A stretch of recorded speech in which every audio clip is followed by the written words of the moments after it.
What's going on, everybody? This is Matt McQuinn28 here, and welcome to version 3.5 for Honkai Star Rail. The next chapter of the Amphoreus Arc begins, and we might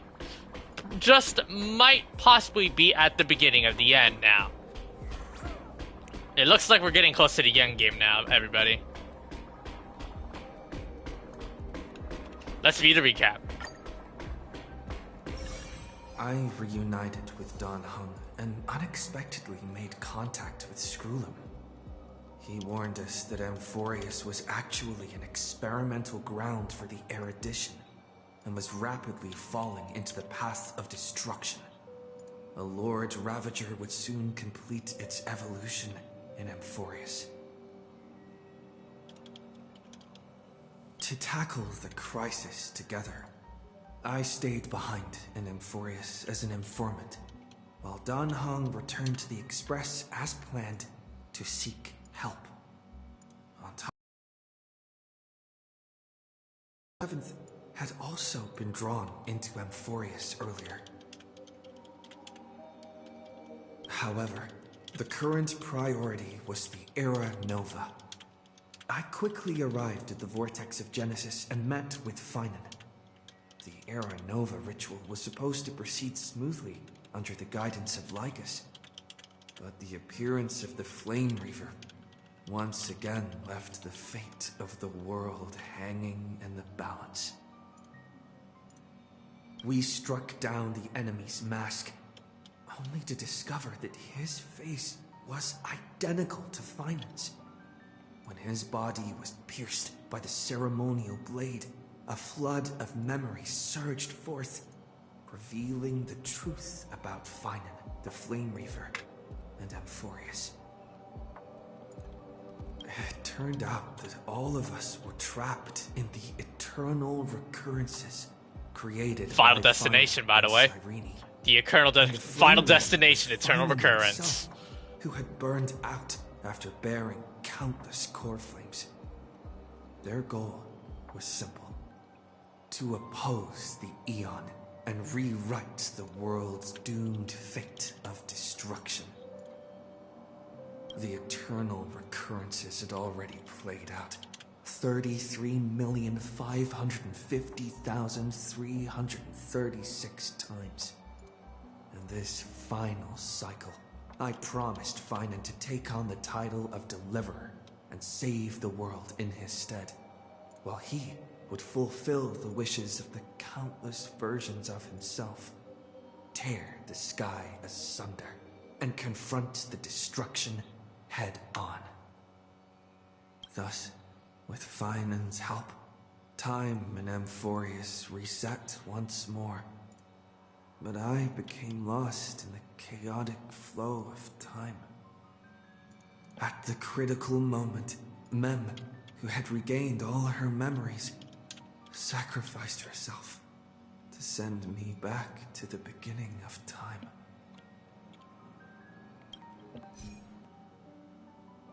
Well, wait. Right now, the first thing I want to do is get my resin out of the way before we begin. Let me get the dailies out of the way before we start.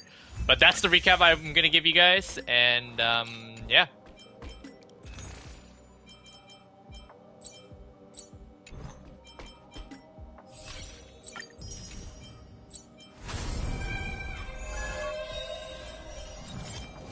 So what should I use my resin on? Oh, I don't know. Let's just get more relics from my boy.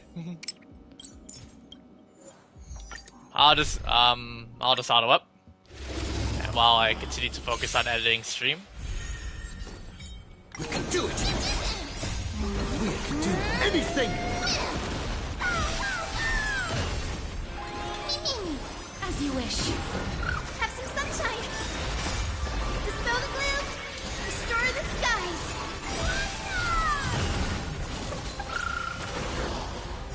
Embrace a new life. All right. I think we're ready.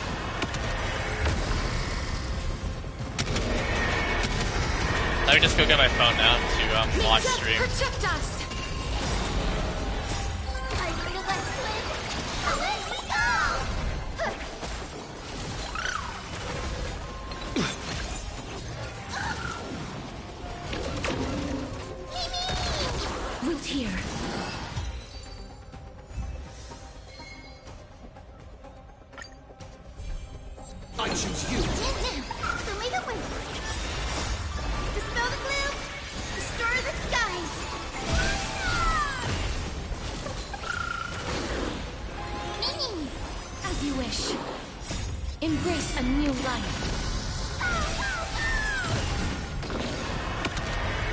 I'll get to Divergent Universe later.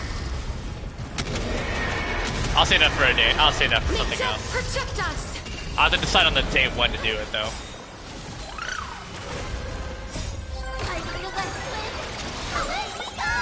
I retired from Jiggly. I burned myself on Angel, so I have to stop. Aw, dang. Rip. Well, it is what it is.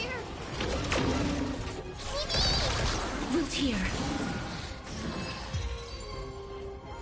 Just for extra Jaden. Alright. We can do it! Have some sunshine. Dispel the gloom. Restore the skies.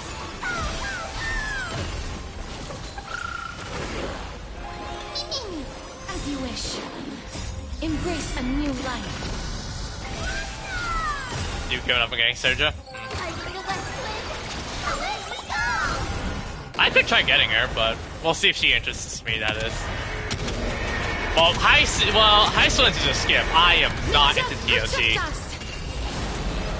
Okay, that audio is loud.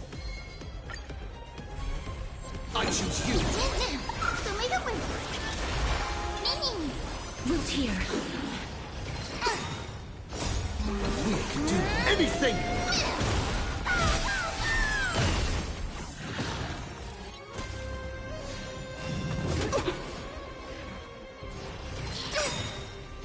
Embrace a new life.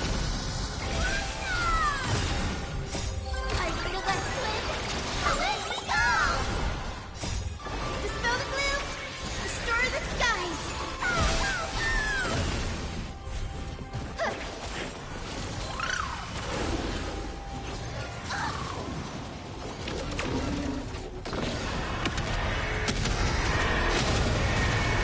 May death protect us. Alright, almost done.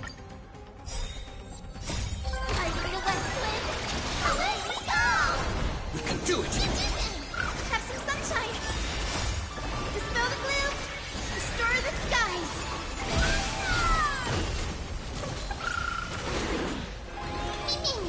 As you wish. Embrace a new life.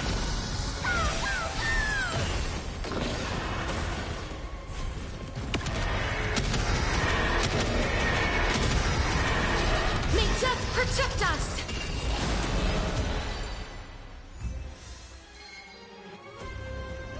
One more time. I choose you! We can do You didn't anything! know. She said she's supposed to work with Sunday, but she doesn't have access. Oh, yeah. Here. Well, if it's gonna make Fanon even more broken, then maybe I'm down for that.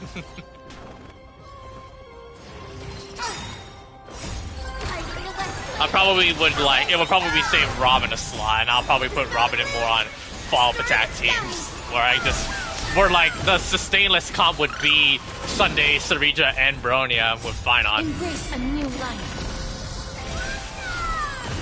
A new DPS. Well, I could, if I'm not interested in putting for Sarija, I could save for Cyrene, and also Protect us. maybe also the Dunhong. I don't know if he's free. I think it might be, but Cyrene and most likely Evernight I'm definitely gonna pull for. Alright. Alright, good to go. I'll do the I'll do Divergent Universe later in my spare time, but yeah. Oh, it's DLT. Bleh. I don't do DLTs, game. DOT is piss off. I know Divine's watching. I don't honestly care. I am not a DOT person.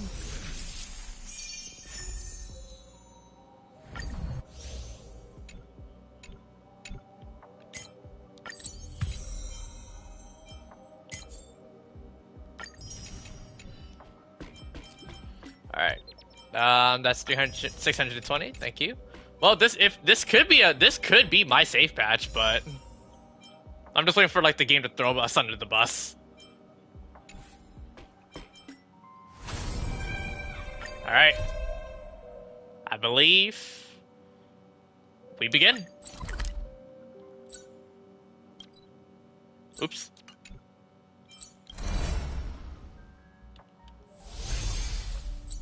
Character design's good for DLT. Just how it works is bad. I'm just waiting for like a moment where a freaking enemy is completely immune to DLT. That would be so dickish, but I'll be like, hell yeah. All right, you guys, time to do the story, and I'm warning you, there to those that are dropping it, so be careful. Make sure to read the description and also the pinned message in chat. We last left off from 3.4 with Cyrene. Hello. It's still shocking to me Your how, surprised expression you know, is just like what the memories recorded. it still surprises me how the voice actress for Cyrene is the exact same for the one that's voicing Renova. Yes, the ruler of death from Genshin. Good lord.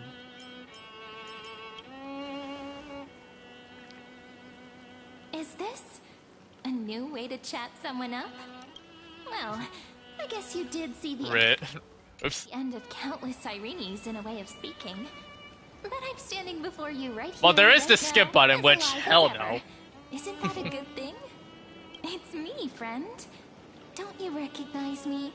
Or did I really change that much? Are you Cyrene or Mem? Maybe I'm both? Just kidding. If I had to choose, then I'm probably closer to the latter. It's pretty unbelievable for me, too. It's like I had a You know that's another thing about how Cyrene's pretty much the HSR equivalent of Alicia. Has anyone saw that one HSR show? Bro, Cyrene was that close to my boy Kalis like that, man. I can't remember what happened in those. March has got some competition. There's more. She ain't the only pink-haired girl. Like, didn't you wish for me to turn into a pretty girl back at the Grove? Why is it always the pink-haired girls in Honkai games that just... Then is this my wish coming true? Oh, you did? I saw snippets of it, but like, yeah. Isn't it amazing? It's like a seed finally grew up and became a flower. And I'm definitely as cute as a flower now. There's so much I want to say, but unfortunately, this isn't the time to reminisce.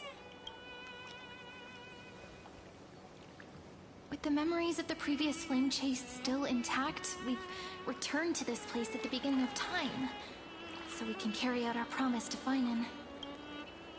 The descent of Iron Tomb may be looming over the horizon, but we still have a chance to change everything.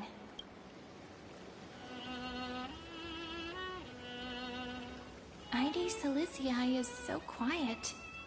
In Cyrene's memories, she always sits alone by the lake, gently swaying on the swing, like she's waiting for someone. Who's she waiting for? I don't know. It sounds weird, doesn't it? It's something that happened to me, but I'm talking as if I'm an observer.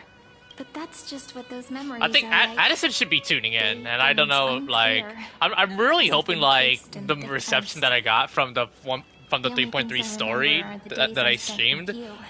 you. That's literally my most viewed stream ever on Star Rail, which was insane.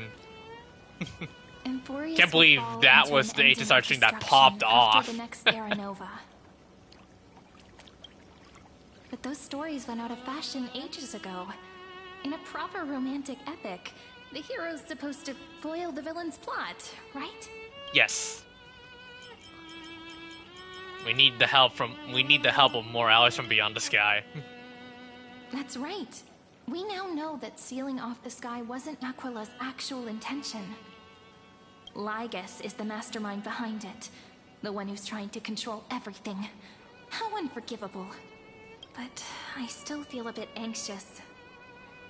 Lygus chose to walk into the spotlight and reveal everything, which means he still thinks the current situation is under his control. Maybe he still has an ace up his sleeve. Think about it. Even the name Lycurgus is a fake one. We have no idea who or what he really is. Which means it's probably time to borrow that treasure you're carrying, friend.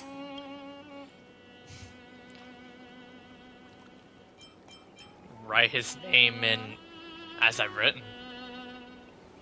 Nothing's gonna happen even if you write down his name, you know. Besides, This book is a cute fairy tale. Okay. Please don't write stuff about the antagonist in it. I'm talking about the chronocognitive anchor. Didn't that Intellitron friend say, when required, it can also serve as a bridge for communications between the internal and external world?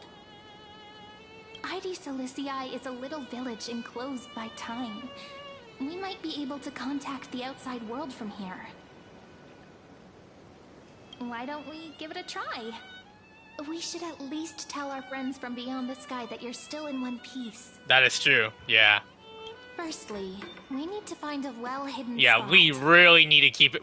I feel like this is a good thing that we're finally doing this. We have kept so much of our old companions in the dark. Imagine how freaked out like Himiko would be, and maybe also March. Probably also the Herta. Yes, I read too much fanfics. I'm sorry. Alright, here we go. It's super quiet here. Sounds can't get in or out. Back in Cyrene's memories, this room was her secret base. No one noticed her practicing Orynyx's prayer here, or trying to speak with the gods in secret. But yeah, it's kind of unfortunate how, like, it took, like, a total of over fanfiction, Genshin fanfiction, but not 8 stars. I feel like I'm kind of, like, in the middle ground. Like, I optimally read Genshin, Star Rail, and maybe also the Zenless fanfics in the same quality. But today's different, isn't it? It's fun, We're really. not trying to contact unreachable gods, but humans from other worlds. Real people. I'm prepared to witness that miracle, friend. The way Cyrene talks is so similar to Mem. I mean, for context, we knew in the 3.4 story that Mem and Cyrene are one and the same. I have so many questions. I'm also worried about how Dan Heng and March 7th are doing. Here's hoping the chronocognitive anchor can still function normally. Because I really need answers. Yeah. Oh, that! Cool. Never thought I'd see it again. Signal strength, 14.8%. Dialogue window, 16 minutes. Is that 22 Skrillin? seconds. Prerequisite, no external interferences. Of course, the first people we get to see.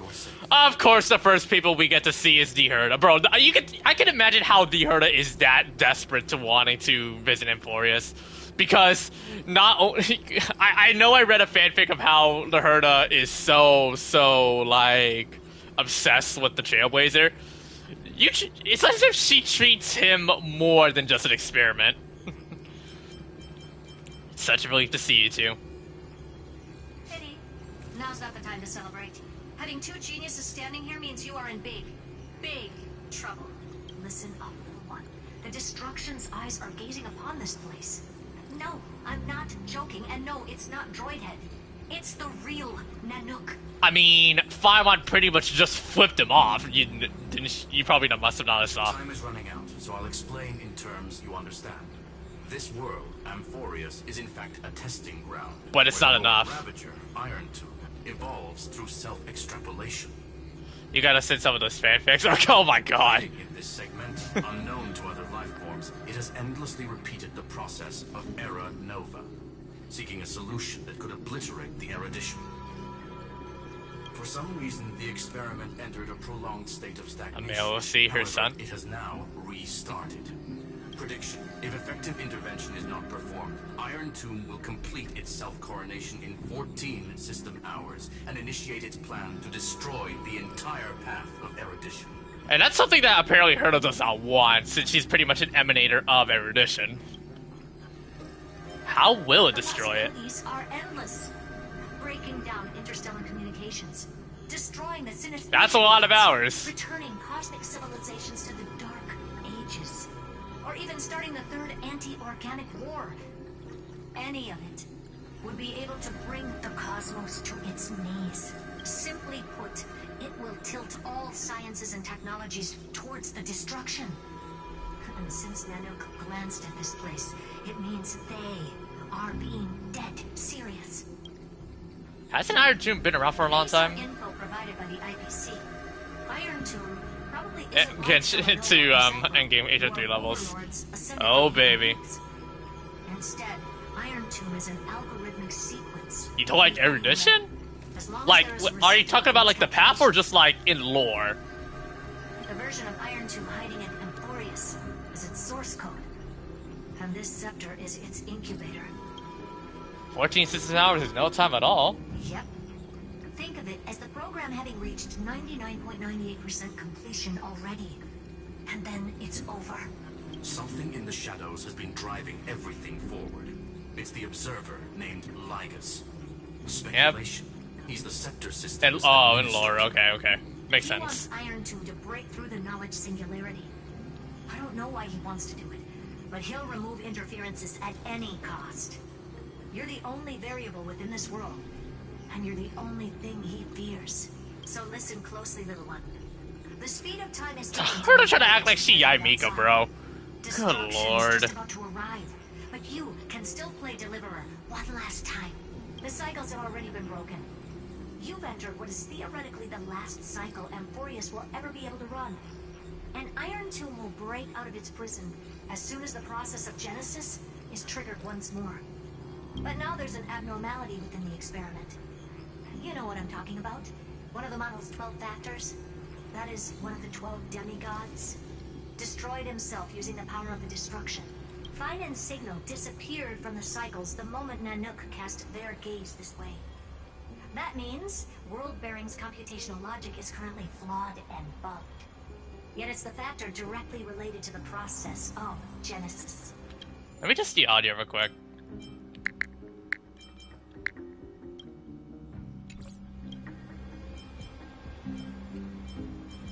Finon sacrifices such to create an opportunity for us. He entrusted the duty of world bearing.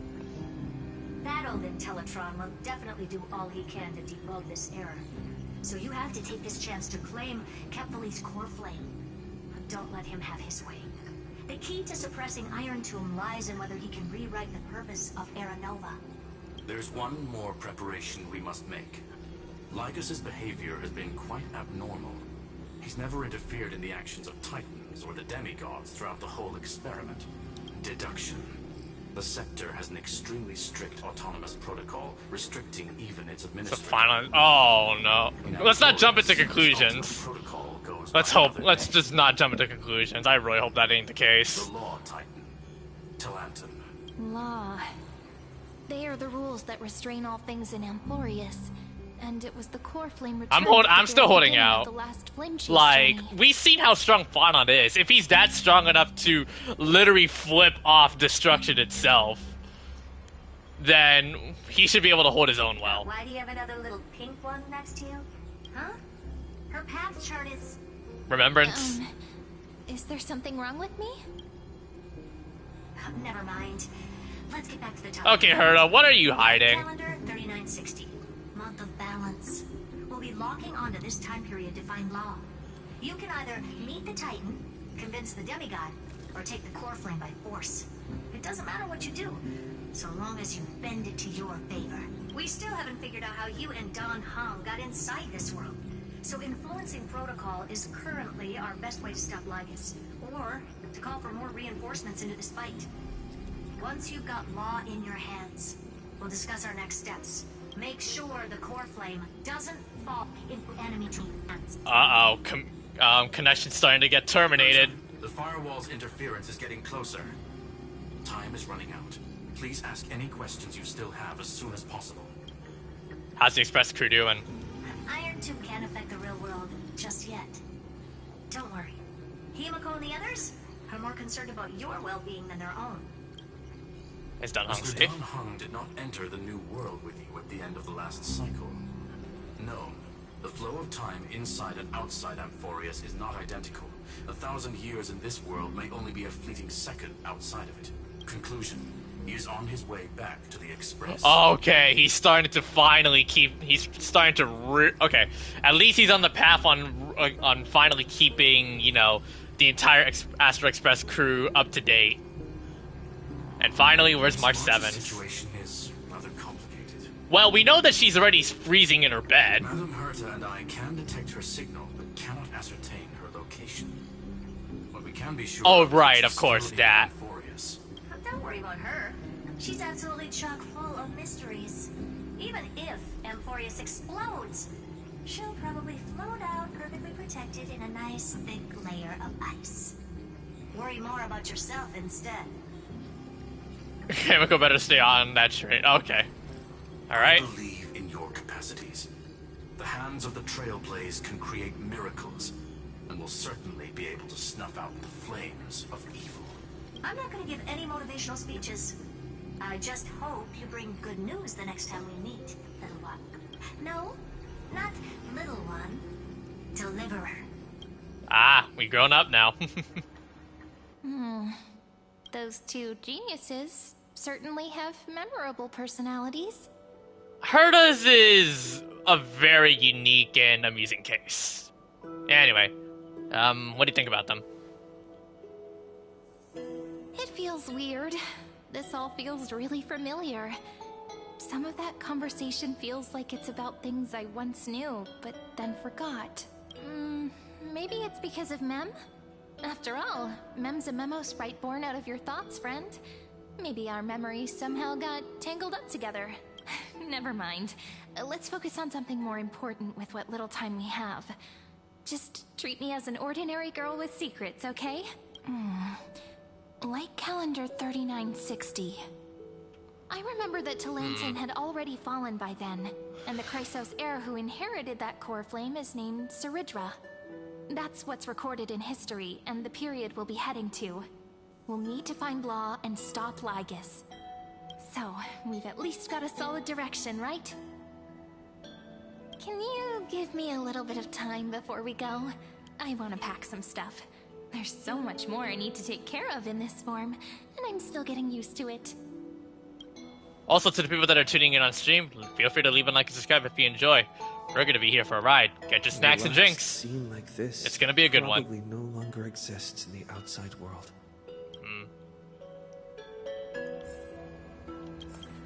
Let's talk to Elysia for bonus dialogue. And that's also important. What is she packing? It's not gonna fit into my bag. Hold on, I'll be done in a sec. Are you packing like a notebook full of memories? Doesn't Elysia have one herself back in the Legion realm? I don't know. Don't forget to take it with you. It's your only means of communication with the outside world. The genius's message is still there reminding you. Travel to the light calendar year 3960, the era of Talanton's fall, and gain control of the law. Then you can bypass the final protocol, modify the core flame of world-bearing, and reverse Era Nova. Delay Irtum's birth. Anchor is now unrecognizable. However, you already knew the mission entrusted by the genius. Go seek out the power of law. Alright. Should I head to the attic to wait for Cyrene? Or should I have one last look at ID's Elysiae? Wait for Cyrene and take in the sights of ID's Elysiae once more. Well, necessarily nothing we need to do, so let's just wait.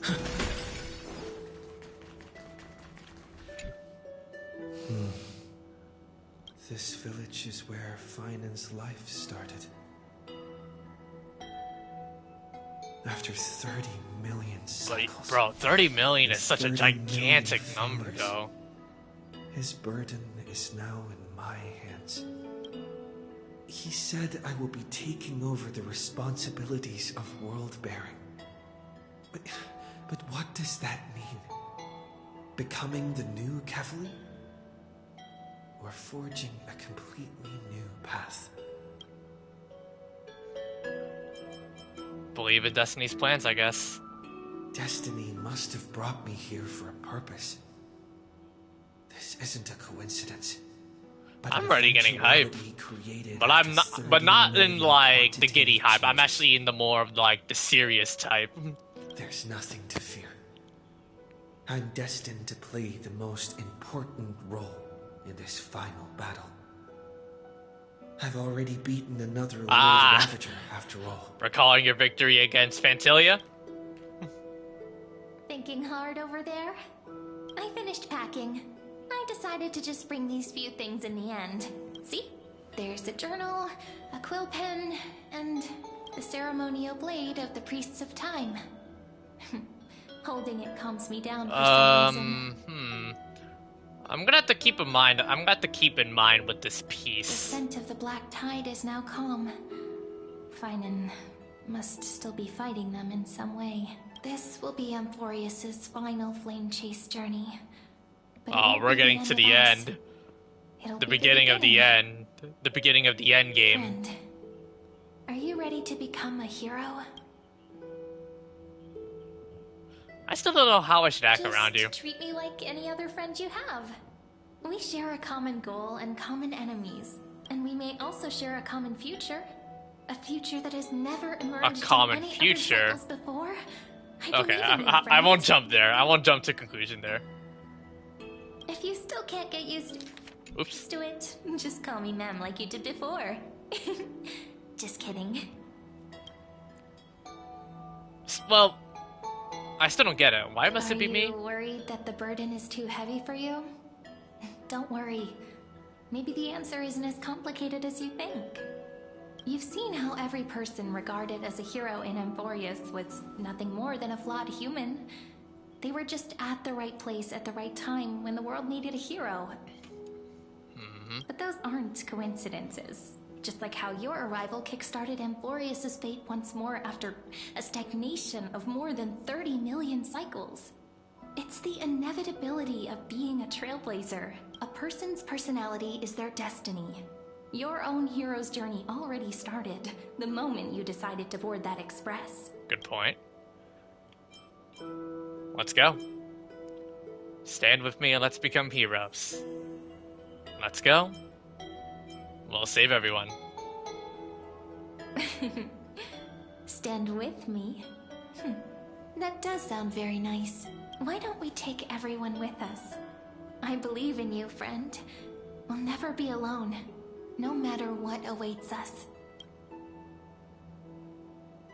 In other words, since you've already saved so many worlds, friend, you should be used to being called a hero by now. Maybe you can tell me those stories as we travel.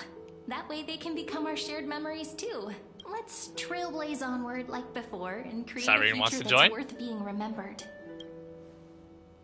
Who would be like legitimate people that could visit the Astro Express?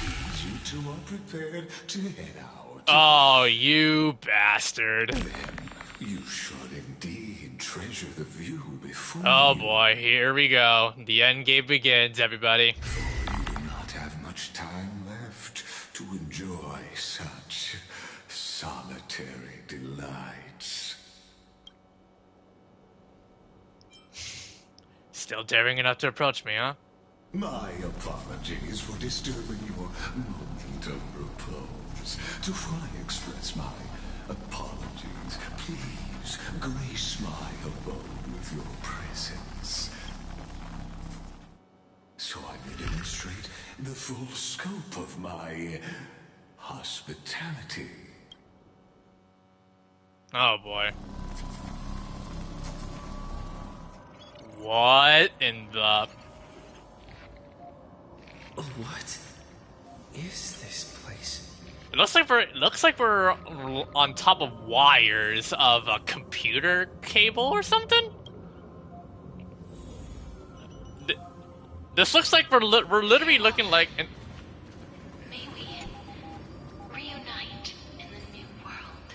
Titan Authority, Skypath, Casterus? Oh, what's this? Premium Mobile, Titan Authority, Death, Path. All shall bid farewell to one. And that person alone will Reason. witness Oh, are these all the heroes? Death, Reason, Earth. The light of the Dawn device never fades. Trickery. Police protection. After I cross this river, it Hyceland. will be a tragedy for Ocean. mankind. But if I do not cross, then it will be the end of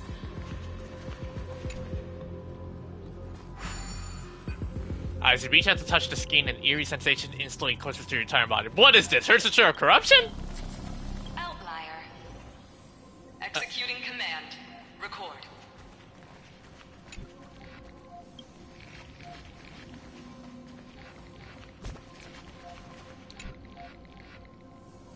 Or time to install a virus on Iron Tomb. Did that startle you? This is the intersection between Amphoreus and the real universe. The audience seat where I observe this experiment. You can also call this location. We are installing a virus on the clanker. Let's hope that gets rid of it. What you see is the true form of the eternal land and the 12 demigods after they've shed their disguise of legends. Doesn't it look marvelous? Amphoreus is like a microcosm of the cosmos. People love to portray the romance of the starry skies, but their tales often forget a different and far more truthful type of universe. The moment ancient Antikytherians sketched geometric shapes on the sandy beach and recorded the first numerals and symbols. I don't blame you guys for saying that. Turned into a silent equation. Dude, he yaps a lot. Under the pen of these relentless decoders. Erudition. It was once the mother tongue of the creator, the pen of divinity, and the first lyrical verse ever written by free will. Enough purple prose. Get to the point. Tired of waiting. Seems like you are not in the mood for an idle chat. That is fine. I simply wish for you to understand that I have no intention of being your enemy. You're already our enemy to begin with. I have devoted myself over the long years to nurturing the scepter's extrapolations, hoping that the Prima Mobile would bud from within it. And now, my goal is almost Castellano sends his regards. Nikos 496 had exceeded the intelligence singularity through his rage, and though he still retains his obsessive defiance and managed to suppress the black tide of this cycle, it's a matter of time before his will crumbles to dust. You're referring to Finon?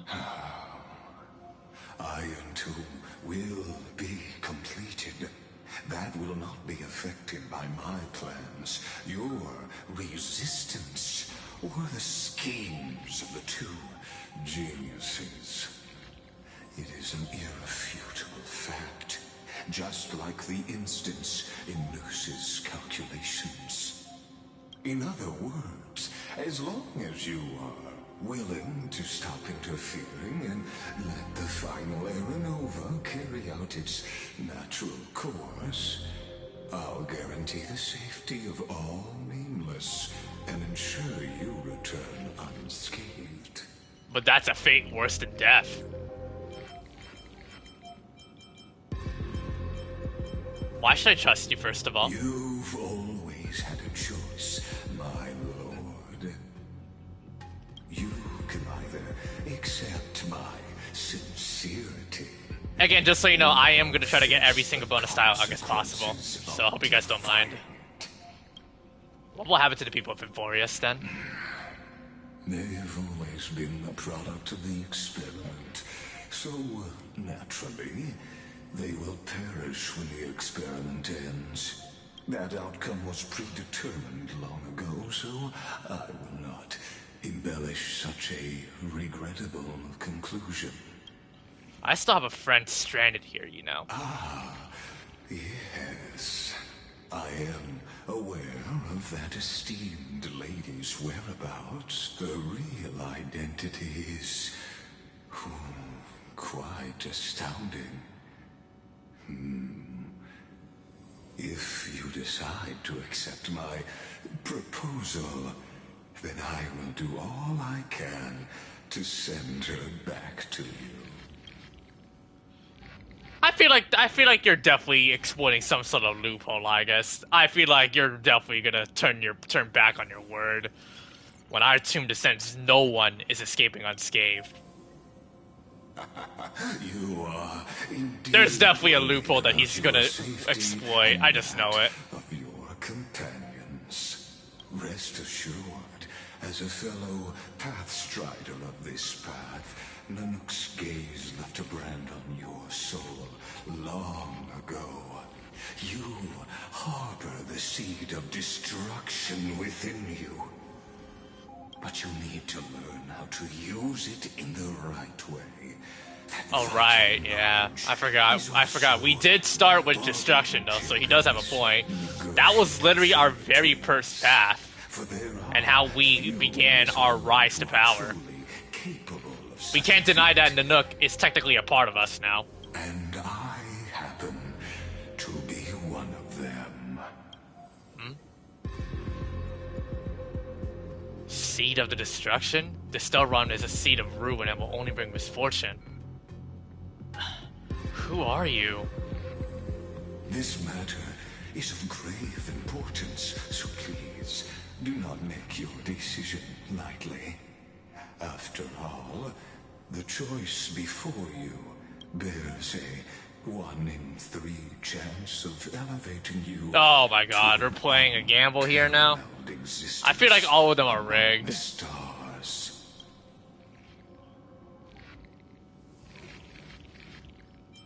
I never thought about becoming unparalleled. That's Virgil, no. I will not allow the destruction to tear through the cosmos. I cannot trust any promises you make. I will rule over the cosmos even without your help. I ain't allowing destruction. Hell nah. I now see the full scope of the determination in your words. You may now continue your travels. What kind of tricks are you pulling? I know there's definitely something up. It seems you haven't realized something about this place. The Exolith is the Erudition's domain. You cannot physically interact with me. Oh, in great. way, So I'm speaking to a ghost. and vice versa. So in this case, we're ghosts. As negotiations have broken down, there's no more need for us to remain. So there's no point in us in victorious. trying to go physical on this portion, on this Let's douche. return to the theater called Amphoreus, where you will meet me once again. Of course, this meeting was not without merit. Your presence has inscribed a new footnote in the Exomyth. As for its purpose, allow me to reveal it to you in detail the next time we meet. The next time we meet, we will show no mercy.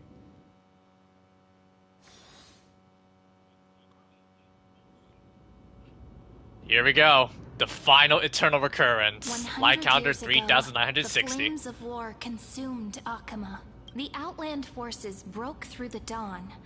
Golden blood flowed with greed, and enemies descended with Kephali's eternal slumber, painting the holy city's walls in scarlet. Its generals had vanished, and the elders prostrated on the ground.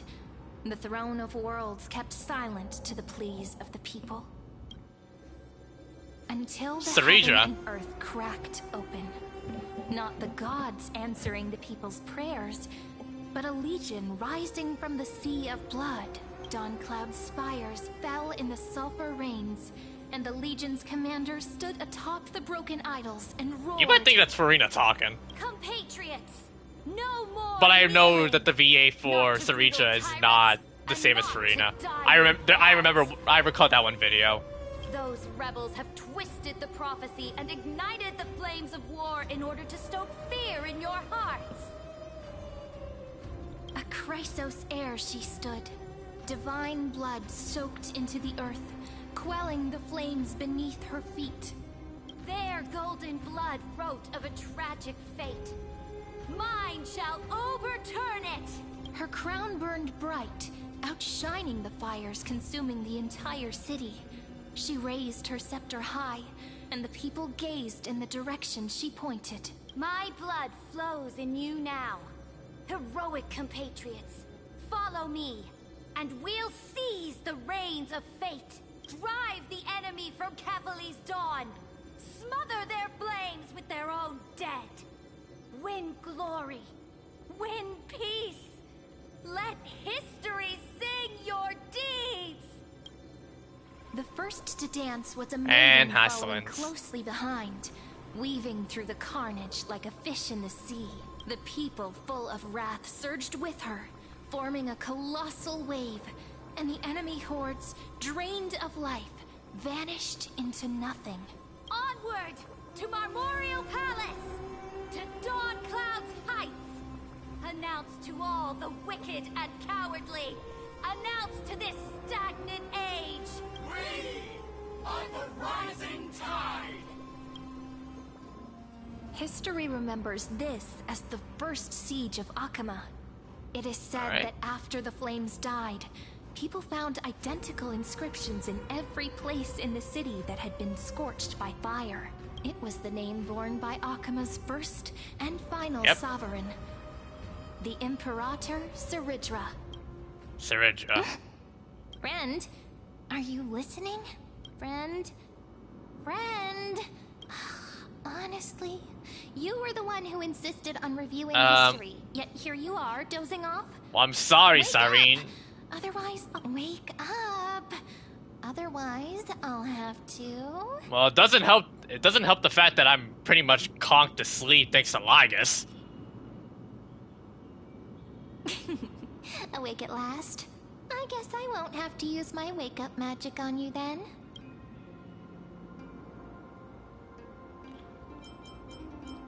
Where exactly are we? We've arrived. A familiar place. The Temple of the Three Fates. If everything went according to plan, it should be shortly after Talantin's fall. And also the end of the first Flame Chase journey. The very first? Well, the law Temmie gotta wait. The first Flame Chase ended with the trial of Law. We must find the demigod and gain her trust before the core flame is restored. It'll be tricky, so let's pick up our pace. To Akama first. We can learn more from the crowds there. Tyrant! You and your butchers Huh? are not welcome here. Get out! Careful. Hold your Sounds. tongue. Conspiring with criminals and plotting rebellion are crimes punishable by death. There are multiple voices, and things seem tense. Let's not get caught up in any trouble. Why don't we find a place to hide and observe from the shadows? Unyielding sacrifice. At least the Noans keep that faith. Wait, isn't that...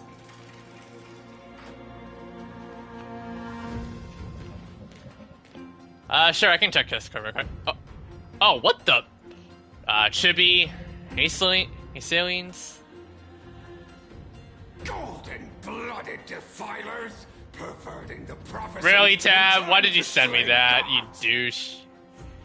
Why did you send me that, bro? Come on. Beyond the sky, gods who created the Titans. Smug Saridra. Look at this broken world and see what your atrocious acts have done. What? Did he just mention the stars beyond the sky? Oh, he did. How is that possible? You impudent. Ducks for Goris. We're here to welcome the deliverer from beyond the sky. Stand down. Heretic! No one but the great Talantin can deliver this world from misery. Check on the Babuikume's Discord server, not to. I ask you, if the old laws were so perfect, why did they crumble beneath my feet? That shot Loki looks like. That shot Loki gives me Farina vibes when she walked in. You. And there she is. Talantin is long gone. Now I am the law. Challenge me, or submit to my judgment. Who's this sassy lost child? Really not? Oh.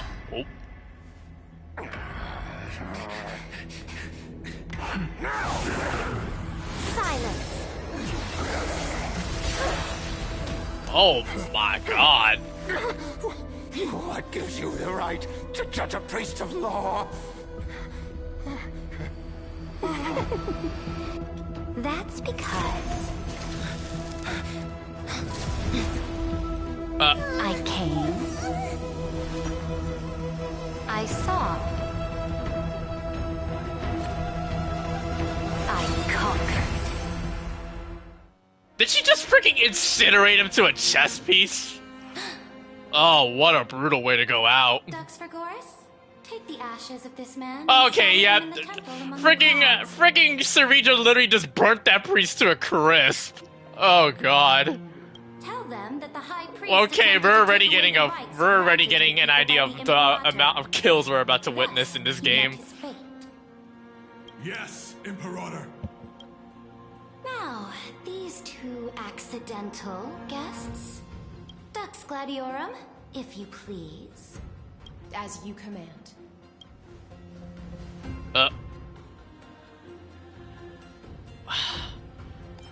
What's going on?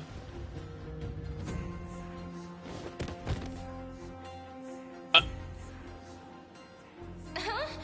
Is this? A corpse. Sinus? Correct, but not the kindness you know. Oh. This is the leader of the cleaners in this era. Since the start of the Chrysos War, they've made it their mission to wipe out the Chrysos heirs. Oh yeah, I know that in Neferquesto, damn.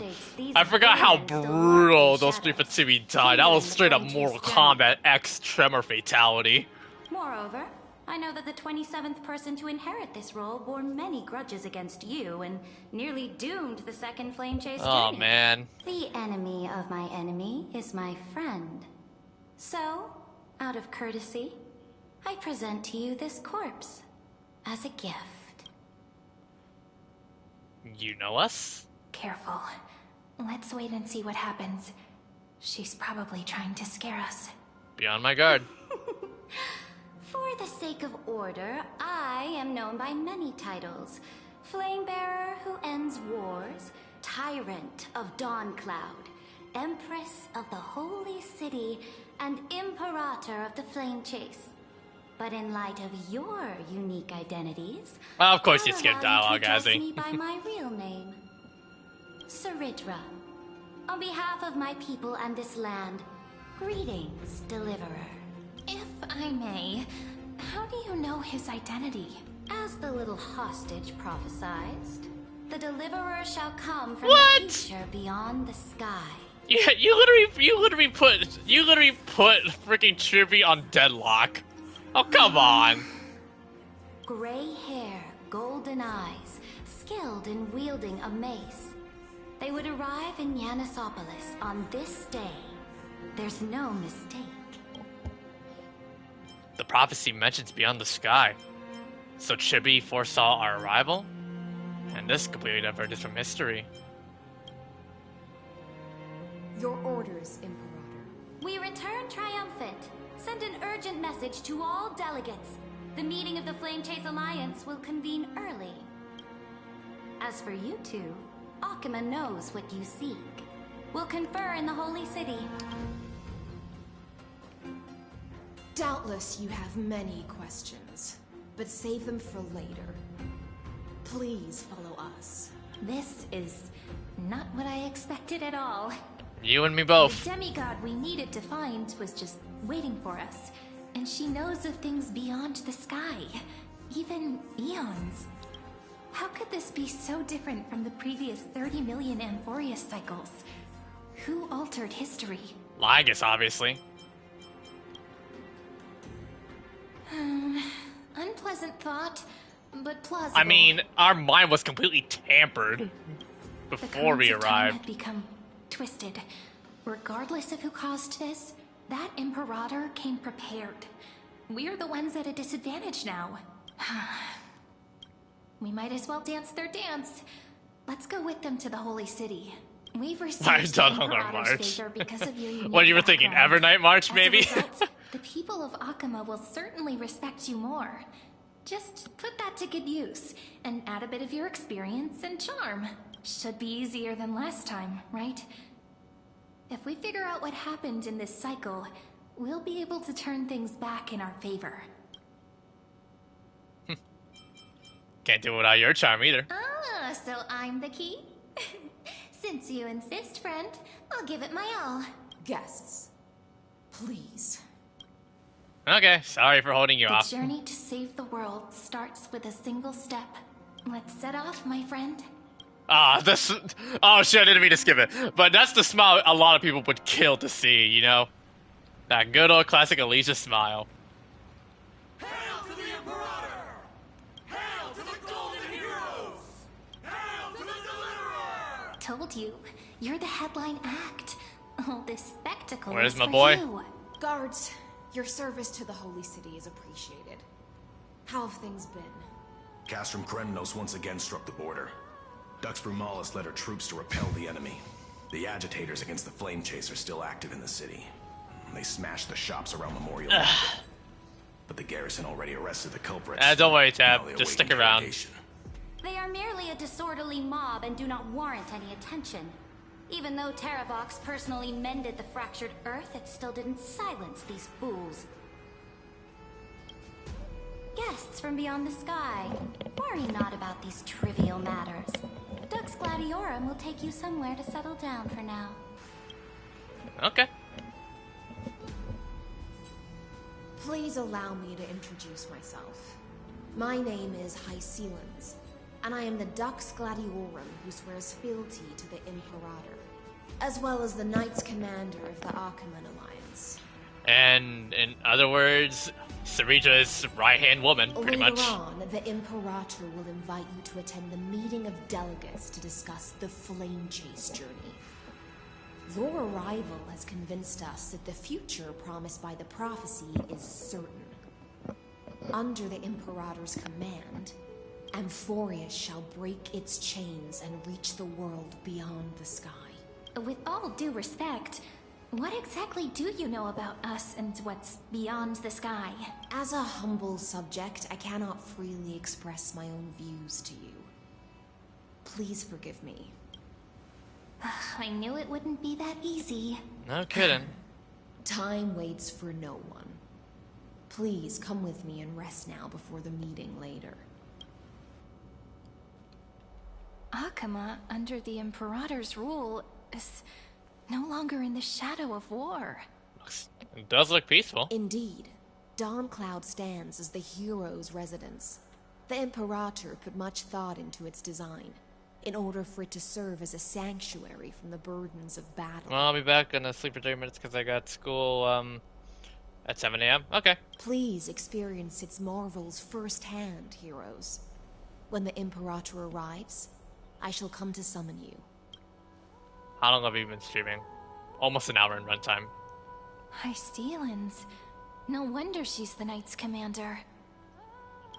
Alright, we finally have some freedom to ourselves. Since there's still some time before the Alliance meeting, let's explore a bit. Look over there! Chibi and Aglaya. It's Aglaya and Chibi. Kalis, what do you mean not the ladies I'm familiar with? Oh, come on! Not the ones you're familiar with. But the hearts of heroes stay the same in every Come on. cycle. Never Why did I changing. think that? Why did I think that to a completely different context? All right, optional mission. Aggie, you're still so listless today. Did you have trouble sleeping again? Yes. We know. The Titan's prophecy haunts you. If you want, Why does you Tribby can look so talk to adorable? us, just like when you were young. No matter what, we'll always remain by your side. I know. I also understand that fate cannot be changed. It is not the future that I worry about. I spent all last night weaving clothes and linen for the refugees. The Chrysos War was born of injustice and has shattered their dignity. They deserve at least some basic decency. If Amphoreus one day abandons this, then all of us, commoners, Chrysos heirs, titans, become no better than beasts. Oh, we have guests. Welcome. I am Aglaya, the Gold Weaver. These rags on you are not worthy of the title of Deliverer. I must prepare some proper attire for you. So are we gonna get a skin? It's been a while, What Aglaya. is the matter? Your gaze seems somewhat unsure. Does your Aglaya differ so much from me? Greetings, Deliverer from beyond the sky. We are Well, it's pretty Trivia obvious that they don't Genesopolis. know us It's because this is very a different nice to time meet you. period. Although, introductions are probably unnecessary. We know you've witnessed the future of the Flame Chase journey, even more clearly than we have. Witness the future of the Flame Chase journey? The prophecy also told you about that? Indeed. Orynyx reshaped Amphoreus through the prophecy. Although, regarding the Deliverer, there were not many details beyond your appearance and the time of your arrival. Huh. So, please, don't worry. Feel free to relax and relax some more. Oh, It was Orynyx's Orynyx who prophecy? told mankind that the Deliverer from beyond the sky would descend upon Amphoreus. More crucially, they revealed a future entirely different from the Era Nova. Let's go, Orynyx, you go! Though we still must challenge the gods. Damn right. In the time That's why he's the GOAT! This path leads not to a If new you know the world, meme, you know. but to the true starry skies. This is also what the Great Imperator has been striving for all her life. Your arrival further confirms everything. This can't be real. Even you find this surprising? Fate really is unpredictable. Perhaps the upcoming meeting will hold even more surprises. The other heroes under the Imperator's command are here too. Since we have time, should we go meet them? The one from the Bonus dialogue? Oops. on the sky has arrived, and destiny continues to be The- fulfilled. because of the oh, okay, the trial of remembrance, romance right? is also close at hand. Please don't worry. We'll sing you a lullaby. Little Aggie, be a good girl and open your heart. I outgrew nursery rhymes long ago, teacher. Since we have time, should we go meet them? Misha. How are we supposed to talk to the heroes of Deliverance? What if they're really intimidating? Virginia, don't be so nervous. Once they hear your poetry... Ah, heroes, you're already here. Greetings. I am Apollonius, the Dux Helcolithus, one of the 5 sages of the Grove of Epiphany, advisor to the Flame Chase army. This is Virginia of Castrum Kremnos, the Dux Carlinum and imperial scribe of the Great Imperator. Hello. I'm Virginia. I compose... I compose poetry. I'm Serene from ID Silicii. This is the Deliverer. Nice to meet you both. They're not as frightening as the rumors claimed. This is our first time in the Imperator's realm. Akima is even more magnificent than we imagined. If you all weren't here to look after us, we'd be completely lost and confused. Yep. The Akima you imagined is long gone. Under the Imperator, this city has been reborn as the capital of the world. Ask in her free-spirited winds. For anyone who fulfills their duties to the Imperator, these winds shall forever remain at their service. But what if... Those who are loyal do not need to consider the consequences of betrayal. But if you're curious, why not head to the lake and take a look? Those elders who lie at the bottom of the lake are the best example of what happens when you disobey the Imperator.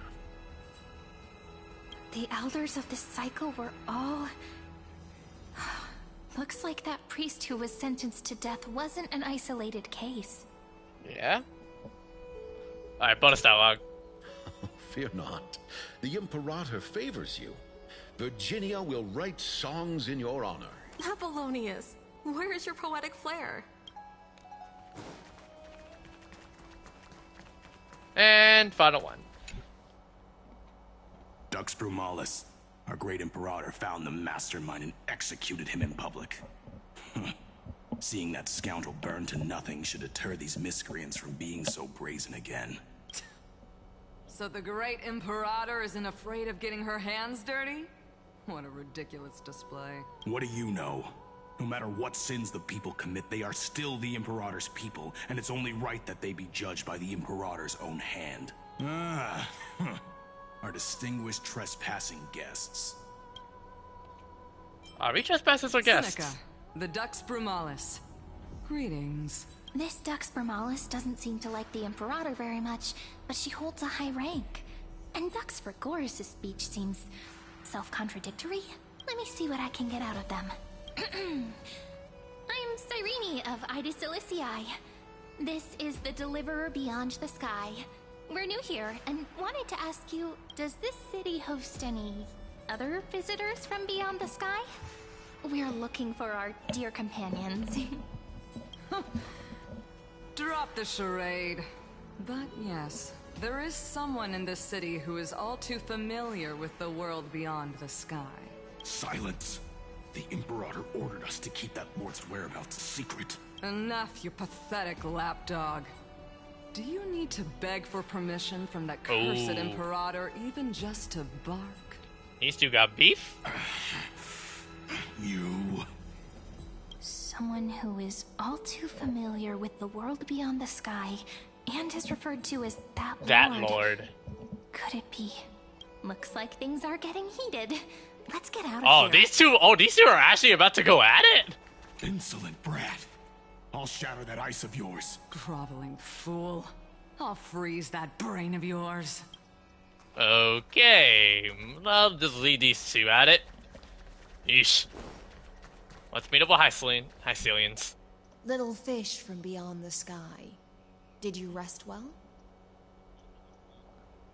The Imperator and the delegates are about to I arrive. had to probably edit the stream. If you are ready, please follow me to the meeting. Because I realized that I actually wrote the hashtag wrong. Whoops. I'm the Knight Commander of Akama, General of the Flame Chase Army, and the Imperator's servant. But beneath these shiny scales engraved with complicated titles, I am just a swordfish at the Imperator's side. As you've witnessed, she is the Empress of Akama, the one who ended the Chrysos War and the leader of the Chrysos heirs. As merely a humble subject, I cannot say more beyond this. About the Chrysos heirs here? The Chrysos heirs here constitute the elite among the Flame Chase army. Dux Halkalithist Apollonius and Dux Carminin, Virginia, serve as the army's advisor and historian respectfully. I wonder if we're gonna get more people to join. And also, to the people that are just tuning in, don't be shy to say hi. Don't be shy. Promise you won't lie. We're here to welcome everybody to this community. Dux Frigoris Labienus and Dux Brumalis Seneca are both formidable warriors, clearing the way for the flame chase with steel and storm. Dux Fatorum, the holy maiden who interprets the prophecy. Only the one named Treeby remains in the city. The Imperator once took them as hostages in order to unify the prophecies of the world, but they are now Akama's most vital prophets. Dux Goldweaver, Aglaya. Well, she dislikes it when people talk about her behind her back. You should get to know her in person. Let's go. Then come. The Imperator reserved seats for you. I'm starting to feel a bit nervous about the meeting. Since Saridra is presiding over the meeting, it'll be a good opportunity to learn about the law's inclinations in the current era. Let's keep our ears open, okay? Got it. Oh, here we go.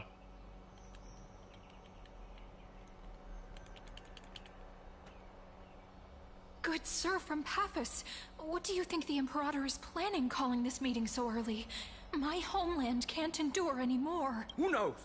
First, she wants to hunt Titans. Now she says there are even greater calamities.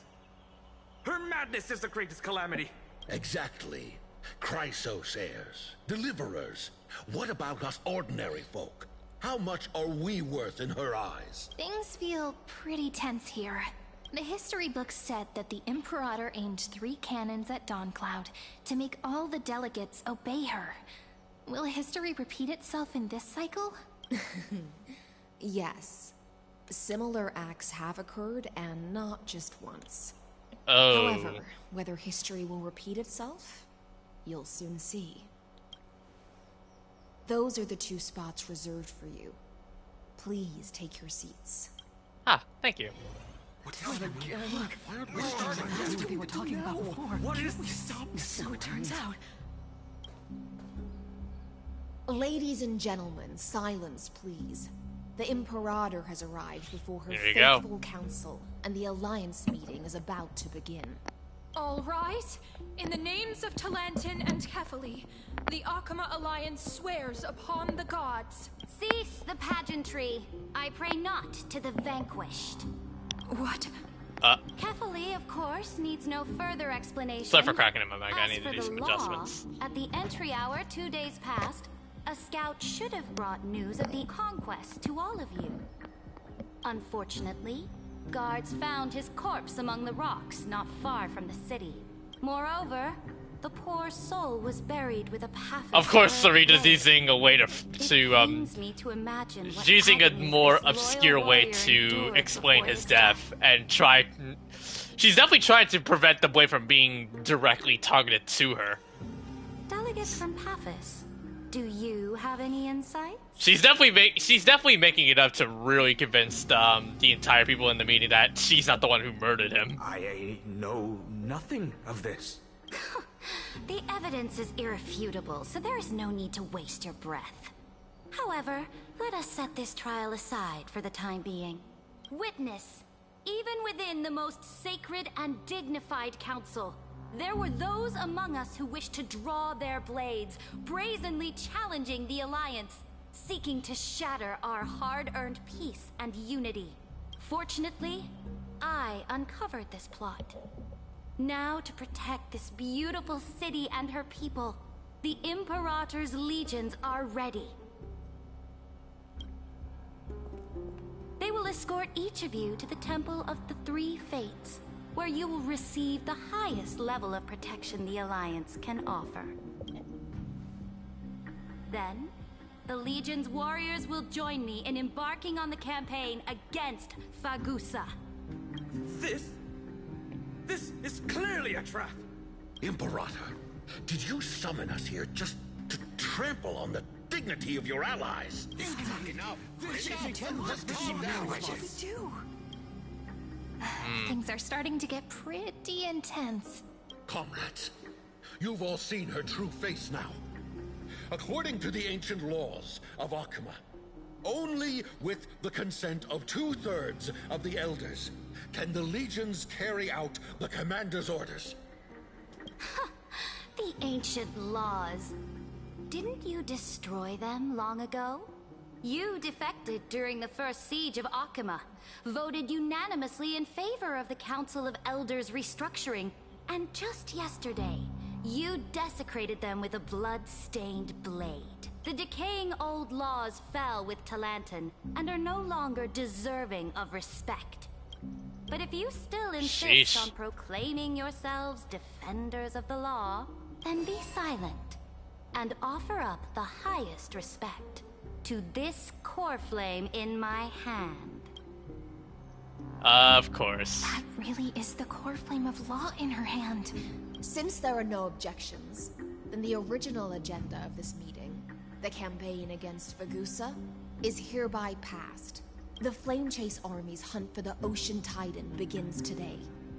In order to prepare for war, all allied city-states must surrender command to their militaries and pay all war taxes by the end of the month of Evernight. Hearing the word Evernight after getting that drip marketing, I'm keeping my guard up.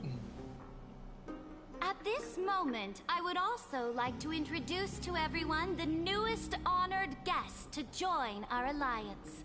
The Deliverer, revealed in the prophecy of time, has descended from beyond the sky. With his aid, we shall shatter the chalice of plenty and return Fagoos's core flame to the holy city! Absurd. Simply absurd. A deliverer from beyond the sky. This is just like that prophecy about slaying gods. It's a lie you've used to grow your power. Ladon has already sacrificed countless soldiers.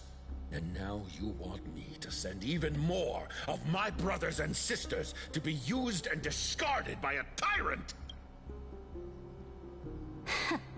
Are there any other objections? Then I bid you all farewell. Meeting adjourned. Deliverer, please wait. I still have important matters to discuss with the two of you. Is it just me, or why do I feel like I'm looking at a Herda 2.0? Basically, this version of Amphoreus is Herda.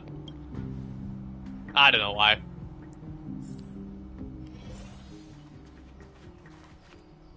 Motherfucker, these guys are simping! Okay.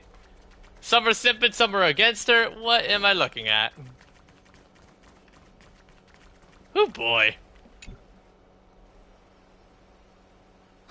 I apologize for that farce of a meeting. Are you, though? It must be tiring dealing with so many people every day, Great Imperator. Tiring? You're mistaken. Moving chess pieces, placing wagers. This game of strategy adds a dash of color to our heavy fates. Much like how rule and conquest are always accompanied by sacrifice. Is the war with the Titans also part of that sacrifice? After I glimpse the secrets of this world... No, the secrets beyond the sky. The divine authority of Amphoreus no longer held any significance. Let me ask you, Deliverer. Is it true that beyond Amphoreus' sky, there are magnificent deities called Eons? Eons exist. That's a fact. The word fact has never been so intoxicating. Then, please tell me more. How will you use this great power to guide the people? In the future you envision, where will our flame chase journey lead? Protect the core flames and the law. Only then can Amphoreus break free from the destruction. Oh? What you require now is the power of law? Exactly. Just as the prophecy foretold, he is your Kind of, deliverer from I am beyond the trying sky. to prevent And my also hair has from getting in front of my reliable face, so that I don't have to readjust my headset a lot. If they can intervene in Amphoreus' laws, we may have a chance to alter this world's impending fate and reverse its destined end. Yep, I'm looking at a freaking Farina plus Herda, man. Very good, This fusion. Deliverer. You have courage to say such presumptuous things, even knowing that the inheritor of the law stands before you. You mean... Nope. I know, it's not gonna be In easy. the past, anyone who dared to covet the Imperator's divine authority would have met a gruesome There's end. definitely a catch. But now we can see beyond this dying world. Our journey should no longer be confined below this stubborn sky. Alas, that fickle ocean titan has obstructed the spirit water leading to the vortex of Genesis, hindering my ascension. If the core flame of law cannot be returned, your path to deliverance will never be realized. Now that things have come to this, we must resume our once stagnant journey and force the waves that block our way to recede. So, you agreed to cooperate with us? Cooperate? Forgive me, but I never cooperate with anyone. Though I will permit you to join me as subjects. And together, we will forge the most perfect law. She really trying to steal all the glory. This is... The Flame Chase Medallion. a symbol of the Flame Chase army. Every noble in Akuma carries one.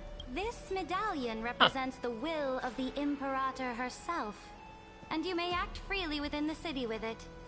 Before we embark on the crusade against the Ocean Titan, you should rest in Akuma for a time. Well, be wary of someone named Lygus Imperator. Once again, thank you for your trust. So-called trust and loyalty are but empty words to me. From this moment on, prove yourself through your actions. As long as no boundaries are crossed, I fully respect the choices of my subjects. May your journey reach that sky full of stars, great Imperator. Oh my god, you know what I just realized? Sky Full of Stars? Oh bro, that's a freaking Coldplay song, dude. Ribavishi, man. Is you're a sky... I don't want to sing it because I know that's copyright, but... Oh, wow. Your attendant certainly knows. Sorry, I just had to. Favor. Go now. Take a bath first. You two... reek of seawater.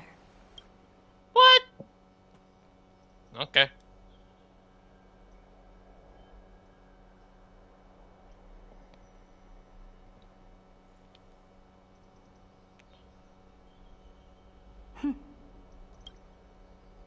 Come forth, Theoros. Yes. Oh, you have got... Oh, you have got to be kidding me. Now, perhaps you're willing to hear my counsel.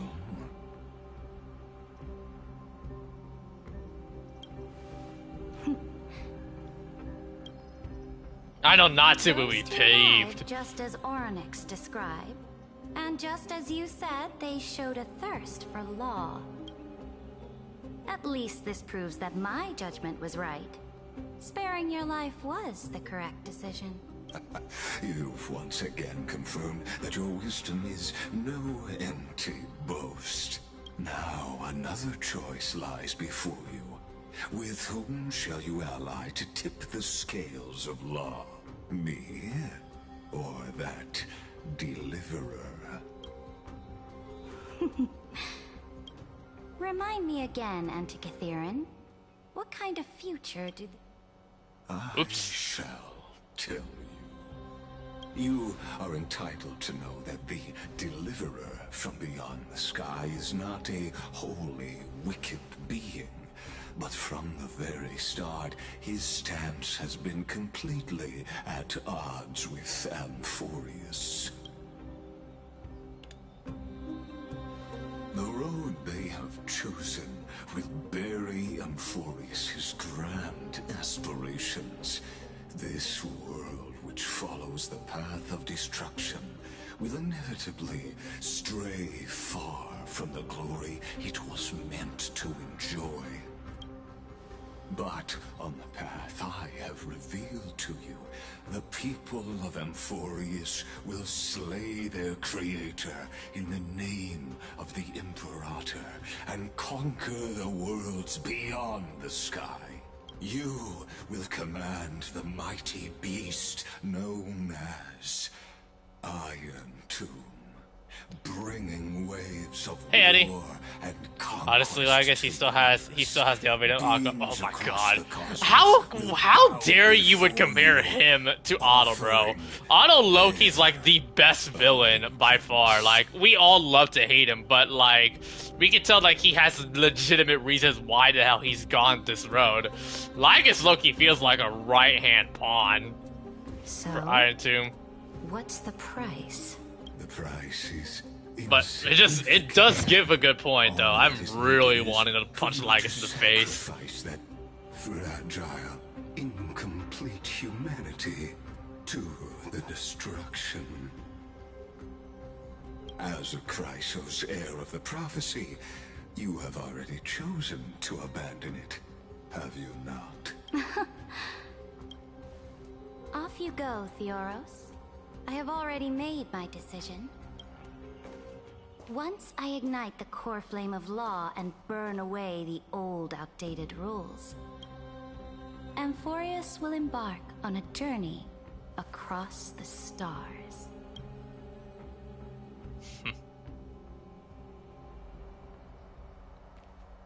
Later. The Imperator is quite forceful. She didn't give us any chance to ask questions. And she's I mean, in comparison to clearly August, he's at a Galactic state, What do unlike you at the level of the tree and the Sea of Quan. Oh. Well, we definitely should consult. Looks like we're on the same wavelength. The atmosphere in Akuma, it's so unfamiliar. And it's not just the Flame Chase Alliance talking about the world beyond the sky, but the whole city. We should also discuss our findings with our friends from beyond the sky. Then we should go enjoy the renowned bathing culture of the holy city and relax. Cyrene, I've been looking forward to most on this journey. Why the sudden pause? Remain silent. Work and rest are both important. You see, everyone agrees, right? So someone's watching. Put our guard down for a second.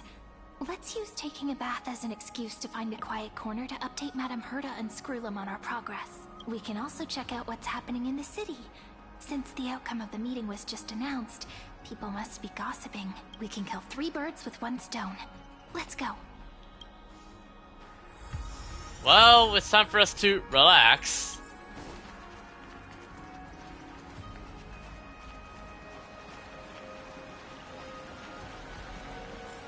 Oh, so many people! The holy city is so lively. Oh, we meet again. Did you hear? At the Alliance meeting, the delegate from Leyden stormed out in anger. As expected. The Imperator is always hiding things from everyone. When has it not caused a ruckus? Silence! That's treason! If it weren't for the great Imperator, you'd have sunk into the lake with those corrupt elders already. And you wouldn't even be alive to speak like this. Oh no. It's the Imperator's loyal dog. Let's go. We can't talk in front of this guy. And they dipped. Ugh. How disappointing. Oh, honored guests, we meet again. Looks like I'm not the only one who came to the baths to unwind after the meeting. For the upcoming campaign, please make sure to rest well. I am Dux Fregoris, a trusted officer of the great Imperator, willing to fight alongside the Deliverer in the coming battles. Oh, another war? Ever since the Imperator took control of Akuma, we haven't had a day of peace. Idle chatter. The atmosphere is a bit tense, with rumors flying around the city. You must be troubled. My apologies. Yeah. After every Alliance meeting, there are always some pests in the city who get restless. I prefer to ignore them. Pests on the ground don't affect the sky in the slightest. They just complain from the shadows that the sun's light is too harsh. Besides, the Theoros has already promised the Imperator her fate. And these clowns will eventually realize their foolishness. Is somebody that would May I ask, who is this Theoros? The Imperator has ordered us to keep his lordship's whereabouts a secret. Ah, so it's his lordship. Stop trying to get things out of me. Leave me alone. I didn't even need to try. Big and strong Dux Fregoris really can't hide anything.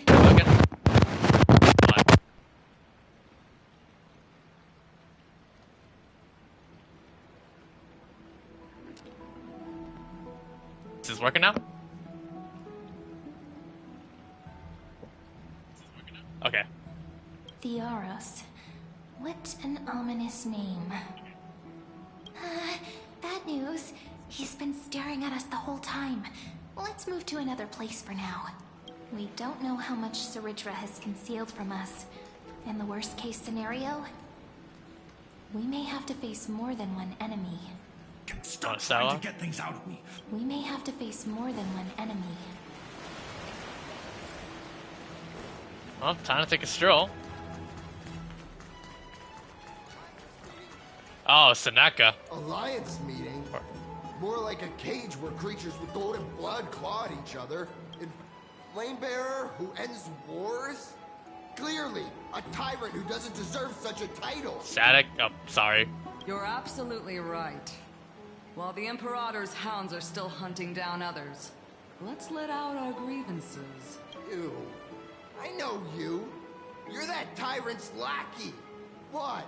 Here to shut me up for that little imp? Panicking now? Don't worry.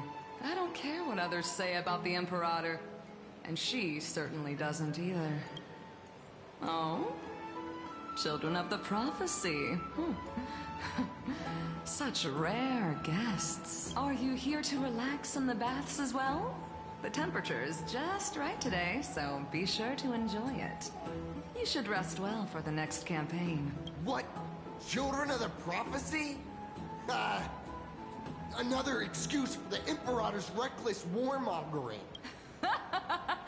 No filter, huh? You should be glad you don't have a seat at the Alliance meetings. Huh. By the way, if you still want to bathe, hurry up.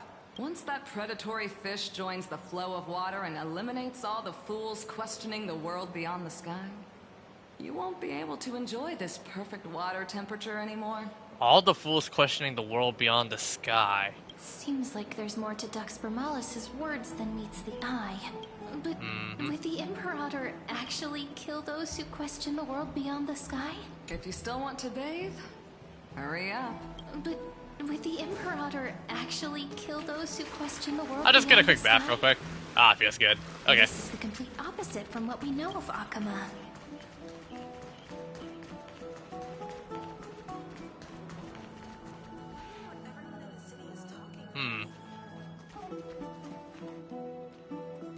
Huh. These two are... So many guests today. Let's see who's here now. Two distinguished guests of the prophecy. One a clever and adorable warrior.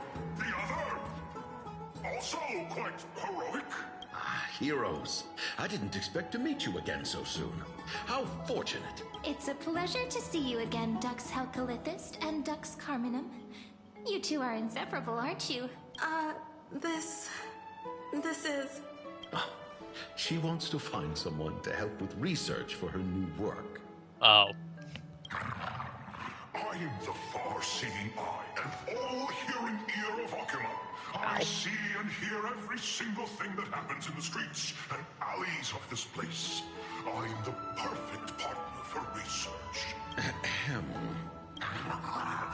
Enough small talk. Here's the latest news from Akuma, as you requested. The children of the prophecy arrived in the Holy City, and the Imperator unilaterally stripped away military power. The Alliance meeting ended in discord, and there may be bloody upheaval. It just happened. As expected. I get the feeling you might have embellished a bit to keep people's attention. Yep. I swear on my stone mane, I would never do such a thing. But if you wish to quell this terrifying news, perhaps a more explosive topic would help. Never mind. Yeah, no While thanks. the influence of rumors can be minimized, the fact remains that the great Imperator did swiftly consolidate it just military happened. power in an almost threatening way. It's undeniable. Heroes. I know the Imperator's way of doing things may seem a bit autocratic to outsiders, but soon you will witness her blade dance with enemies on the battlefield. I can't comment on the source of her loyalty, but when that blade is drawn, you two, as bright as you are, will surely see the deep thoughts beneath her exterior. The Imperator's blade. Is he talking about Miss Hycelens? I Might be. sense some unease in Dux Helcalithist's words. It seems the Imperator and Miss Hycelens share a much deeper bond than the others do. Yep. There are eyes and ears everywhere. Is there any place where we can have some privacy? To understand the Imperator's secrets, we have to get past Miss Hycelan's. That's the only place we got. You two, as bright as you are, will surely see the deep thoughts hidden beneath her exterior. For now, let's think of ways to prevent the rumors from spreading.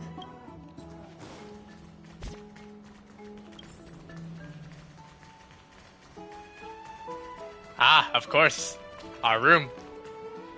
This place was your original bath chamber. Perfect for avoiding prying eyes. I wonder if anyone is using it now. Probably. The smell is... Wait, don't go in yet. Who's there?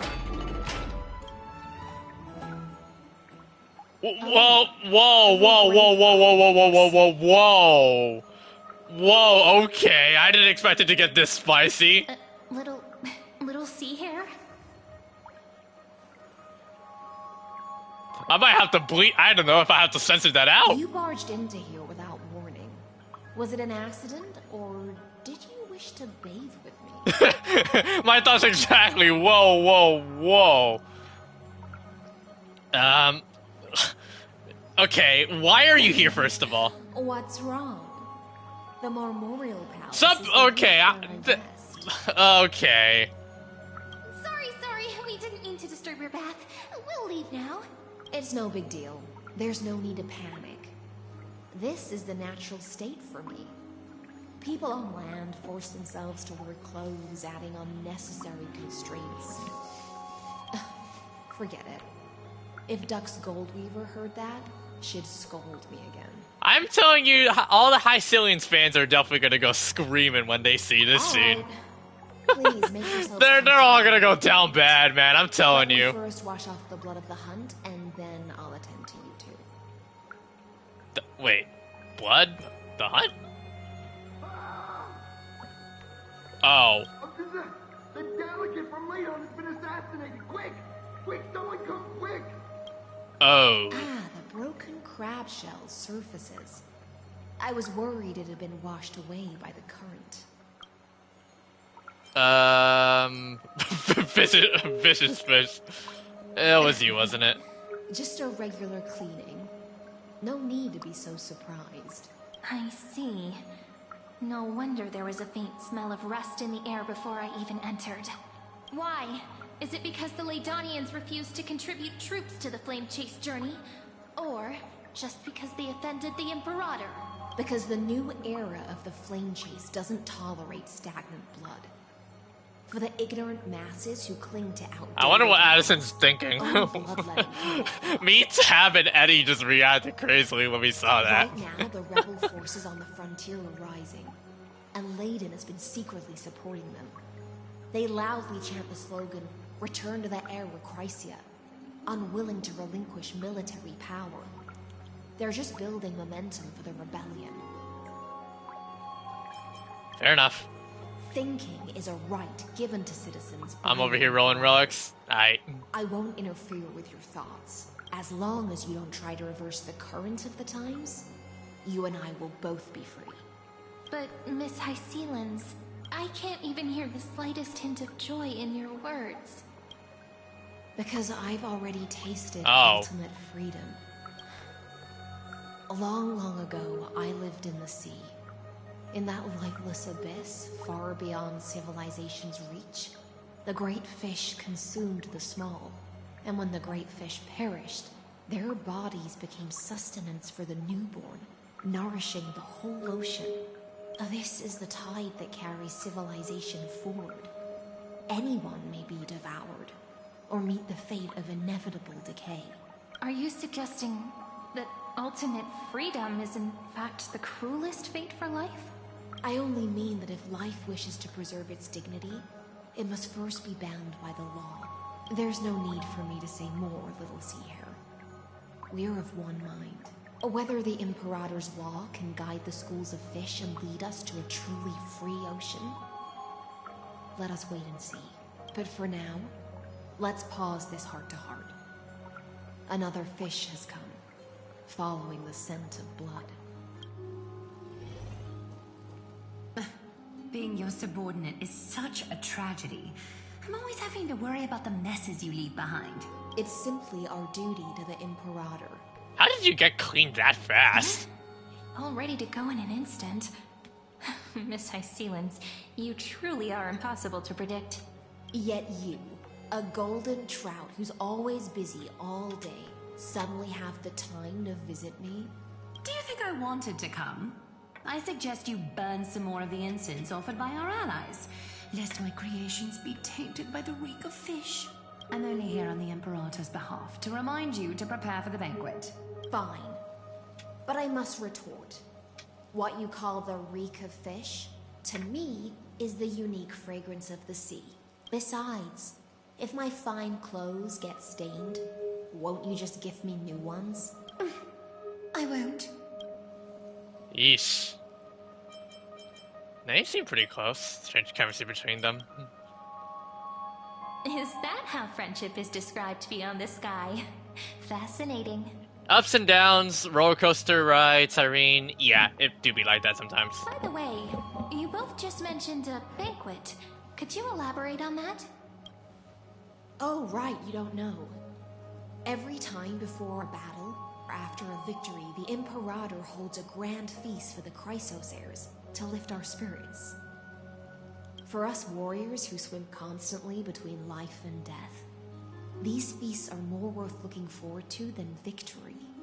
A banquet to prelude the hunt for the god of banquets, and honey brew as a tribute to commemorate the ancestor of honey brew. How absurd. Don't look so grim. All has been decided. Since it's a banquet for Fagusa, why not take a leaf out of the Titan's book? Live in the moment and enjoy life to the fullest. I'm not as carefree as you. That little Dolus kitten is already causing enough trouble for me. And on top of that, I still have tailoring commissions to complete. By the time the cool flame illuminates my eyes, I might not be able to focus as I used to. Glaya's eyes. Alright. Curious about these eyes? People often compare them to jewels. But I've already made my decision to ask romance for eyes that can see everything. I wonder what this world will look like when I take the divine authority. In the future, you will still be the finest weaver in the world. Is this also a prophecy from the Three Fates? It's even more accurate than a prophecy. After all, he has already witnessed it, right? You will... Oh my god. Oh, do I want to say the third one? Oh, I'm already getting flashbacks of her considered death. You will weave the most romantic thing in the world. You will forge the long stairs to Aranova. You will bathe in the golden light. Oh my god, that third one. I'm still getting flashbacks from her death, dude. The first one kind of looks a bit too climactic or just too common. I don't know if the second one makes any sense. Become a demigod and lose your humanity. That is the only reply I've received in the countless times I've sought wisdom from the prophecy. But Destiny's fragments are like stitches. Before they're threaded into splendid garments, no one can see their true charm, can they?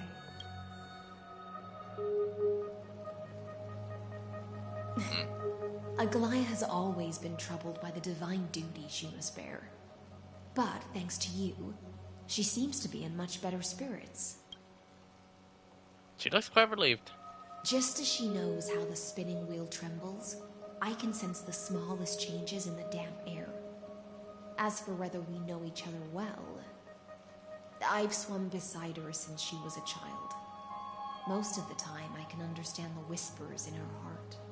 For those words she was too shy to say herself, I'll raise a glass to you on her behalf. Now, I leave this bath chamber to you.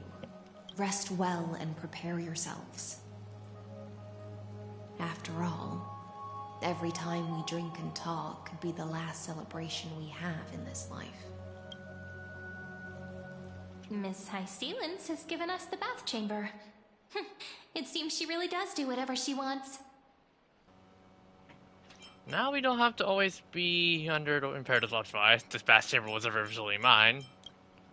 Yeah, this... Yeah, in the future. But for now, we're at the mercy of the host, and she could return at any moment. If we're having an important discussion, we must remain vigilant. So, let's seize the opportunity and report our current progress. We don't want to keep everyone beyond the sky waiting. Alright.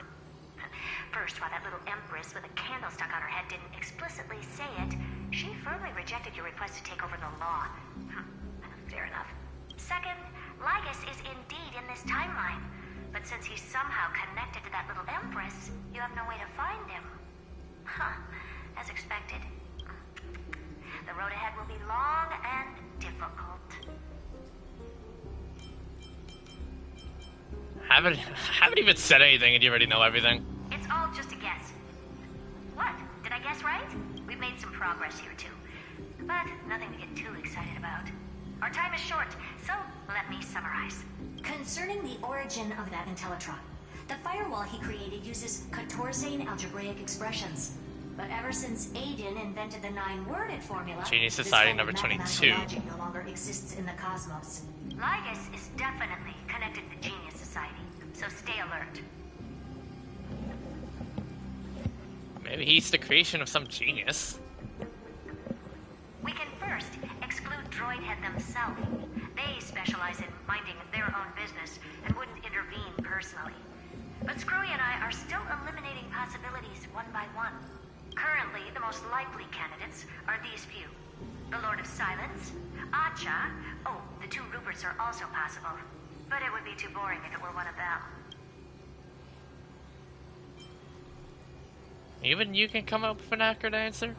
I've told you, his technology is both outdated and complicated, no less than genius. But ultimately, he's not an Eon.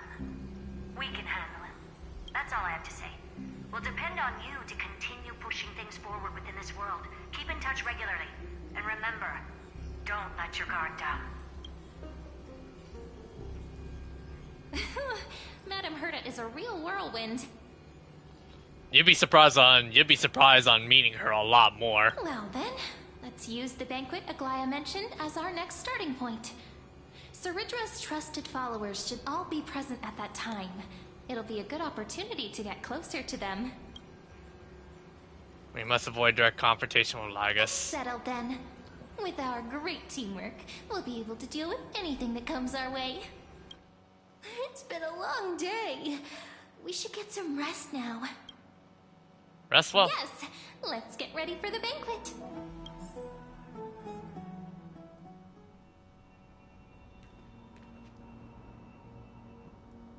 Look, the venue's right ahead. Really? This place? And I can even hear singing. It feels so romantic.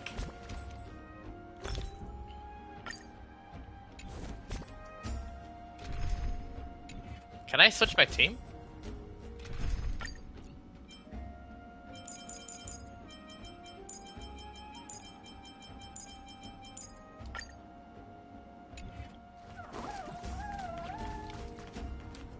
Honored guests, wait here for a moment. You must surrender any personal belongings you have on you before entering the venue. Seriously? This hero always brings down the vibe whenever he shows up. The Imperator's elevated position means she must always remain meticulous and careful. Please do as I say, guests. It would avoid any unnecessary misunderstandings. I get that you don't want people to bring outside food into the banquet, but is it really necessary to confiscate? Oh, but it's targeting Cyrene too. Even a quill pen can become a deadly weapon in the right hands. I'm asking for all your items. All, Miss Cyrene. Your belongings will remain safe. They will be looked after appropriately by dedicated staff. Looked after appropriately? Dedicated staff? Talk about a vague choice of words.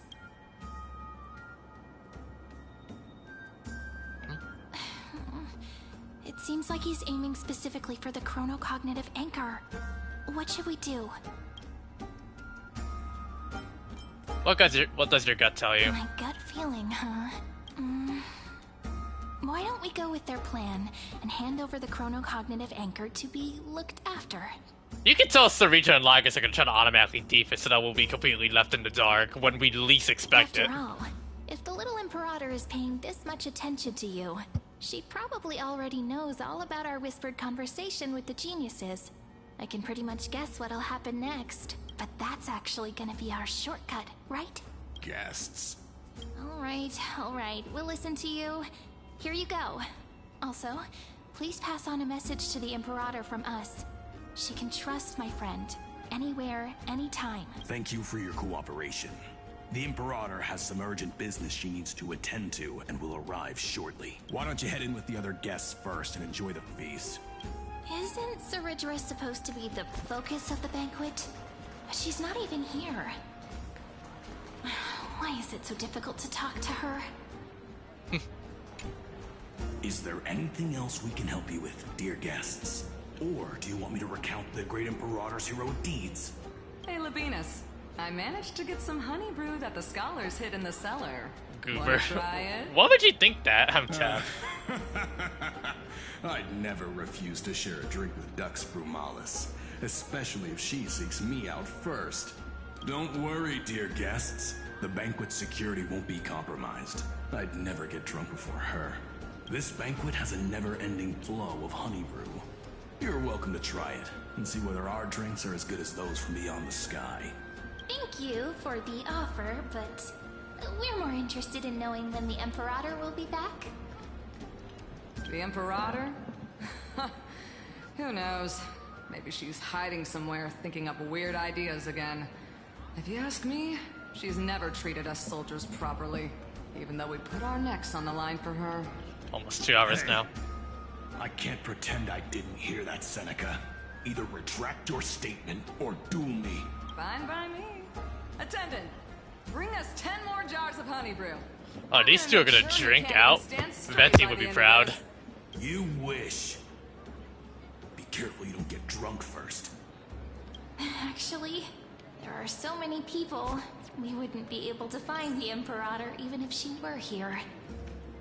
Attendant, bring us. You wish. Oh, it's the same dialogue. Okay. Chibi and Aglaya? Aggie, if you can't get used to the honey brew, we will go ask for a pot and cook some oatmeal for you. No need for that. This banquet is just too loud. And nothing and no one here is interesting. I just don't really want to be here. Lies! You were pretty energized when you came back from the bath chamber. Let me guess. Are you worrying about someone? About High Sealins? Or Little Cypher? You take everything too seriously. At this rate, life's gonna be real tough for you later on. Oh, you're the least qualified to lecture me about that, teacher.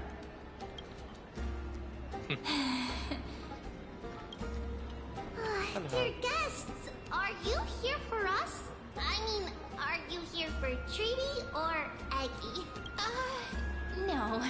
I'm just wondering whether you've seen the Imperator. The Imperator? No, we haven't. Our sovereign has always acted however she pleases.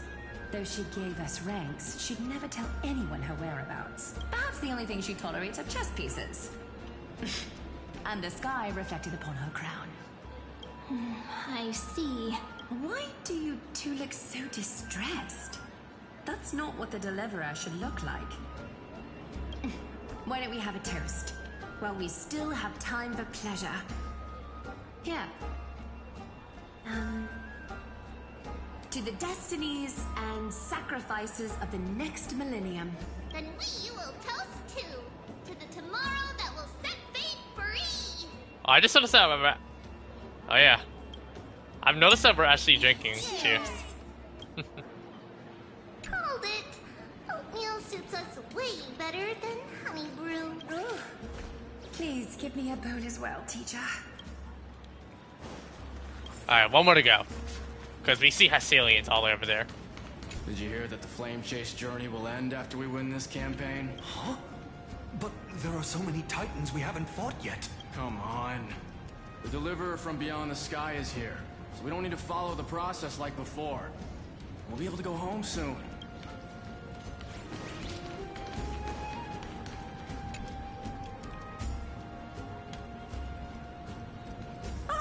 Hello. Welcome to the banquet. Hello to you too. Ah, so the Deliverer is attending this event, as expected. Little Virginia here was just wondering whether she should go find you. As the great Imperator's historian, I'm responsible for composing poems and songs for everyone in the Flame Chase army. But I have no idea how I should record myself in the annals.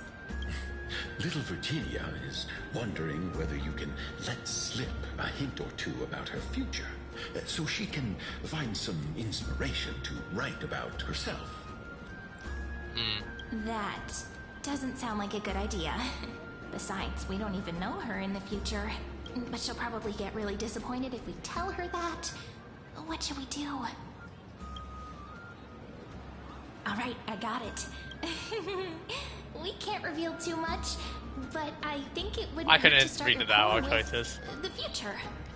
Maybe use something like, with hope, I write down the tale of tomorrow for myself. Silently waiting, day after day, till the moment it fulfills its promise. How's that? Oh, that's exactly what I'm after. I'm so inspired. Thank you so much. I feel like I can actually finish composing the heroic saga of Flame Chase once we end this campaign. Mm-hmm. Pretty good. Hey, that wasn't improvised, you know. I memorized it so I could show it off to you. By the way, in return for that, are you able to tell us where the Imperator is? The Imperator? She usually wouldn't arrive this early. She believes that rulers should stay silent in places where their subjects hold private conversations. Why don't we have a toast before she arrives? To reason, which is held but not revealed. Okay. To romance, which will surely be returned. Gray fry. A little sea hare. Please come over and share the delicacies of the deep sea with me. Is that a flirting response? What a romantic conclusion. Let me have a few jars of honey brew as a treat. Oh, now, don't drink too much.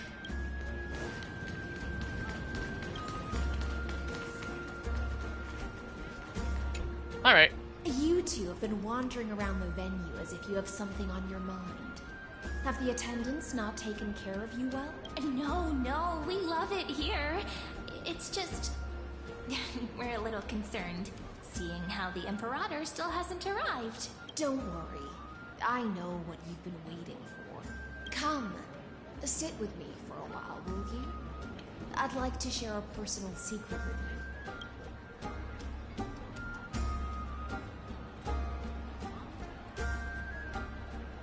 See here. This is Fagusa's dew of divine blood. The sweetest of all the 12 bottles. What kind of type of drink is that? On the night before such a historical event, I'd like to share this marvelous drink with the Deliverer. Doesn't this count as bringing in outside food? I knew that security check was targeted at us. What's the matter, guests? Oh, we're simply overwhelmed by such an honor. Are you worried that I might have poisoned the dew? Well then, let me prove my innocence. Raises the goblin honey to her lips, deliberately arcing her neck so you can watch the liquid descend down her throat as she swallows. So she's literally test tasting it. It's completely safe. I feel like Miss Hycealens wants to talk to us about something. Why don't we go along with her for now? Minor shit. Okay. Alright, fine. Not. Honeydew's not alcohol. It won't get you drunk. On the contrary, it can make your mind even sharper. She is indeed the Imperial Blade of the Imperator and the Silver Sword Master Amphoreus. Please have a taste. Would you like some too, little sea hare? I can drink it myself. How is it? Sweet enough? Not bad. As long as you like it. Calm at times, tempestuous at others. That's the taste of the ocean. It'll do you good to understand Fagoos's fickleness before we set off to face their waves. Just like how you're about to understand the secrets within this dew. Now, please turn around. Very, very quietly. Don't make a single noise.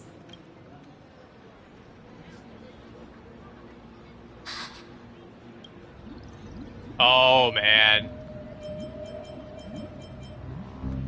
When did she... The dew of other gods all intoxicate humans. But the god of banquets dew is an antidote that can awaken humans from a sea siren's enchanting song. Since the start of this banquet, all the guests have been under the spell of my song. Oh? None of them can see the Imperator in that Fioros, but you two. I wish for you to see Eddie. Addison. Is this also what the Imperator wants? This is my personal request. I can't bring How many myself to trust freaking that. Azzy's being skipping dialogues? The flame chase already changed after he descended with Orynyx's divination and brought the prophecy of the stars to Akuma. His seductive whispers harbor something malicious within and will ensnare those of us blinded by ambition. You are the deliverers of the prophecy and know about him far more than I do. Fair. Perhaps only you can find traces of the truth from his Yeah. actions and words. Then we can show the Imperator the right path forward. Oh, but isn't this acting behind her back? Amphoreus has become far too weak. Even heroic actions protecting her from harm must be conducted under the water's surface. I am the Imperator's blade, and I must clear the way for her while remaining concealed in the torrents. Then, ensure I'm pointing my sword towards the true enemy. Can you promise me something, Miss Hycelens? Yeah? Ask away. My friend has in fact come here to stop that villain's evil scheme. Our goals are aligned, but as to the decision the Imperator must make, he has no wish to transgress her authority. We just want to tell her everything we know. I believe the Imperator will be able to tell right from wrong. I never doubted your loyalty. I'll pass your words faithfully on to her, provided we can gain the advantage in this tug of war, that is. We will. Now, return to the feast. Bring this cup with you and keep your distance. Pretend you are still immersed in the sea siren's fantasia, and I'll control the moisture in the air. That way, you'll be able to listen to sounds from afar as if you were a whale of the depths and hear every word of their conversation. I wish you a victory in this first skirmish.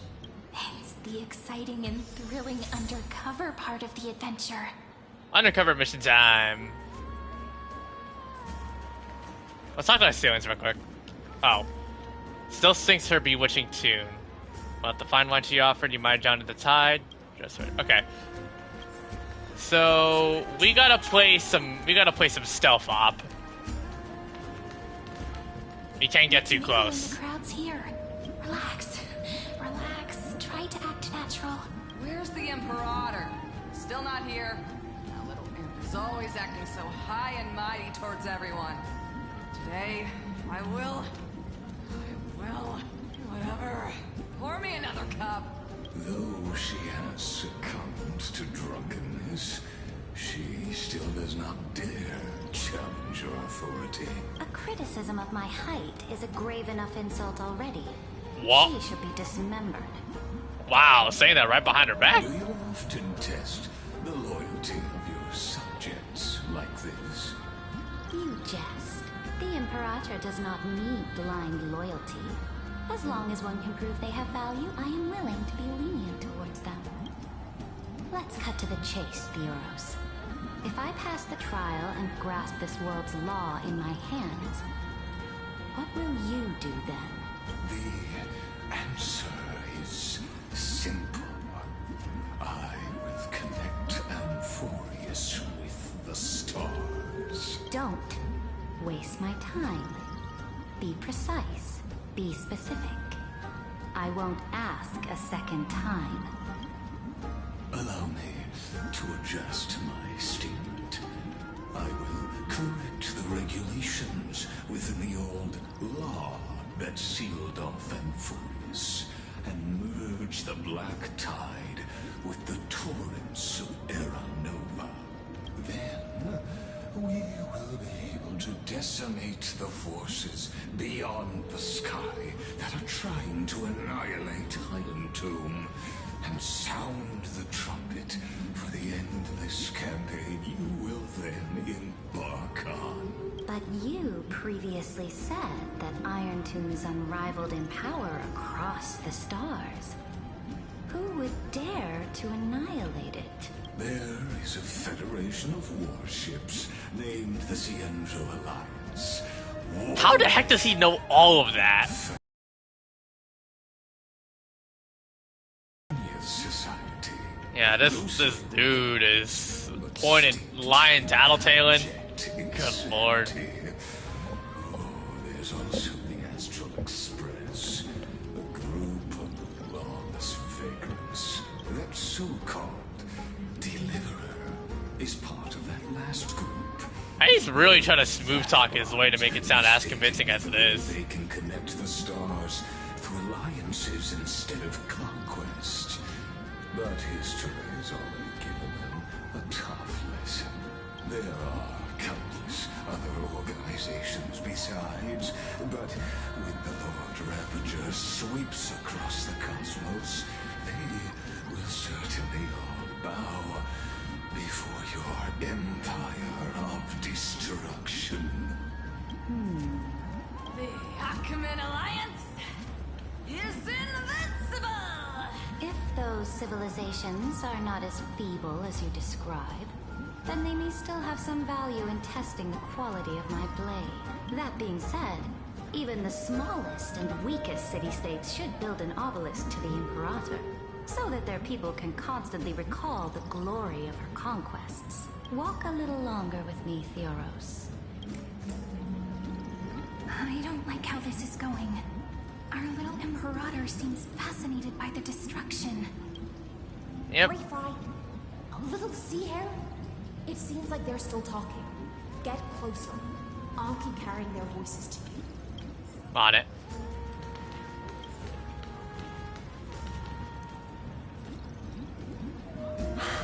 What a difficult situation.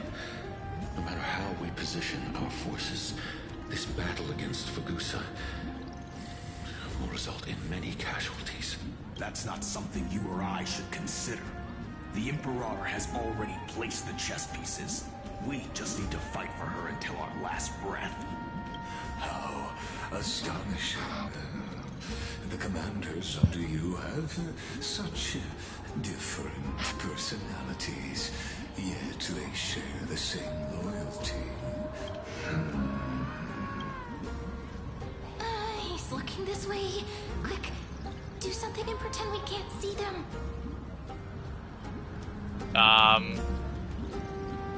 Chat. So, you have this super duper speedy... Oh god. That is so ad-libbed. Huh? Oh, I got it. It's that thing, right? Oh.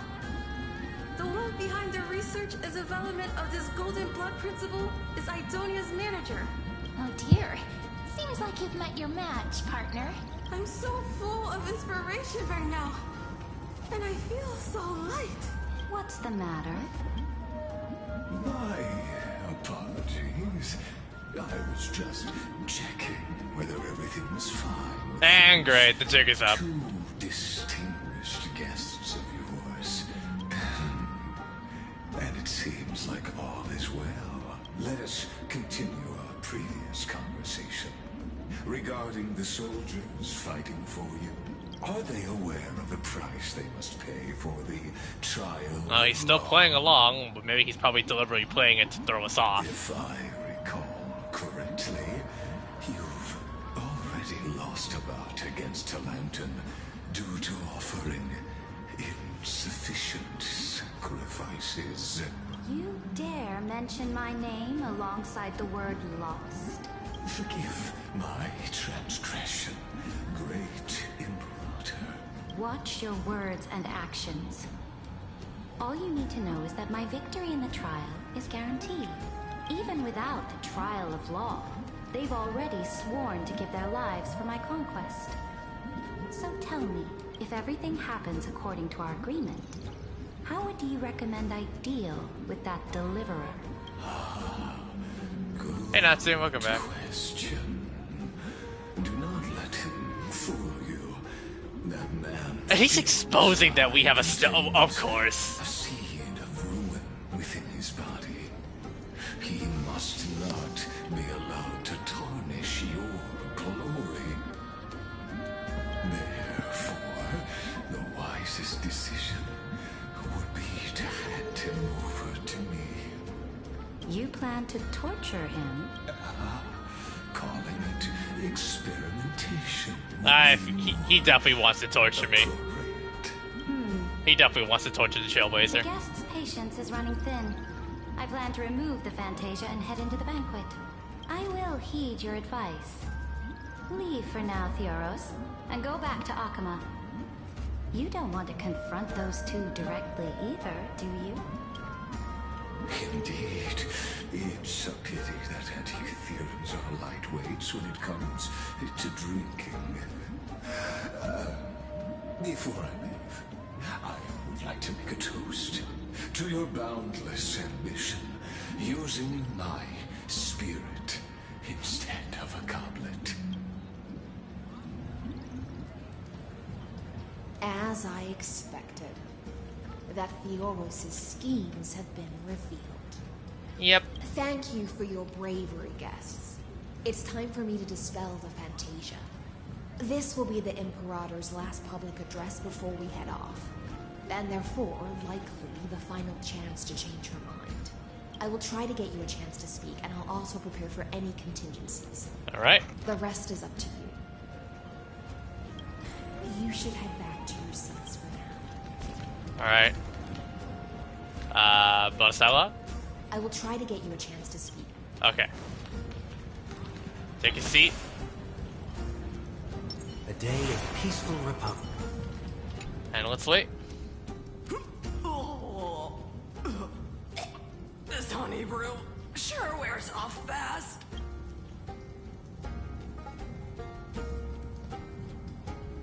Up. The Imperator! The Imperator has arrived! Here we go. No need for formalities. I should be apologizing for my tardiness instead. The hour draws late, and I trust you have all had your fill of brews. Therefore, I will not observe the usual ceremonies. Any warrior who has fought by my side should have those speeches memorized by now. The Imperator's word is law. Are you out of your mind, Dux Frigoris? The Imperator hates flattery most of all. Ooh, that's embarrassing.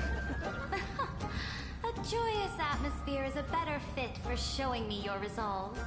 I believe that you, my dukes, will do all you can to assist in the campaign against Fagusa, just as you always have.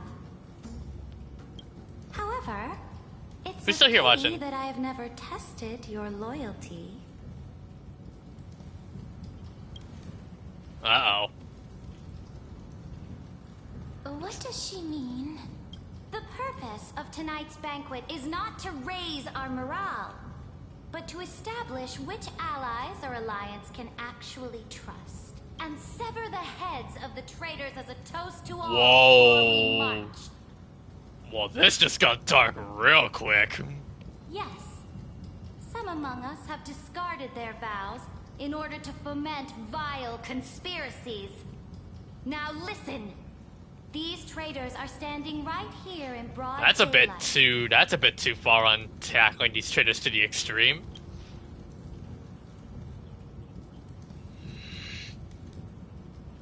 Dux Gladiorum Hycelans.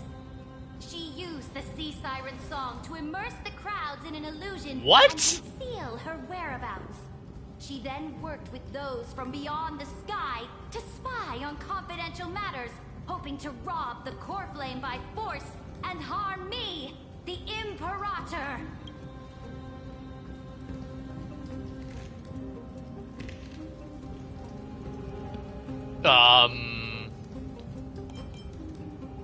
So the whole thing's busted. Imperator, I can explain. Silence. Do you remember who used to own this blade? She met you once, back at the Temple of the Three Fates. It was Kindness, what? The head of the cleaners. Well, everybody here in this world is She screwed. was the first to draw a blade against the Imperator, and personally made herself an example for my enemies. Under the shade of the olive groves, the people of Akuma said they would never bow to me. In the frozen, lethal fog, the people of Idonia said they would I don't want to never jump to that bow me. operation yet. At the beginning, I'll just let this thing play out before I really offer my final judgment. Yanisopolis said they would never bow to me, but now they all lie silent. They now fear me as they fear the law. For I am Saridra, and I am the Imperator. If you have any last words, say them to the Imperator. Then, face her judgment. After I cross this river, it will be a tragedy for mankind. But if I do not cross, Probably did a good then job it in will be ending the her. end of me. Ooh. If you are ready, then I'll follow you and fight to the last. Deliverer. We must convince Saridra. But if we're forced to take this last resort, we have to kill the Imperator. No other way. That's right, friend. Now, use your identity and add in a bit of experience and charm and testify to the Imperator as we promised. Alright. You think you can slay a king using your words instead of a sword? I'll have it. Show me the weight of rhetoric from beyond the sky. Will it weigh heavier than 3 human lives? Let's watch our words carefully. Oh. Okay. Start with the okay, so what do we start with here? 3 human lives. Watch our words carefully. 30 million cycles, or the fake Era Nova. I feel like we can't jump directly to conclusions. This has indeed started. Yeah, I would say Defiance. Before I arrived in this world, the Chrysos heir of World Baron was a young man with the pseudonym of Finan. He came from Ides Elysiae in order to combat the lies of the Era Nova and deliver Amphoreus from the Defiance, ending definitely, of yeah. the destruction. He lived through history 30 million times, hoping futilely to find a breakthrough. And Cyrene, the young woman standing beside me, also carries an equally heavy destiny. Silently. Lygus' sins or the true identity? Okay, so we seem to be in a decent start.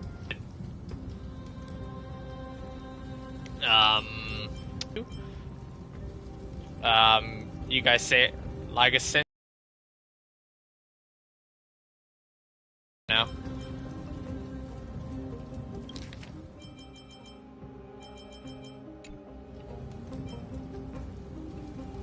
Oh, it lagged. Sorry.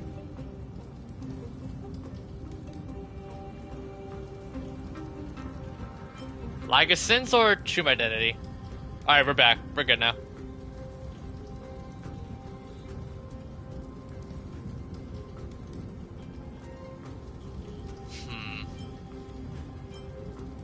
I don't think Lygus' sins is a good choice, because I feel like you guys say sins. Alright. Lycus is not a guide at all.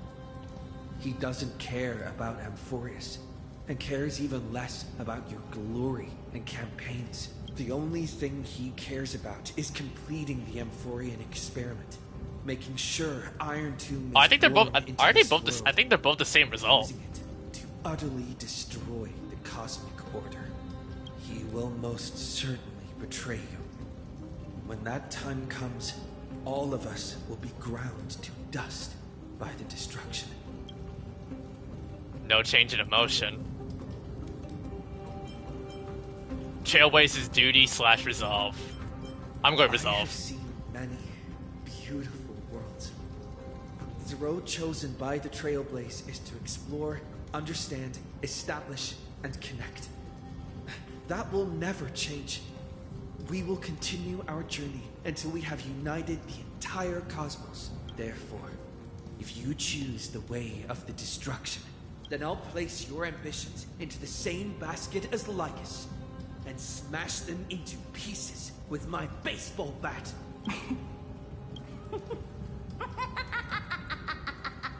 That was truly a chaotic speech. All that needs to be said has been said. Dux for Goris, Dux for Malus. Escort the traitors to the prison.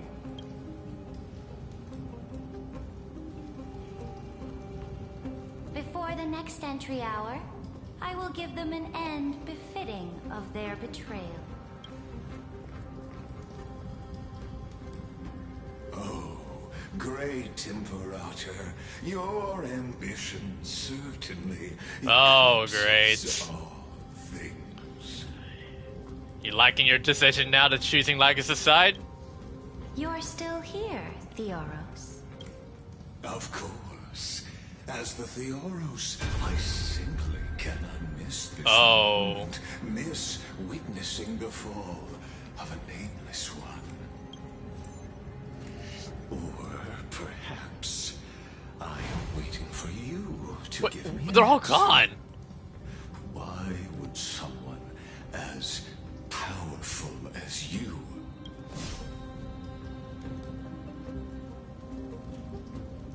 use such a clumsy excuse as imprisonment? Oh god, Lycus expected her to kill them personally. Nah, why imprison them? Make sure they die. So you finally tossed aside your act. I must point out that you are Oh, so she really intended to act like we really are screwed just to lure Lycus in. Okay, she got me good. You would try to control both sides and turn both them and me into your pawns. Was all of this just a performance? Farina will be proud. That's right. That little Imperator never trusted anyone. She was always trying to see which side had more sincerity. Whoa. All right. We'll listen to you. Here you go. Also, oh, please pass nice. on a message to the Imperator from us. She can trust my friend, anywhere, anytime. But as to the decision the Imperator must make, he has no wish to transgress her authority. We just want to tell her everything we know. Now, use your identity and add in a bit of experience and charm and testify to the Imperator as we promised. And we won. Sincerity will always remain the greatest shortcut to people's hearts. You know, Cyrene, there's also another person that also loves the word sincerity. Oh wait, Felicia, because she's so sincere and so lovely. I can toss your words right back at you like Kyrgyz. Why would someone as powerful as you pretend to be a mortal and kneel before me? Unless you enjoy giving flattery and prostrating yourself. You are mistaken. I am only trying to ensure the experiment's autonomy, meticulousness, and perfection, thus avoiding any unexpected outcomes. A forceful intervention will only create larger errors, reduce efficiency, and introduce ugliness. I mean, you're the only thing that's ugly. Had you fulfilled your promise of giving the law to me and completing the Era Nova, then the Amphoreus would not have deviated from destiny's course. But you broke your promise. What a pity. In that case, I must carry out my duty as the administrator and eradicate all factors steering the experiment out of I knew she wasn't dumb. Factors such as you and him. Careful. Careful. What was that voice? Oh! Was it? Evernight! Oh my god! I finally found you. Oh man! Be careful. This land will face disaster.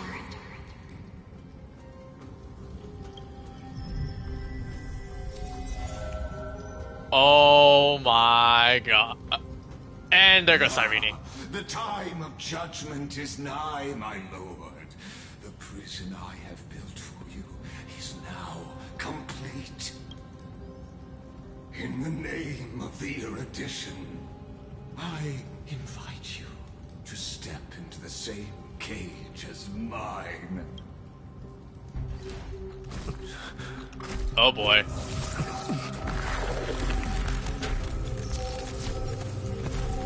Oh. What's the meaning of this, Imperator? I did not permit you to act. A ruler is the only one who can decide their subject's destiny. But, great Imperator, what judges destiny is not the ruler, but gods.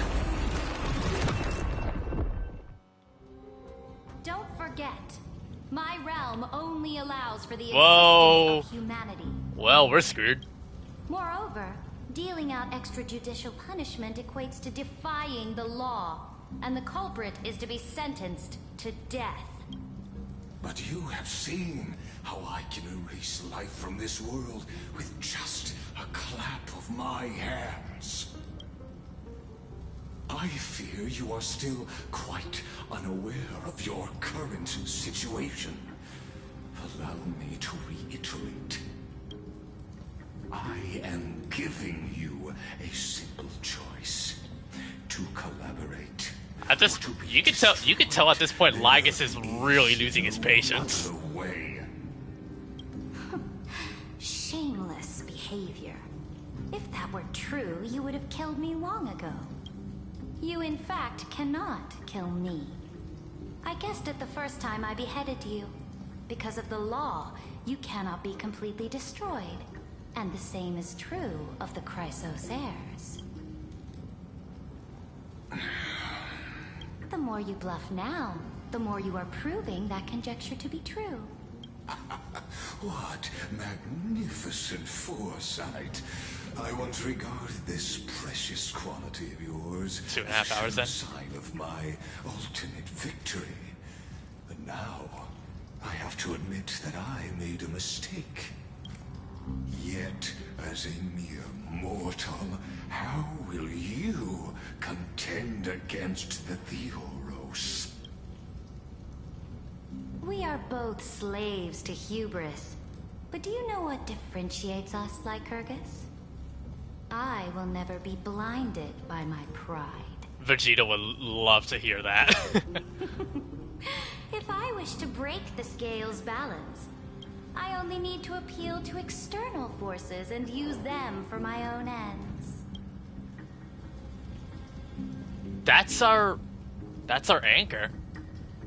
Finally, we get to meet face to face, Senior Society member. I offer sincere acknowledgments for your many past achievements. Oh, but I must deeply boy. your current perspective. Whenever this has just gotten personal for her and Scrollum at this point. You could tell this one is personal. Trust me when I say that you aren't the only one feeling regret right now. Screw them. No, this is some personal knowledge. Personal plus knowledge. So you two are the allies from beyond the sky the Deliverer spoke of, and why he demanded the divine authority of law.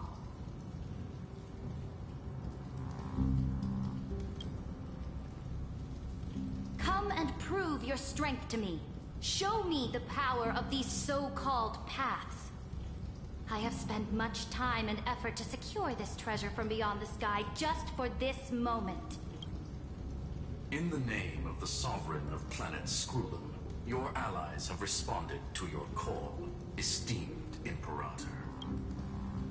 Please allow me to spell the situation out for you, Lord Lycus. Permission to read the ultimate protocol is already in my hands. It'll only be a matter of time before we acquire the authority to write and execute commands as well. There's no way the flame chase journey will continue after you've burnt your bridges so thoroughly like this. Do you really think you can still win? Oh, seriously. Don't embarrass the society.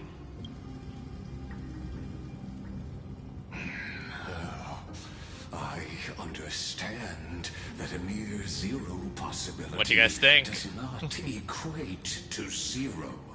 That argument is very persuasive. Might as well like and sub. This is getting good now. I feel like it's getting juicy. The same principle also applies to you, my dear peers. You will never be a match for me in a world constructed through Catorzane algebraic expressions. And as for Era Nova, why don't you entertain this possibility? What if I reduced Akama to rubble and ground her people into minced meat? Yes. Would heroes then once again desire the power of demigods so they could fight against me? Listen, Iron Tomb is fated to be born. You may shackle me and put me in chains, but I have thousands of ways to ensure the destruction's descent. And what I just mentioned is only the algebra out of those thousands.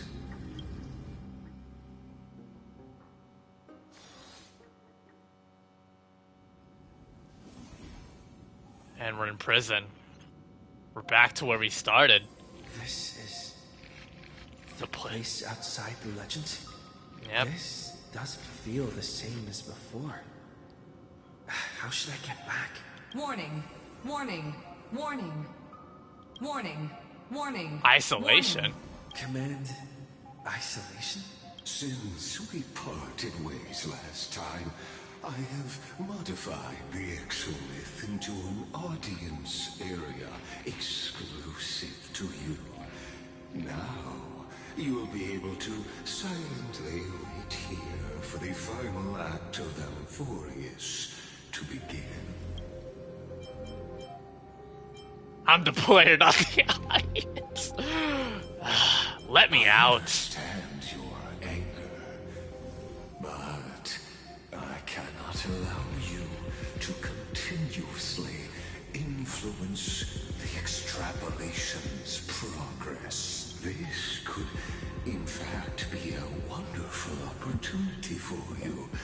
From the audience's perspective, you may better observe the workings of the erudition at a macroscopic level in this place where time flows far slower than within Amphoreus. You will witness the end of that world's saga. What exactly are you after? Concerning the prime mover of life. Not in your life, yeah. And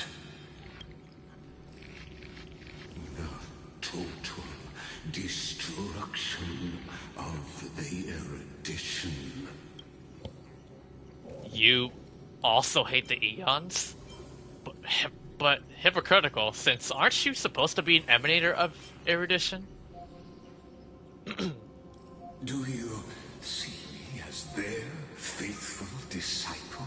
I remember making an OC of me myself being an Eon. I am certain not. I have tried so hard to ensure Iron Two's birth, just so that I can correct the error named erudition that humanity crafted with their own hands. Okay, why do I feel like Lagos is having the freaking mindset of Ultron where humans are what's wrong? Oh, how I yearn to return to those days. Everything is more technological and advanced for robotic enhancements in AI. Lagos low-key is like Ultron right off the bat. Evoking feelings of longing and delight among humankind. Of course, Lagos thinks that Amphoreus itself are the humanity of Amphoreus are monsters. Required to gain an audience with them, and the geniuses would say that Noose already knew. They always. That arrogant Eon was born from the primal mobile of humans' desire for knowledge. Yet they themselves sealed off humanity's capacity to seek enlightenment. I am simply cutting down the tree of doom that we planted ourselves. I must admit that the process of answering your questions has reminded me of the happy days of learning in my youth. However, it is a pity that my true form must now descend into Amphoreus to deal with the accident that arose because of you. But you won't have to wait long. When the curtain falls, you'll surely understand mine and Amphoreus's ardent wish. Where time flows slower than within Amphoreus. If Lycus spoke the truth, then I don't have much time left. We must hurry. But how can I get out of here? Can you hear me? Little one. Herda? Herda's voice? Warning. Warning. Warning. Hurry up. 240. Put some speed into it. That old Intellitron overlooked one little detail. And Screwy and I finally found an opportunity. What's happening outside? Let's keep it short. While you were gone, well, in those few years, Amphoreus... A few years? Yes! Time dilation, resulting in an uneven flow. Don't you know this already? Let's stick to the main points. The Chrysos heirs activated the chronocognitive anchor and helped Skrullum and me open a hole in the firewall. We made some adjustments, so he can't attack us immediately, but it won't hold for long. Critical warning. Critical warning. Time is running out. Here's the conclusion. It'll probably take a long time for Screwy and me to completely break this cage before Chrysos heirs have a full grasp of the law. To be safe, we'll continue to launch side channel attacks on the system to give you opportunities to escape. You need to seize these opportunities. So start moving and find a way to pull off a magnificent jailbreak. So how should I do that? Another Pat's influence. Critical warning. Critical warning. Terminating. Oh no. Power is strong. Maybe able to help use the Pat's power. Make it detect you. Unauthorized communication terminated. Is Herda saying a certain path faction? Remembrance. Remembrance. Arrived in Amphoreus. It's remembrance, I believe. For help? It's not destruction, nor it's not erudition. I mastered the powers of different paths in my previous journeys. That's Amphoreus is what introduced us to Remembrance. Figure out exactly which faction has arrived at Amphoreus, and which path's power I should use to call for reinforcements. Are these showing my memories? Destruction? With a Stellaron in my body, I woke up at the Destruction probably will not work because Final has beef with Nanook. A world that'll give rise to a Lord Ravager would definitely draw the attention of the destruction. The Stellaron in my belly is gonna be super useful. But what if I end up pulling in the Antimatter Legion or the Annihilation? No, we need memo sprites. They really help. Let's just focus then, I guess. Sanity and madness. Gently knocking on the door. Nothing. Failure is not necessarily a bad thing. This power wasn't gonna call up anyone nice after all. Oh well, if you put it in, you put it in. Alright. The flaming lance Preservation. Kleepoff. And gains the power of the preservation in Belobog. That's right. No matter how far away a planet is, the IPC is guaranteed to pay attention as long as there's a business opportunity. Isn't Amphoreus a pristine, untapped market? Besides, even if I can't call up my friends from the IPC, the architects and the nomadic miners should be able to help too. There are definitely cities and ores in this world. Let's resonate again.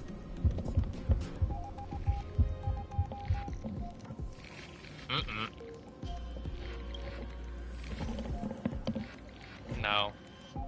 Seems like since Amphoreus has no overseas market, Sheep A. No, Aeon of Harmony. Can't reach it. How would... I received the Watchmaker's hat in Penacony and declared war against the Order. Then gained the power of the Harmony. That's right. The benevolent family must still remember me for saving them. This ain't Penacony anymore. Stars, and they'll definitely want to help. Come, dear hat. I've put you aside for quite a few chapters already. Sing me, Clocky. The world is in harmony and the stars shine bright. Time to resonate again. Out of Harmony.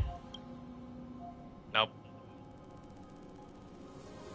Doesn't Lycus want this story to have background music? He has such terrible taste.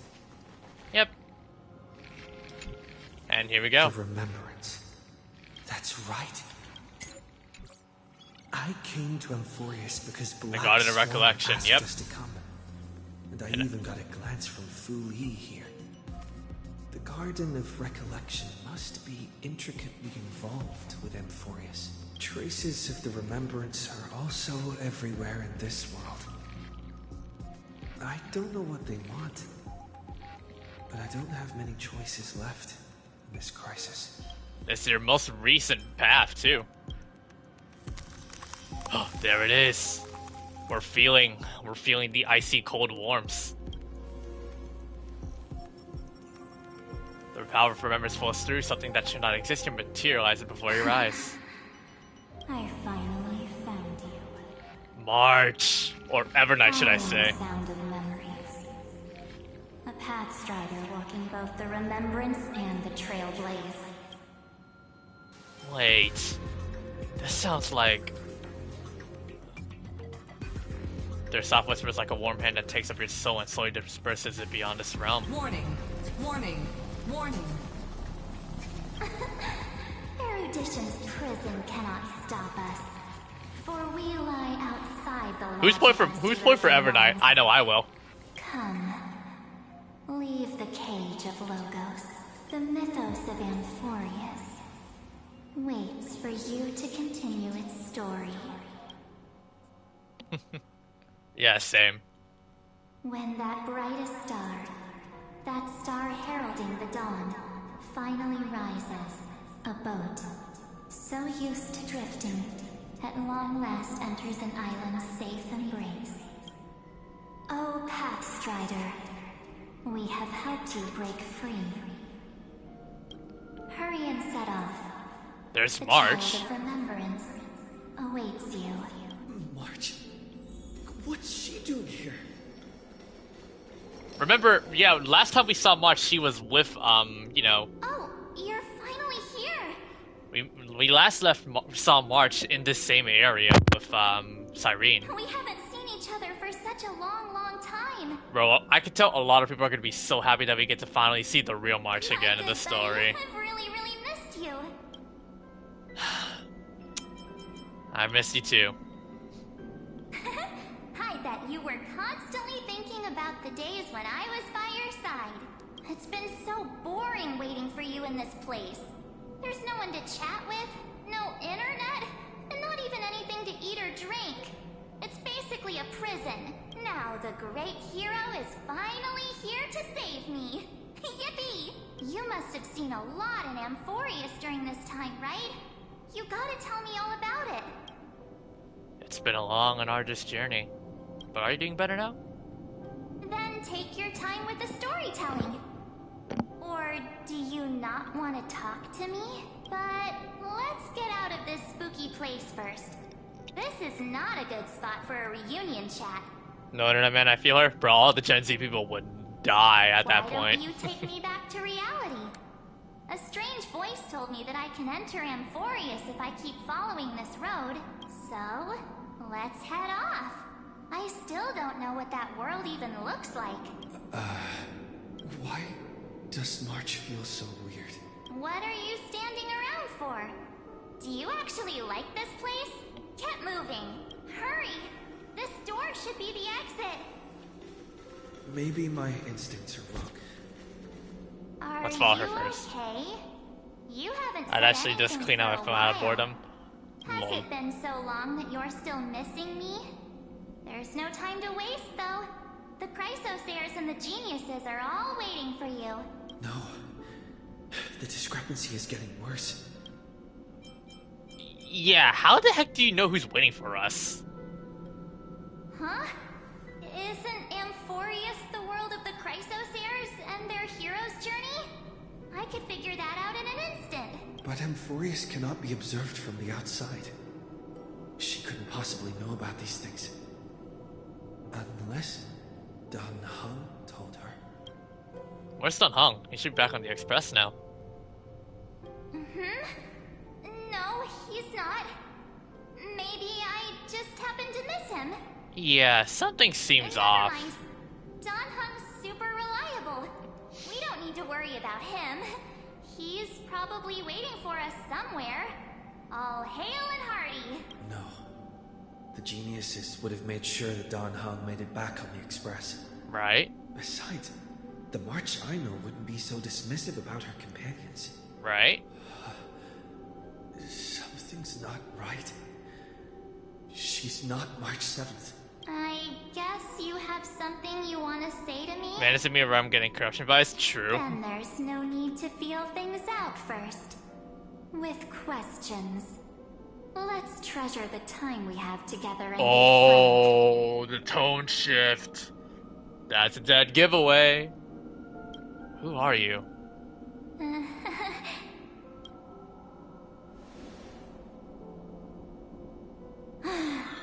As expected. A glimpse of memory is not enough to deceive the bonds of friendship forged between the Nameless. In that case, there's no need for further deceit. You're right. We're not the March 7th you are acquainted with. But we can send you back to Amphoreus, as long as you are willing to help us. Who are you people? We are the Garden of Recollection. You should be very familiar with that name by now. Just as a reminder, while you hesitate, time is quickly ticking away in Amphoreus. Working with us is the best way to stop the enemy of erudition.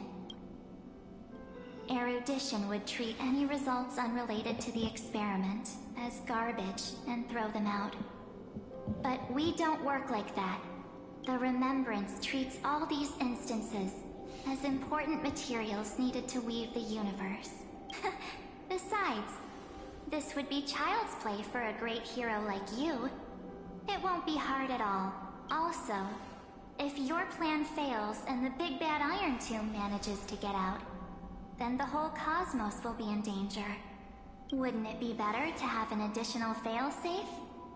As long as you help the Garden retrieve what we want, even if Iron Tomb reformats everything in the physical plane, we can use Remembrance to reconstruct the entire world. Or should we say, the entire universe? So help us. Find where Amphoreus' memory began, and bring it out. The Master of Anosrava has already glanced at you. Void Don't deny remembrance. it. That storybook is the best evidence. Say, you aren't seriously gonna be moved by their pretty words, are you? I am the one who commanded those little ones to lead you out of the prison. But I didn't expect to attract little gnats trying to take advantage of the situation. While Remembrance can help you return to Amphoreus, there's no need for you to do it the way they want you to. Of course, there's also no need for you to make any deal, or pay any price. For you, this is probably a long time no see. Oh my god, what, bro, that color scheme. Bro, it's so good. Dude, she looks insane in person. Oh my god, bro. Why is it with the white, red, and black color palettes looks so beautiful? Why is it with the what is it with the Articuno color palette that just looks so good for most characters? My dear. Who are you? There's no need to sit around in your memories at this moment. And you feel so helpless. Put them aside. For now, all you need to do is trust me. Or do you need more proof? That won't be hard. Uh-oh. Keep our first photo, alright? Come to pass while we're around. And now, The statue. Is that John Connor's brother? Oh, did you hear that? She just called me, but I'm a YouTuber. Full of pain. We won't escape from it. Hey, are you sure? Maybe a couple of punches will help to jog your memory. I want the old march back. That's funny, Natsu, don't we all? It's as if they all happened just yesterday, right? I don't want to lie to you. Which is why A core I will not flame. use her name. The third month of Amphoreus is the month reserved for the Veil of Evernight. So we now know that your Dun Hong memory and March using the 7th name are also Evernight parts of the somehow. Core Flames. Evernight, but why? I'm happy to explain more, just not now. We might have a lot of time to ourselves. But Amphoreus yeah, does not well, have it's gonna that have luxury. such a panic and heart attack, dude. If we I do feel not bad for stop him. erudition and destruction, then the journey you've treasured so much will face the prelude to its obliteration. A countdown not in Amber eras, but in days, minutes, seconds. So, take this gift, this burning core flame, this footnote of a transaction. It contains hope, and the warmth of the entire world, ripples of past reverie. She hid this fire in the long river of time, hoping that her wishes would transcend time to reach your hands in the future. Now, take it, and return with it, dear friend. Return to Amphoreus, and overturn the final Era Nova. Witness the time that stood still for the Deliverer. and the resistance that never bowed to the destiny of destruction over the long years that passed trust in a Evernight. flash. Yeah. Then, with this core flame blessed by the remembrance, You might think Evernight, aka March 7 is pretty much the emanator of remembrance. and I will silently watch. Alright, Alex, I'll quit Wooba then. Time, waiting for our next encounter. I believe the wait won't be too long. Well, we got something that I don't think Lygus expected, but What exactly is happening? Keep going. Keep trailblazing for Amphoreus. For you. And for the March 7th in your memories. speaking of Wooba, I'm taking a 5-month break from it. I got burned out from it. Oh, really? Go forth.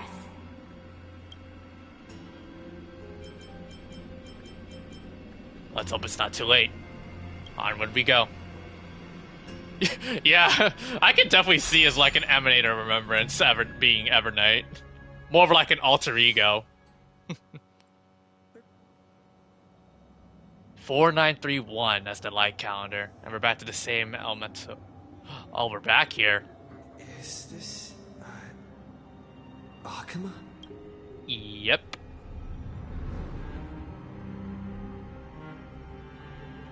Why does it look like... No one's here. And the dawn device is off. Emanator March reminds it hurts to the void. Well, we can use... Too late.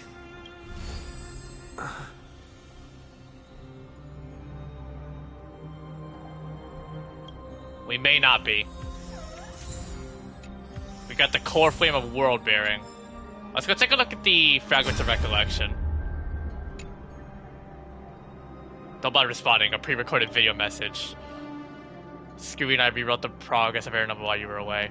You don't have much time to listen. So let me break it down in simple terms that anyone can understand. Racing down the path of destruction for too long and the underlying logic of Air Nova that has been completely corrupted. You both put in a lot of effort, but we could barely manage to overwrite a small portion of its logic. 99.8%. We're now rewritten Air Nova. It's 97%. A critical matter. The internal structure of the scepter is too unstable, and we don't know what complications might suddenly arise. The most rational course of action is to quickly run another exploration to buy Cosmos a bit more time. Dealing with that old Chaltron, don't hesitate and start the next cycle of extrapolation right away. Era Nova isn't a process that happens in an instant, and the protected nodes of the scepter are probably at their most vulnerable only during the reset. Only by initiating the process first can we seize the opportunity to make our move. All up to you now, Deliverer. Alright. The chronocognitive anchor?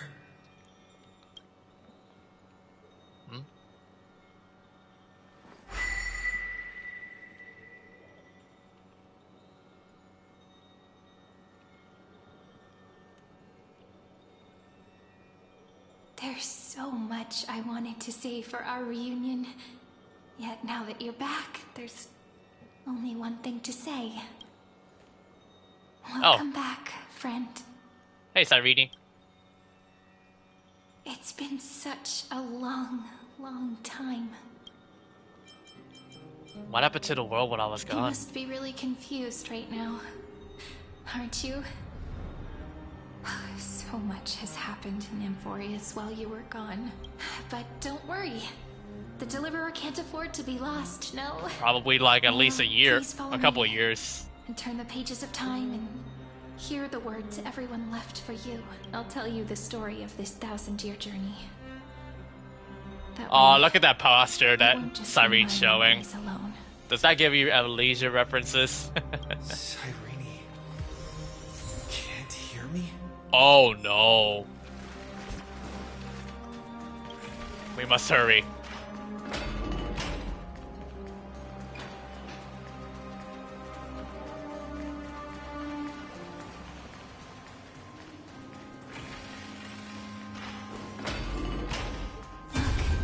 The scenery of the past has resurfaced.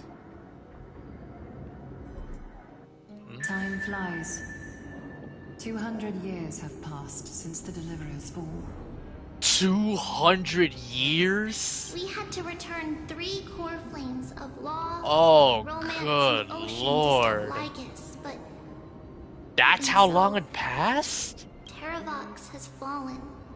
The 2 geniuses vanished without a trace, and Zeridra embraced her fate. At this rate, Era Nova will come, and Amphoreus will fall into the destruction. We're almost at the end. seems the key to Literal rewriting the Armageddon. end once again lies in the core flame of world bearing.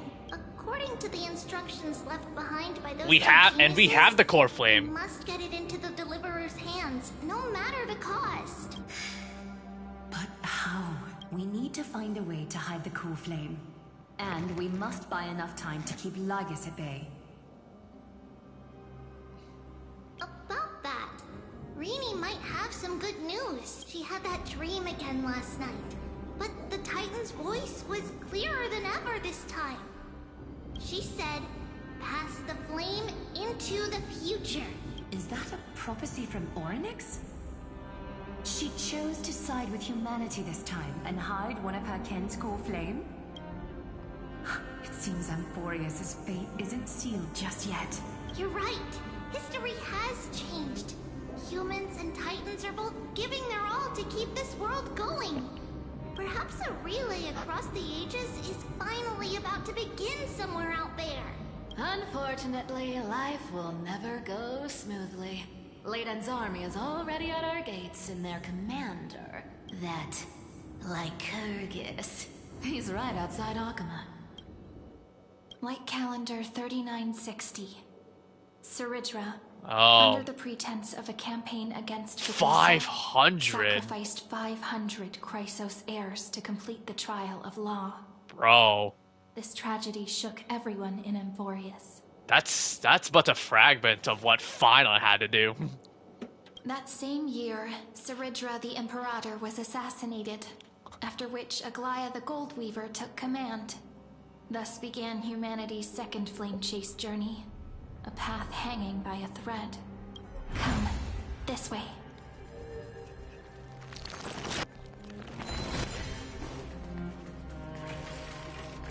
Let's move.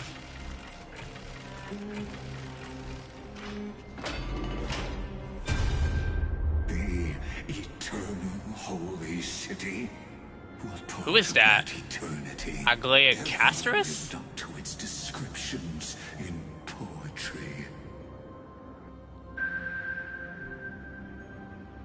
The Memorial Palace lies in ruins. Countless mortals have perished because of your stubborn resistance. It's time you learned the cost of refusal. Now, answer my question again. Where is Kefali's core flame? You really think you'll find it by razing the holy city to the ground? From what I see, I still gotta give the Chrysos there some credit for definitely acting out defiantly. Don't forget, you can't kill the Chrysos heirs mentioned in the prophecy because of law. I have never denied that, which is why I now place my hope in the faithful citizens of Akuma. Perhaps they'll give me what I seek in the echo of your screams. Now then, I'll be cutting open your chest. Oh, jeez. And using your scalding golden blood to baptize the masses. Allow me to apologize in advance. We shall start with you, blind and foolish Lady Goldweaver. Leave this to me, Lady Aglaya. You must get away now. No, Holy Maiden. I'm the one who must stay. What? His conspiracy won't succeed. Because Romance is ready to make good on their promise to weave an indestructible armor for Amphoreus. Its name is Solidarity. You must escape with your life and carry word of my death to those still fighting. Then keep going with them. Just as the Imperator lit the torch of resistance with her death. My passing will make this flame everlasting. Take good care of it. Guide it to the future. And place it into the hands of our deliverer. 50 years later, Lygus led his forces again to Akama. He Another charged 50 directly years? into the holy city and Man. razed the Marmorial Palace. History would name this battle the Third Siege of Akama. 90,000 brave souls gave their lives for Akama that day, including their fearless leader, Aglaya. Go forth, deliverer. And Aglaya has fallen.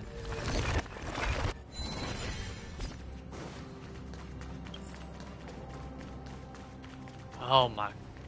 Bro, everything is nothing but ruin. Go. When the frost melts and the snow... So what you're saying is... Princess Homebuddy is never coming back, is she? Now Castrus is the next one to fall. Like that? Since Cass has made up her mind, we can't let her resolve be in vain. But... between staying in Akama and going to Styxia, what difference does it make when it's death either way? I'm against relocating. With Kethale's protection, isn't Akama far safer than that dead city? Cass's plan doesn't involve any relocation at all. Huh? Like you said, Akama is humanity's refuge. We never intended to get everyone moving to Styxia. It's just on Cass, Hycealans, and me to prepare the final trump card for the Deliverer. Wait, what kind of trump card needs all three of you demigods to throw yourselves away? We must lay down the path to the future, so when the Deliverer returns, they'll have a clear road to reach the location of Era Nova. Styxia sits where death meets the ocean. There, with the combined powers of ocean and passage, we can summon a current that leads to the vortex of Genesis. And the demigod of death will forever guard that secret path until he returns. We all know Lygus will set his sights on the vortex of Genesis. That's exactly why we have to do this. I'm calling it, this is literally Final Fantasy 15 vibes. Guess I underestimated Idonia's Maiden of War. She's got way more steel than I thought. And Cypher, we need you to head to Castrum Kremnos as soon as possible. By any means necessary, forge an alliance with Strife. The prophesized Crown Prince has already been born. He shall become the new defender of Akama, protecting this land after we leave. You don't need to worry about that. I just came back from Castrum Kremnos. Only a step ahead of the news. Treeby, something's flying towards Akama, and it's really fast. What is it? It's a spear! It's the Kremnoans. Their king's already here. With the protection of the demigods Trebios and Cyphera, Akama endured wave after wave of warfare, though just barely. Mighty. Casterus chose Styxia as the last resort, and completed the trial of death, causing the stagnant waters in the River of Souls to recede. Soon after, Trebios departed on a long journey. That same year, the Kremnoan king Euripon, along with his son, Prince Midamos, joined the Alliance to safeguard the Holy City in the Battle of Deliverance. Go on. And see you tomorrow. Alright.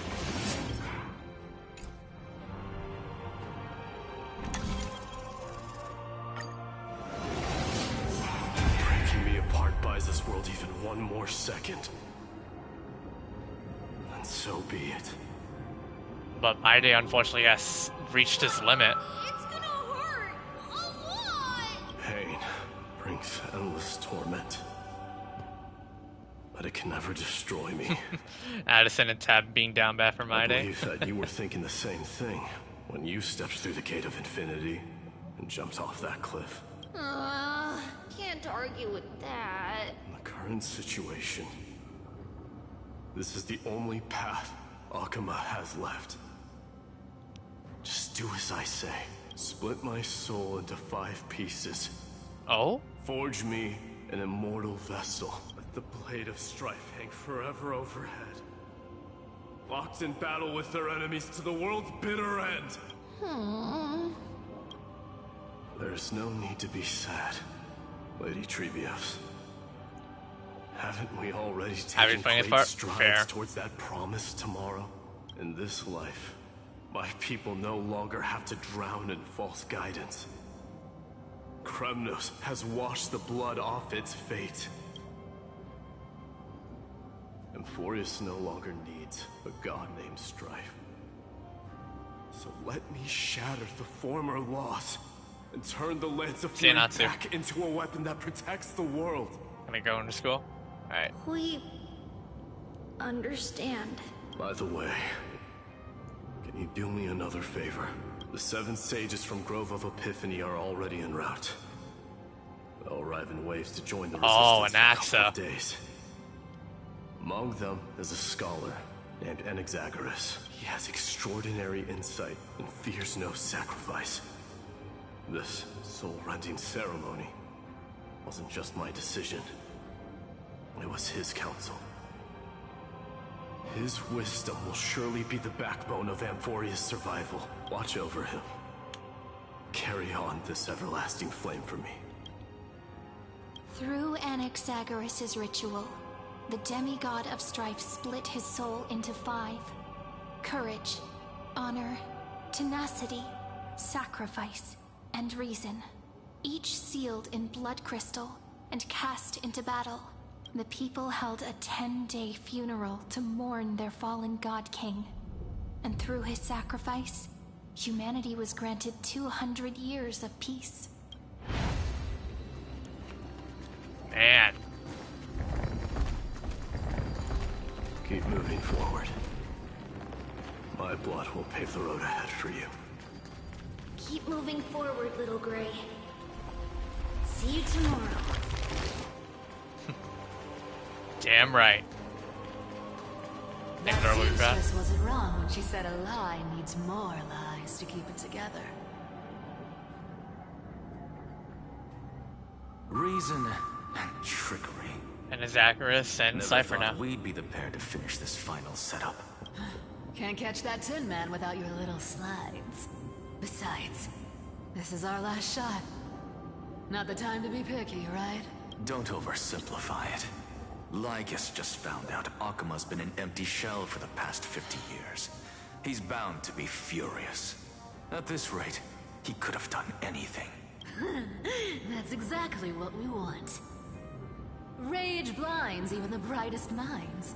Doesn't matter how much of a genius he is, the principle still holds.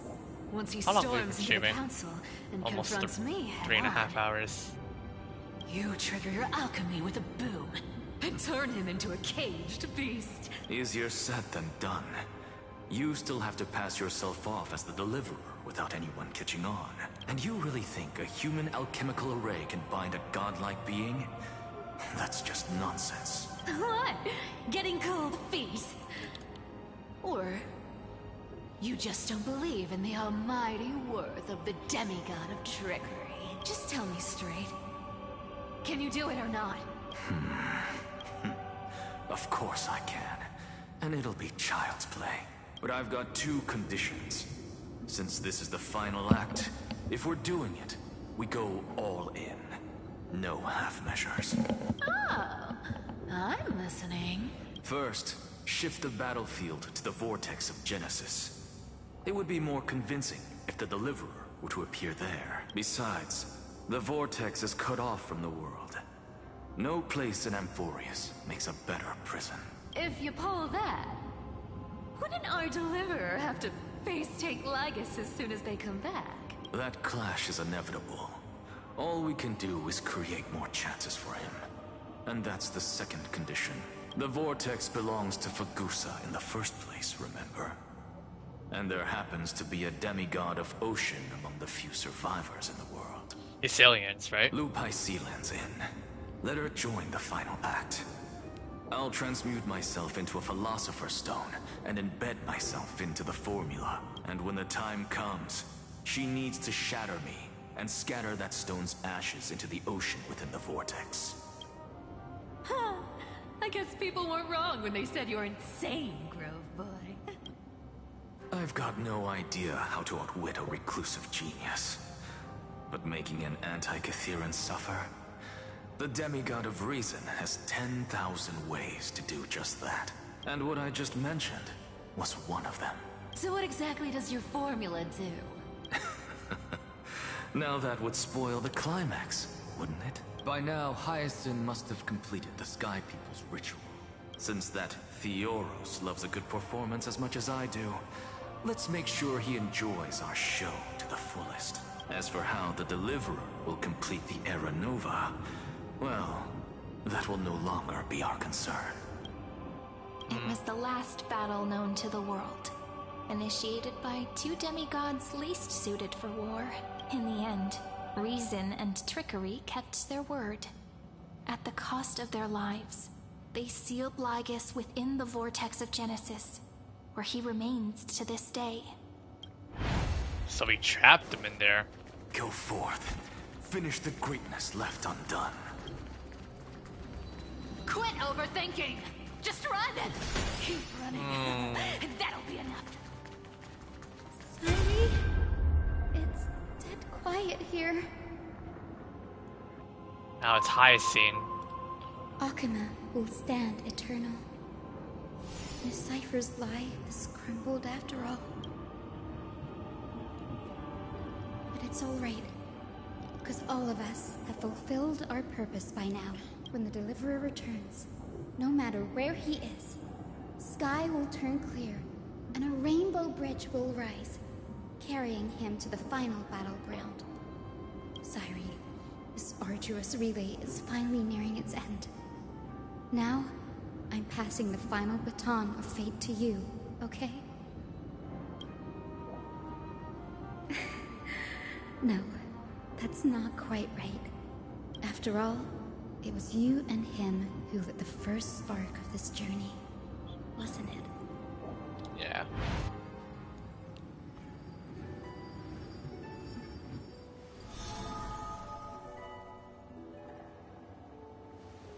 I'll tell you the story of this 1,000-year journey.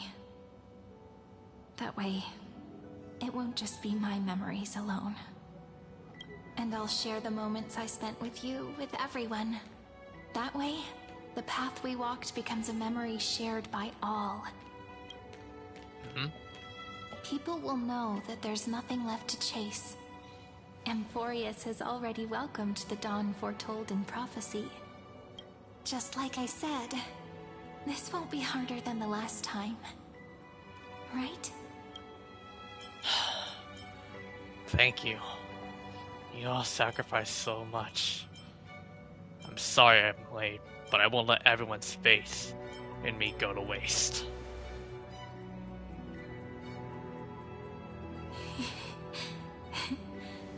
I wonder what kind of expression you're wearing right now. Probably the same as always. Calm, resolute, and brimming with confidence.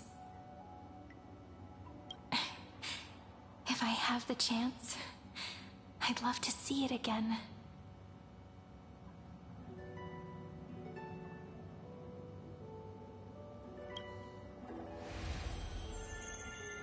Because it's really been far too long since we parted. Cyrene, even you?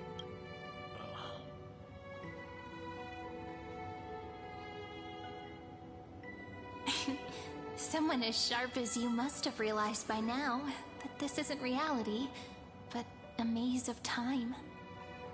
As the last link in the relay, I will return to the Temple of the Three Fates, tell Orynyx all of our stories, and bottle every page we've written into the little flask of memories. And then, may it set sail in peace, drift down the river of time along with the core flame of world-bearing, reach your sun. Just like the first time we met, right? Oh, wow. They even had to bring in Mem too. Oh, Even though man. this cycle has no demigod of Wow, time, the feels. time has always stood on humanity's side. This is the only way to make sure that the Era Nova won't happen before you return. And the only way I can safely entrust the completed final flame chase journey to the Deliverer's heart. After all, the new world will be born from your memories. And the protagonist of this story mustn't be absent. Wow. As promised, I'm back. Let's go. It's time to complete the Era Nova, and I will take all of you to the new world.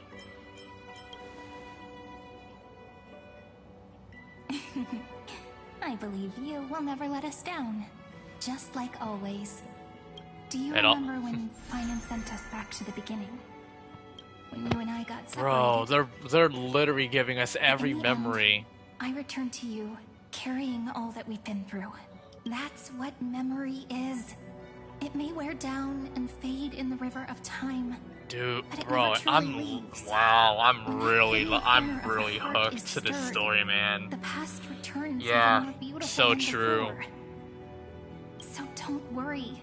Let the 33,550,337th Flame Chase journey become part of you too. I've gotten a lot better at it with the experience from the last time. Next, you will head to Styxia and find the Vortex's entrance guarded by the demigod of ocean before charging toward the final battlefield.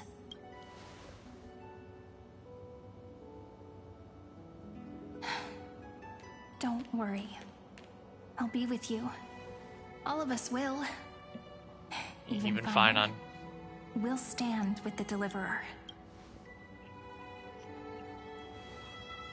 So say a short goodbye, then set off, just like we promised at the start. Toss away all unnecessary worries and troubles, and bring our smiles and determination into tomorrow.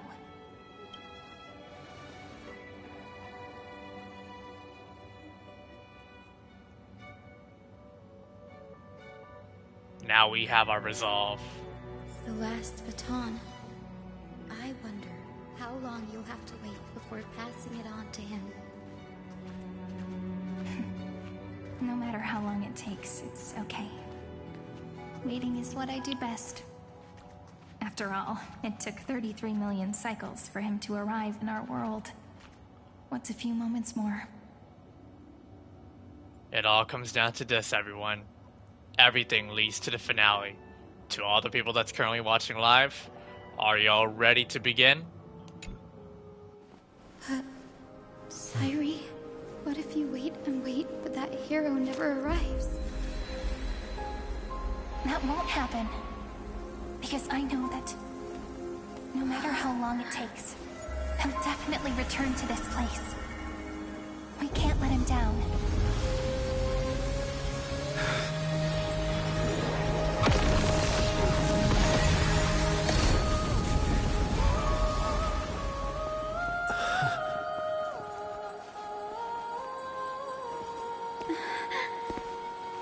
Sky shall rain rays of dawn for you. May romance be with you on your journey. And reason grant you enlightenment. Let strife bestow you with inspiration. Trickery ensure your success. Allow death to protect your soul.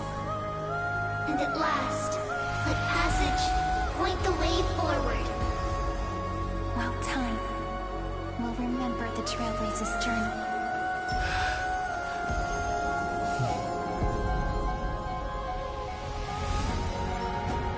Wow, that's a beautiful scene.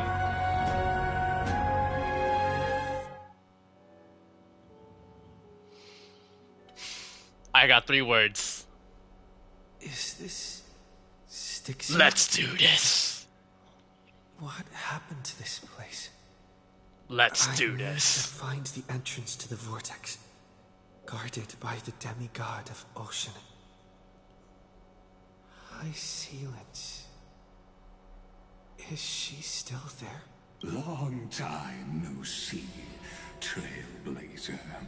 Of course. Generation after generation of Chrysos heir heroes have tried to defy fate with their blood and tears, either voluntarily shattering their souls or waiting in eternal solitude. But alas, fate can never be defeated. You managed to break free. And trickery may bind my flesh, but my will shall never fall silent. So the demigod of ocean, the Dux Gladiorum, High Sealants, sought to bring me into a fantasia with her voice and drown a genius in slumber. But alas, it was all a hopeless dream. That warden fell before I did, due to erosion of time, while her prisoner remained unchanged. And yet, here you are, bound to this place. True. I can't leave this place, but what of it? You should have heard of this fable. In a shadowed cave lived a people, imprisoned from childhood, and chained so that their legs and necks are fixed, forcing them not to look around at the cave, each other, or themselves. Behind them is a fire, and before them loomed the stone wall of the cave. The flames cast shadows, while the rocky surface threw back echoes. To them, that false play is the whole world. Yes, I'm trapped in the cave, but I know it's all just a fleeting illusion. I don't struggle in dreams. I wait, and now I'll go into the cave. Oh yeah, good. Deliverer has come to defeat me and save this world that never owed you anything. Oh, you'll need to awaken the singer here and unseal the prison called Vortex of Genesis. You'll be the one to unshackle me and bring the cave. Reminds me of the block. Oh. Down. Of course. I don't mind waiting a little longer. Let me guide you through this next illusion. One last memory from that prison warden. I hope you'll watch the stories of this fantasia closely. Logically, the Deliverer must see the world for what it truly is. Emotionally, this memory captures the fate of everyone in Amphoreus better than anything else. Only by feeling it for yourself can you understand my point of view, the meaning of destruction. And I'll be the one to bring destruction to your scheme. To your unshakable resolve, I salute you. But before we step onto the final stage, let me ask you this. In the spirit of that fable I told you just now, can the prisoners in the cave learn to see the shadows and echoes for what they are, and stop mistaking them for reality?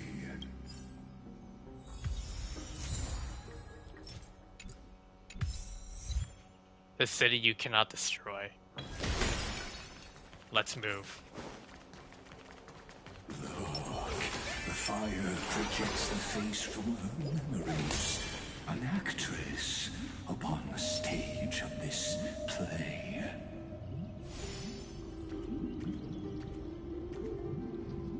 The dark tides flood flood the sea, and our kingdom teeters on the edge. Fear not. Our queen has gone to the borderlands. She'll quell this calamity herself. This is the scene when the Chrysos heir of ocean was born. She was once of a Titankin race named Sea Sirens. At that time, Kozlana had suppressed the Black Tide's rise. Hey, Tab, final mention. To remove Iron Tomb from its roots, the Black Tide still roiled in the depths of the world. And the kingdom But he failed. of Sea Sirens was the first to face the destruction head on. Listen, I heard Electra's voice. She's calling to us. Let's go. Her voice carries the queen's command. Well, because there's a new The area. Black Tide from threatening the ocean, the queen gave her all, body and soul.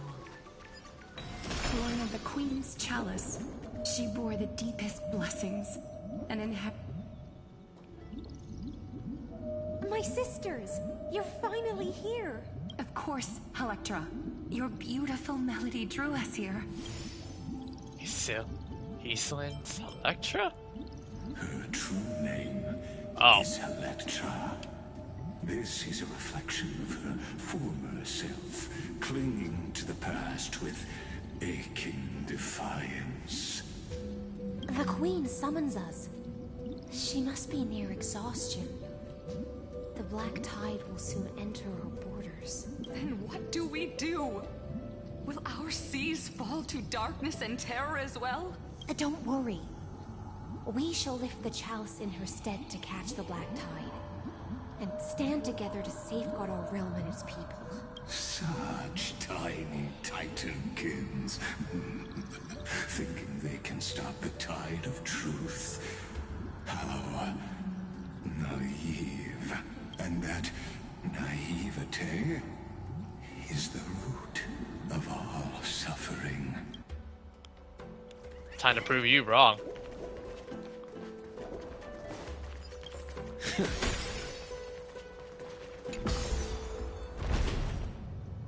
The Queen's palace lies just ahead. Even her once graceful form is now tainted and drowned in dirty mud. Is that all?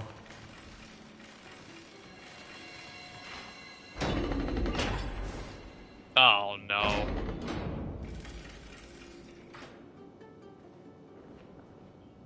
Oh, Fagusa, our noble queen, we've come at your call. My little fishlings, you swim with such joy. It pains me to speak of the kingdom's sorrow. I once believed I could drink the Black Tide dry, but even the deepest chalice must one day overflow, and I can hold no more of this filth. Mother, worry not. We're all children of the sea. Let us bear your fate together. We'll take up your mantle and drive back the black currents. We'll mend your sacred chalice and take in the cursed filth.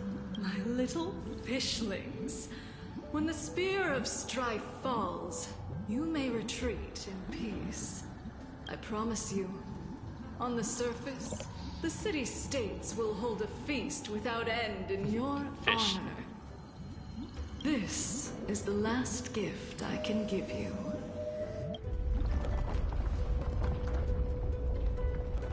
Oh. Oh my. Fagusa sank Well then. into the abyss. With the chalice shattered, their intoxication spilled into the black tide, birthing the first madness in Amphoreus. Sea sirens followed one after another, hunting for the Titan's fragments, until their flesh decayed and their bones crumbled All for the promised final feast. Keep watching. But tread carefully, for the stage ahead is crumbling with age. Just like her shattered fate.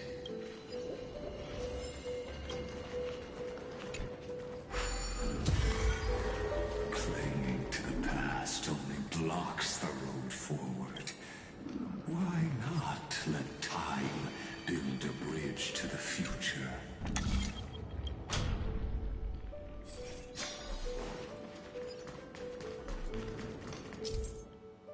The Chrono Vessel is a temporal ritual tool by...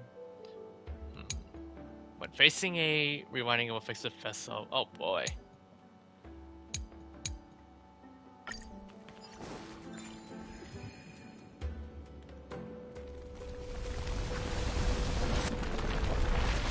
The chandelier is still giving way. Maybe the Chrono Vessel nearby can help.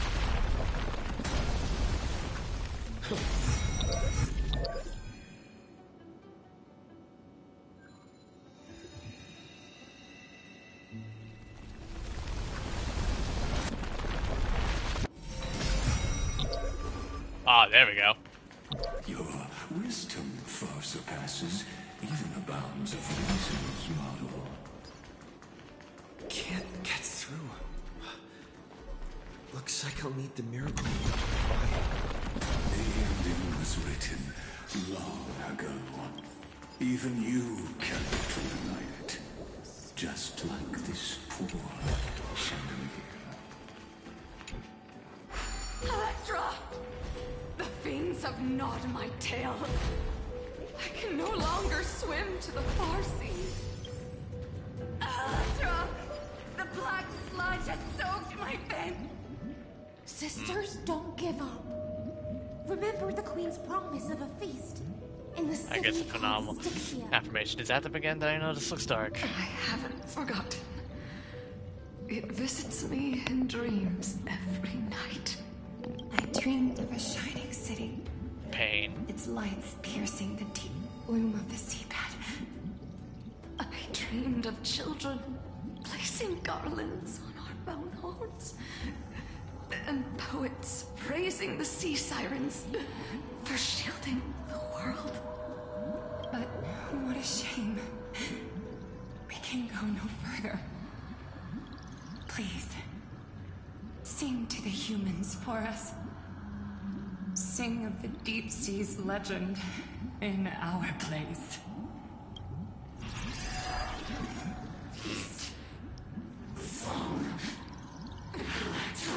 These must be the new enemy types.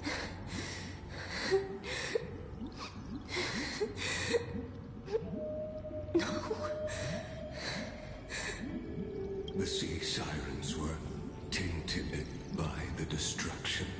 Their flesh rotted away. They became the black tide creatures of this cycle. Farewell, sisters. I'll finish this last task. Then return to prepare your feast. And so, only one and she put them down. On the seafloor, high sealands, swimming alone through the seas, burying her kin and searching for the fragments of the chalice of plenty. Though most of that journey was in vain, why not use the power of time to leap ahead toward the journey's end? To reach the Spirit Basin, I'll need to call upon the power of the Chrono Vessel.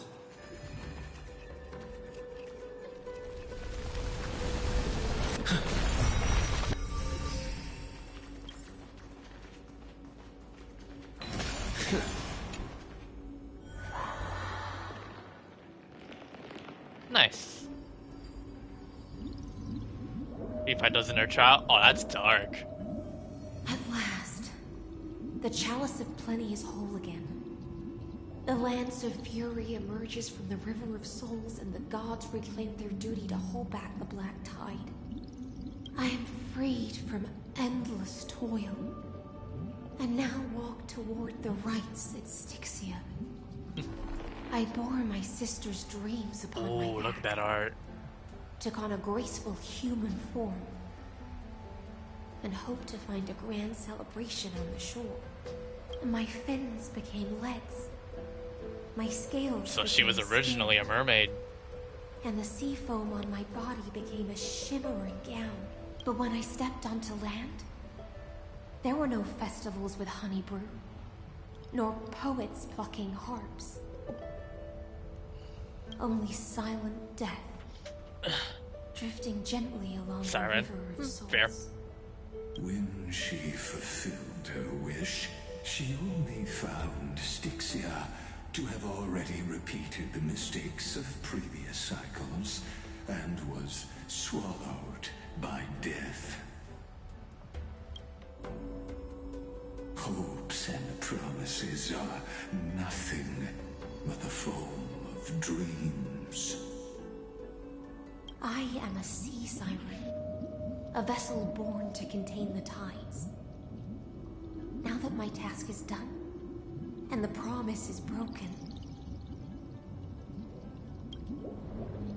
A house of ice. how am I to go on in a world drowned in shadow? Fagusa, my noble queen. She evaded my questions with drunken stupor. She told me a grand feast. Now she's starting to turn. Now she's starting to change her emotions now. So I wandered lost, groping through the dark. The feast she spoke of. Where is it? Lonely Blade, I shall grant you everything you seek.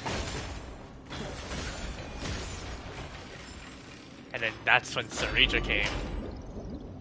After wandering the surface for ages, the lost sea siren met her future conspirator.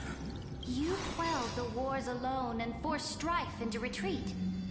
This swordfish that commands thousands of legions, whom does she serve? It's Sarija. Yes, Sarija, long before she became the Imperator, was already burning with ambition. Sovereign who follows prophecy. I am no one's sword. I am just a wandering fish, seeking clarity through bloodshed. Then how about letting the sword dance for me? Is the wait? Is Ocean the simulated version of the Emily? My name. Maybe. Tell me, what is it you seek? All I want is a feast where I might belong. Such a demand is trivial with the Sovereign's authority. I'll grant you a banquet worthy of conquest and comrades to toast beside you. But night, you must offer me your heart. My heart? Yes, a loyal heart that will generate no betrayal. You were deceived by gods and drowned in the ocean's darkness. But now, I will lead you forward and be your light. So be it, noble monarch. The law you proclaim shall govern my every breath. So be it, noble monarch. I am simply becoming someone else's vessel once again, and accepting a duty given to me. And thus, in her hollow drift, she finally found a new purpose, like sunlight piercing the deepest trench.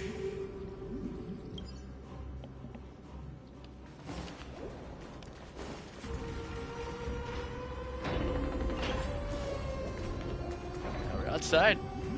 Noble monarch, I've cleansed the foulness from the road as you commanded. my blade, you've helped me ascend and take the crown. Ask, Okay, and you feelings shall of have your nothingness. reward. Yeah. What I desire is the same as before. A feast. Look, I've prepared you a grand banquet. The finest honey brew and tributes await.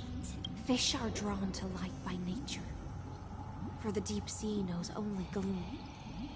Now I found a flame. It may scald and burn, but it's the only light. Emotional damage. Oh, right. Let us join the feast. Perhaps the path forward lies hidden among the revelry.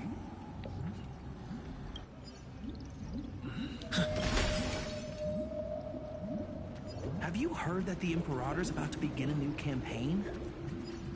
Her glory. My faithful subjects, tonight's feast is not just for the past. It's a toast to the future! Born from our golden flood is an unstoppable colossus. Iron Tomb. Our iron beast to trample the universe! Great monarch. I've heard the universe teems with great threats. Can we truly remain invincible? Fear not. Before the troops of the destruction, such rabble is no more than cosmic dust. Surely there's a planet draped in oceans out there in the stars. Once I claim it, it shall be yours to rule. And to the rest, your triumphs will not go unrewarded. I promise you a new age, free of fear. Now, raise your cups to our conquest among the sea of stars! Sea of stars! Sea of stars! Conquest among the sea of stars.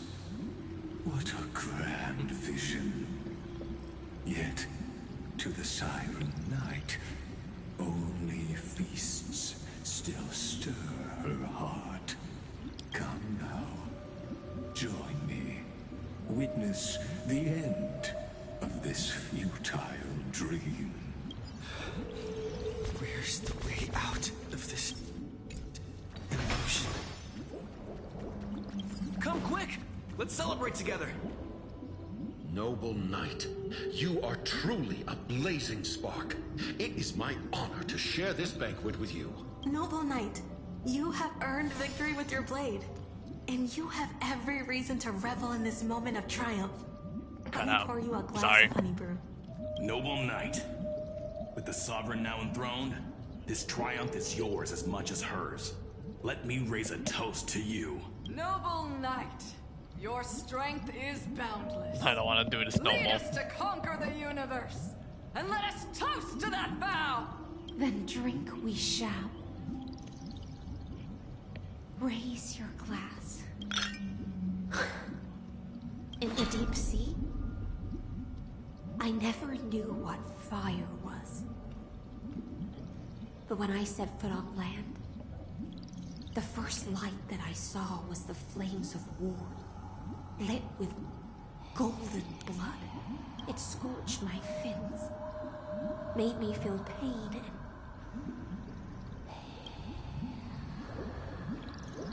Uh-oh. ignited an unprecedented hunger.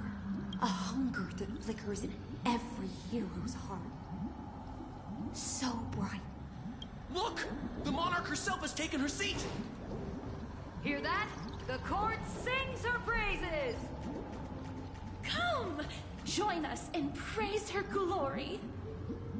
One eye of hers sees glory, the other sees corpses. And yet, she cherishes the name of glory more than fear and death.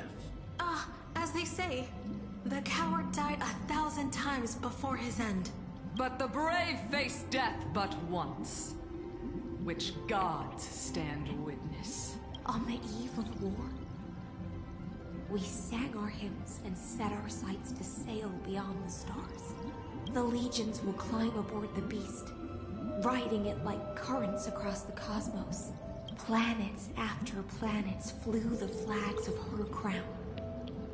Realm after realm was ignited by her flames of war. As the final resistance fell silent, a vast empire rose from among the stars. And this small pond at last embraced prosperity and peace.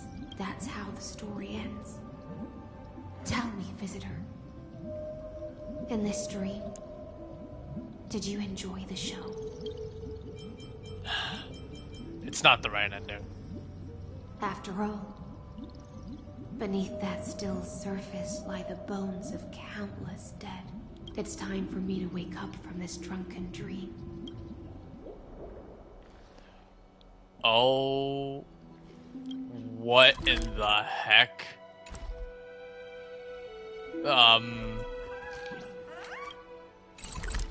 Holy cow.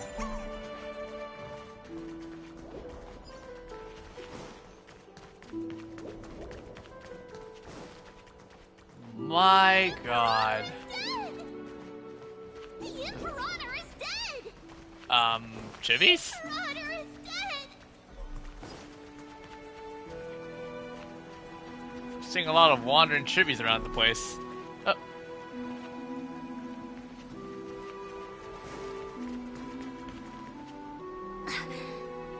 People once cheered for my ascension. What is happening? And now, they cheer for my fall. The cosmos. The battlefield. That I cannot reach. Uh-oh. Before the Sovereign's conquest reached its end, her life and ambition had already been swallowed by the deep sea. This is the true ending. Her grand designs torn apart by the blade. Her regal robe soaked in golden blood. And the one who struck her down? The one who struck her down. Was it you? Was her most loyal Gladius. You killed her, but why? I don't need to explain myself. A fish in a pond has no hope against the surge of fate. I wandered the shore, found a flicker of flame, only to snuff it out with my own hand. I don't understand.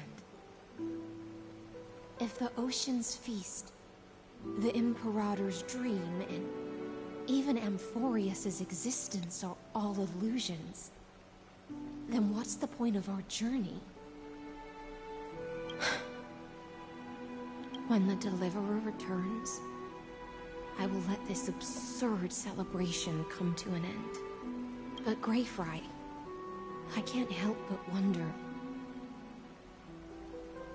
how I dearly wish this feast of the Flame Chase would never end. I'm sure it won't. Oh. It seems she sensed your presence. The Fantasia's foundation is starting to crack. Let's return to the prologue. Remember the allegory of the cave?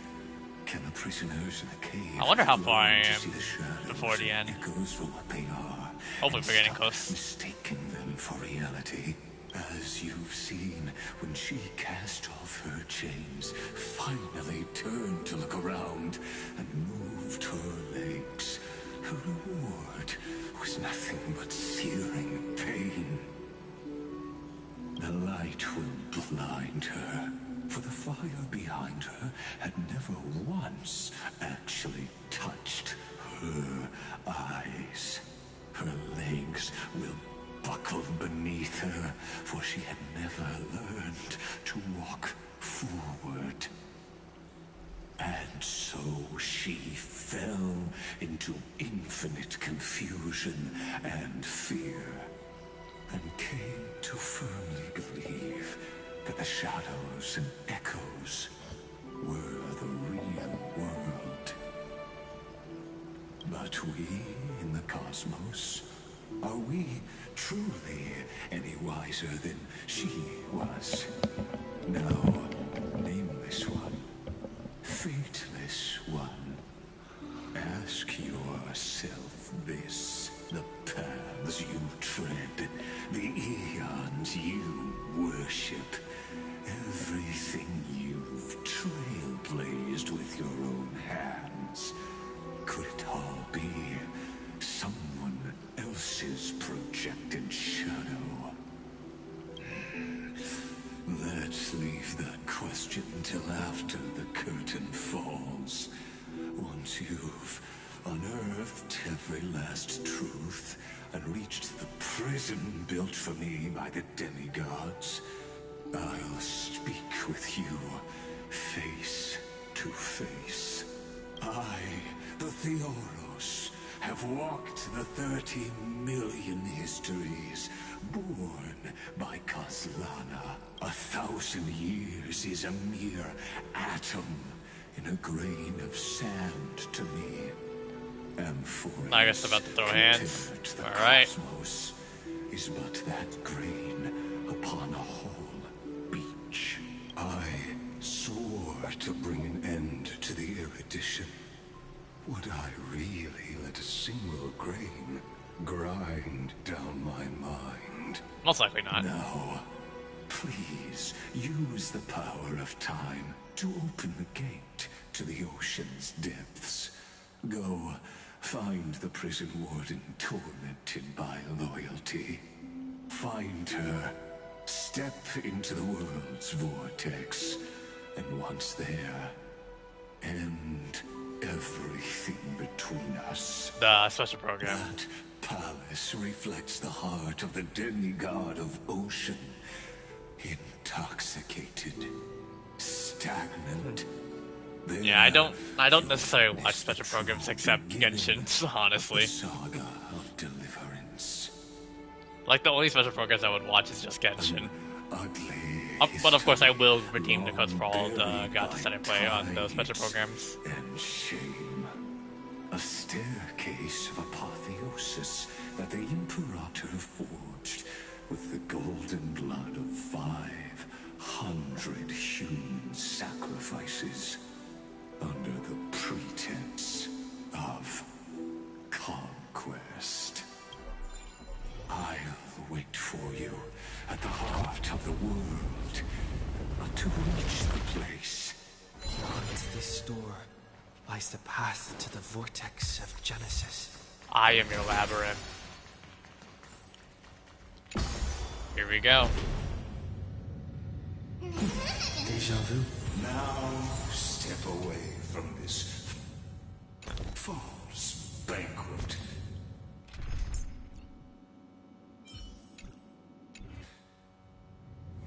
And then onto that bloody stage. So now we know the true opening and access to the Vortex of Genesis.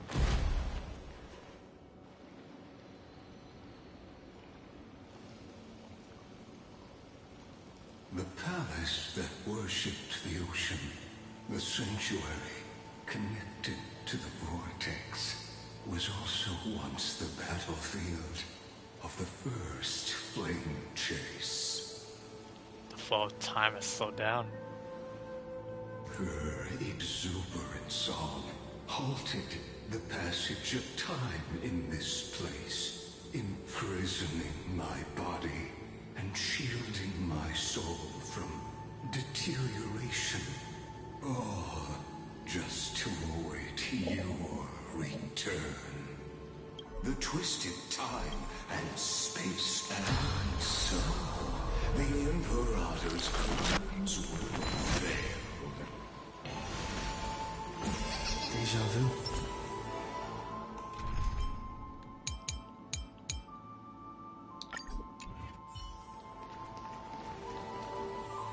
Stay away from Apollonius. This cup of honey brew. What a sweet aroma. From Virginia. Dux Hakalithis. can't give up here. Steeped in death. How delicious. Oh boy.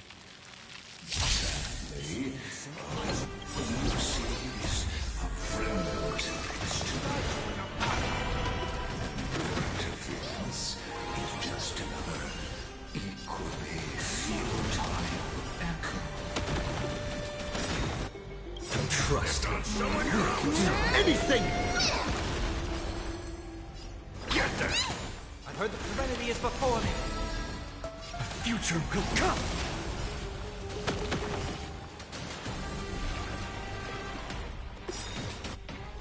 Level 2.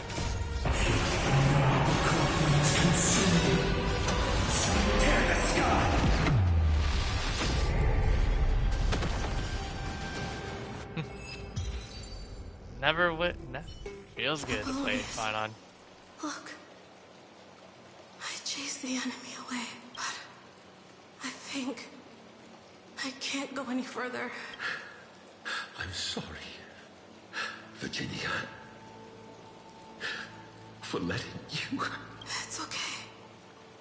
I'm glad to die by your side. Ah, such an ironic twist of fate. Bro, can you shut up? Even as the foundation of the world crumbles, the heartless ruining this moment here. Still made the same decision she did in the past 13 million cycles. During the first Flame Chase journey, the Flame Chase Legion stormed Styxia. Tens of thousands of sea sirens surged from the River of Souls, crashing toward the heroes like a tidal wave. The hell before you is the recreation of that very battle. Apollonius, look. I chased the enemy away.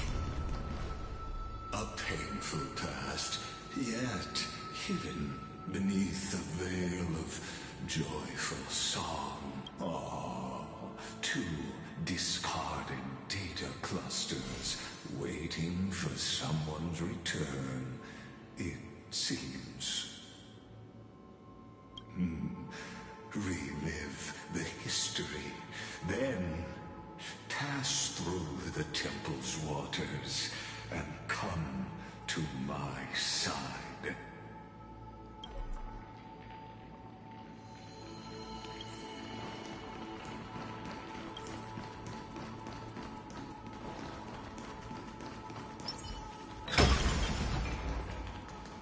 Time to move. Isn't that the Deliverer? What a wretched way to die. The Flame Chase army, devoured by warbling fish, never saw it coming. Look, the cruel Imperator and her Knight Commander, the pitiful Warden. What a perfectly matched duo of test subjects. Their hands drip with blood. I guess VA doing a good job. That is true, yeah. Raise the bridge and cross the river of fate. This path of the prisoner is far from over. Imperator! Imperator! Did you see my gallant deeds, Imperator?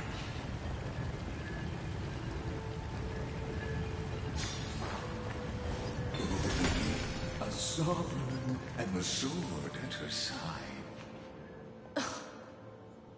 Imperator, why did you... Killing him, but just let me at him. You're here, Dux Gladiorum.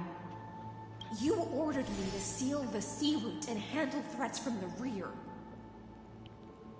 So why didn't you wait for me to return? Why send the Vanguard ahead and let them die in vain? Die in vain?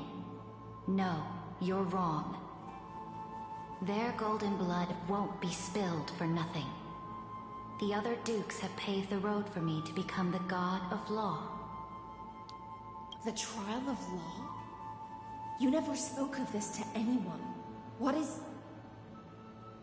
The one who wishes to bear law must purge this world of its curse, and offer the blood of the accursed as sacrifice. I pondered long on what Talantin meant by blood of the accursed. Then, I found the answer.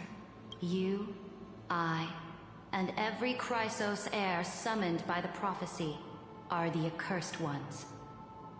Just like that arrogant Theoros said, our golden blood is the agent of destruction, the antithesis of the world's fate. Dux Frigoris, Dux Brumalis, Dux Helcalethist. Their fate was sealed at that moment.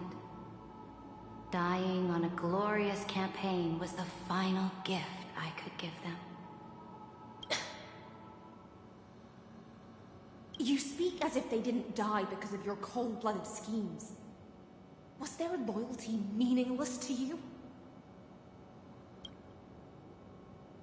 Losses are a constant on the Flame Chase journey, among which even life itself holds little value. If a subject marches to war without that conviction, then yes, as you said, shallow loyalty means nothing. And what about my loyalty, Ceredra? You sent me away under the pretense of guarding the rear. Was there any shred of humanity left in you? Because you still have a duty no one else can bear. Only you can uphold Fagoos's divine authority. Sorry for being quiet, I'm just letting this all play out. The choice is yours now. Also, it's really late. Cast off the chains of loyalty and drive those blades through my heart. Or stand with me and sever the ocean's last breath.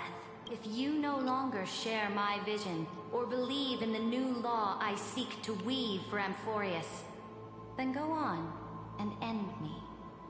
The Imperator of Amphoreus may be ruthless and cruel, but never a liar. When I say life itself holds little value, know this. I am ready to sacrifice everything for the ambition to conquer the Sea of Stars. Hopefully you're gonna stay true to your word.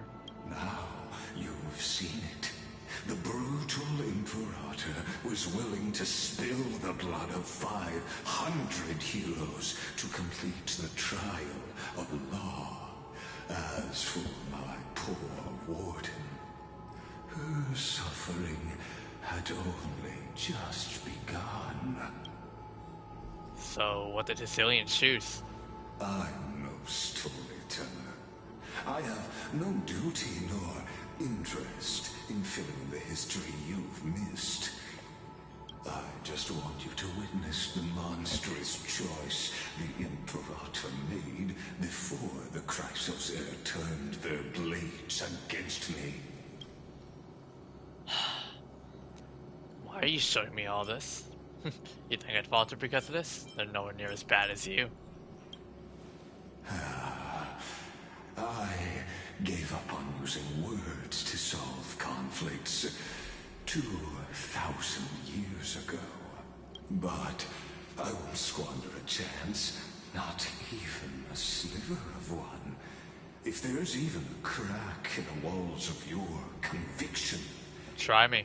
Then my victory is already assured. Now that the past is settled, let's turn the page and bring time back to the present.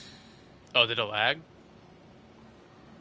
And dive deeper still, until we reach the very bottom of the abyss. Did the stream lag, or was it just YouTube by itself?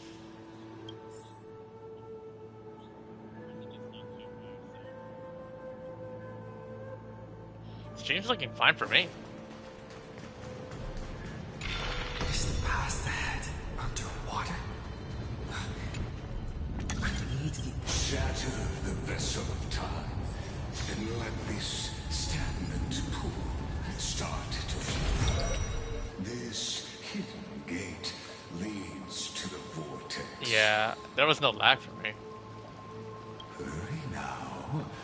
The time of our reunion draws near. This hidden gate. Hurry now. Okay.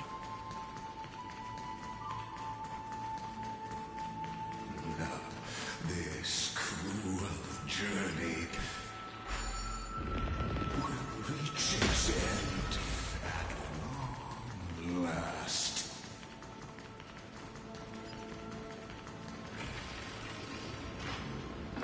You've been silent a long while, Dux Gladiorum. Starting to doubt your decision? Save your breath. The vortex of Fugusa lies just ahead. Are you trying to spoil me, Azzy?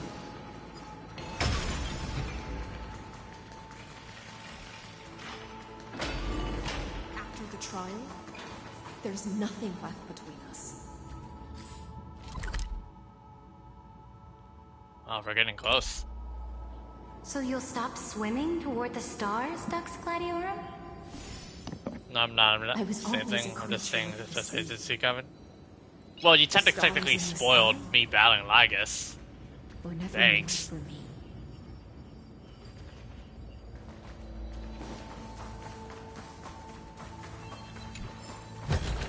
Is that all? Look, a gravestone. It's a giant grave. Was here that the prisoner. No, I actually have not seen the battle against him. I don't really watch Star Rail leaks as much, unlike Genshin. Like, I rarely watch leaks for Star Rail. Witness, listen. Dux Gladiorum. I've lost count of how many times you've stood here over the past centuries. You talk too much for a prisoner like Kyrgyz. Two geniuses who defied law and all the Chrysos heirs who sacrificed themselves in this cycle, worked together to chip away my strength. But they, you, can never affect my will. And as long as my will remains intact, I am free. Don't get ahead of yourself. I still have ways to chain your divine soul. Please, do surprise me. But I'd say your mission is nearly done here, isn't it? Oh, it was here you gorged out the core flame of ocean from Fugusa's body. It was here you and that Imperator both completed apotheosis, becoming pillars of Amphoreus. And after that, you drove your blade into her heart, a loyal subject turned regicide, a demigod committing deicide. Or so the history books paint that tragedy. Oh, but if that's the truth, then why, after 1,000 years, are you still here, guarding the Imperator's grave? Still bound by loyalty. Come to think of it, perhaps I'm not the only one imprisoned here. Your calm does stir the rage in me. Yep. As if the one paying the price here isn't you, but us. Now the real nice time at horror review. That's only because I've waited 13 million lifetimes for my vision to be realized. Countless millennia. Loneliness never once showed me its fatal side. For Lygus, I once will. For a prisoner of the cave, it's more like an old friend. One that helps me think. But you're different, Dux Gladiorum. Loneliness has crept from the silent depths, sinking its claws into your mind. Bit by bit, it's peeling you apart. Will you regress into one of those lost mad sirens? Oh, what a shame that would be. You're right, Lycurgus. Loyalty, curse, the fall of my kin, and this endless waiting. These shackles are too heavy for a fish that cannot perceive any light. I can't break free of the whirlpool that's pulling me under. Nor do I have the unwavering resolve to force myself to wait for that person's return, as everyone hoped for. Oh, deliverer from beyond the sky. My executioner. How much longer until he arrives here? Or will he ever return? I don't know. And I doubt anyone does. Then, what will you do?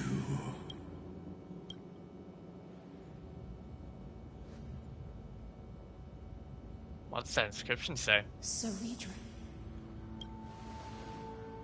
This will be the last time I carry out your decree. Ever since you took me under your banner and made me the Dux Gladiorum, my music has belonged to others. Time and time again, I use the siren's song to lure the unwary into illusions for your schemes and strategies. Now, let the siren Electra sing for herself. Let me step into an endless dream of my own making. Oh, great ocean. I offer you the rest of my clarity and my freedom, in exchange for the strength to stand against the nihility. Against the nihility? And honor the sacrifices of the fallen heroes.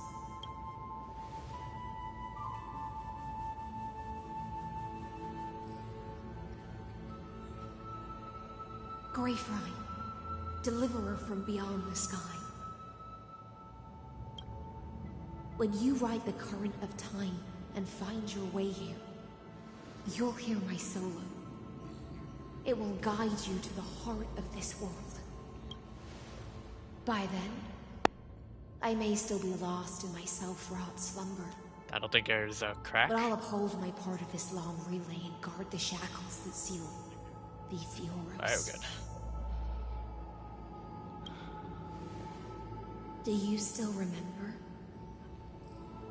To awaken someone from a siren's voice, you'll need Falgosa's honeydew.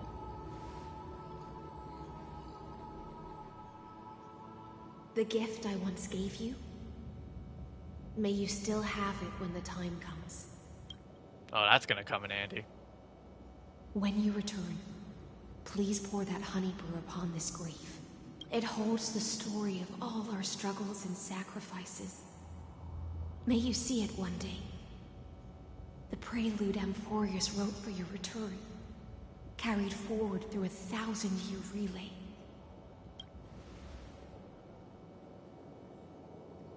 When your morning ends, I'll likely wake from my dream as well. Then, follow the trail of echoes and find me.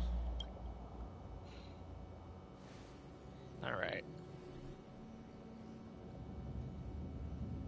And together, we'll bring judgment upon the sinner who defiled the erudition.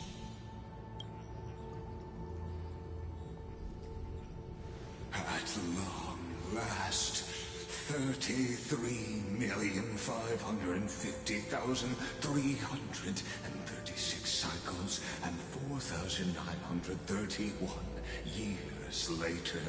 For that long. Amphoreus's final curtain is ready to fall. The shadows within the cave gave everything.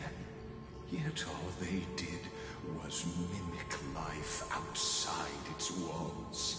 A futile effort steeped in sorrow. Enough! They were no shadows. Everything they did shattered the darkness of this cave. Oh, unearthed the core flame of Trailblaze. My boy's just had enough. Now he's speaking out. With that core flame, how like the dawn of Amphoreus! Do you still choose the will of the paths as your answer in the end? I do not agree with that answer, but I respect your tribute to them. Allow me to take back my earlier words. As an apology, and in the name of Theoros, who saw all destinies in this world, let me join you in mourning. Let us bid farewell to the heroes who sleep here. And then let us face each other and decide whose flame will rise with this new dawn. Liberate for the heroes. To the Christless heirs who gave their lives chasing flame, their fates were not foretold by prophecy.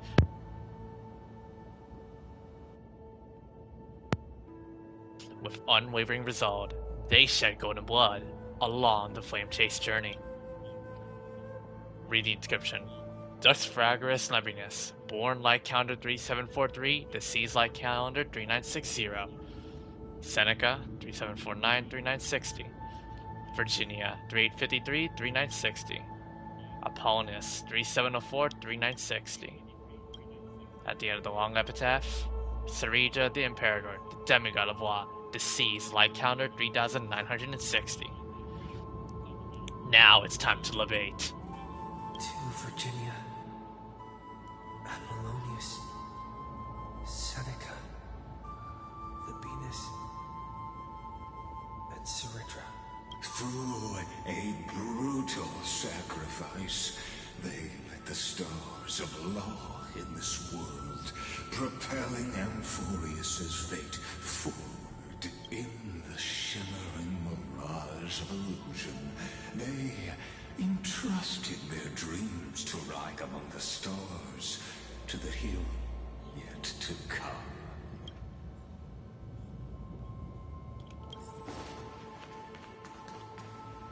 The second one.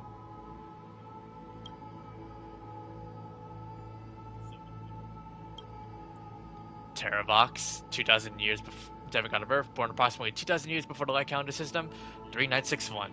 Aglaia, Castorus, Midamos, Tribios, Cyphera, Anaxagoras, Hyacinthia.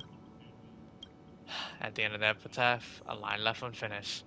Electra, demigod of ocean, born light calendar 3860. She doesn't have a deceased light calendar, so she's still alive. To Aglaia, Tribios, Midamos, Castorus, Anaxagoras, Cyphera, Hyacinthia. In a relay spanning 1,000 years, they stood against enemies far beyond their strength, and won a bitter victory through what seemed like futile resistance. And in that same 30 million cycles, also marked by futility, they remained steadfast in fulfilling their duty to the experiment, unchanging, unwavering. Let this be the end of mourning the fallen. At last, allow me one final toast to the lost prison warden, a prisoner bound by loyalty. Oh? That voice. Could it be? in the honeydew of Fagusa. She will awaken from her 1,000-year dream and sing the final song of her mission. I seal it. This tombstone of the old world serves as the anchor of the Siren's illusion, a sigil Electra used to bind herself. At the same time, it is the very thing I once proclaimed at the start of the show, a microcosm of Amphoreus itself. A group of prisoners bound themselves in a cave, crowning their suffering with heroism. An epic staged with shadows and echoes. Now, destroy it. End the illusion. Theoros will take his leave for now. And when next we meet, that shall be the moment that decides the fate of Amphoreus and the entire cosmos. And we'll be ready for you. The prison warden's dream is nearly over, and the prisoner will soon be freed to the final execution ground, where I shall be executed, or be the executioner.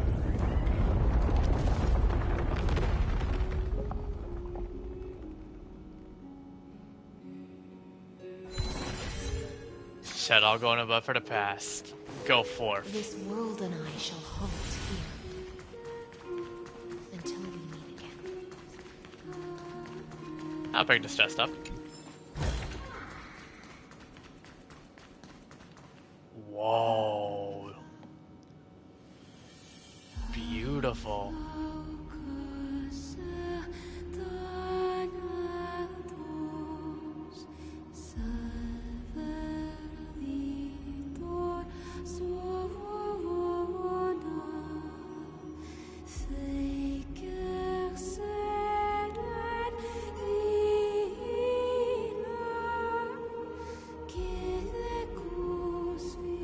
The last demigod.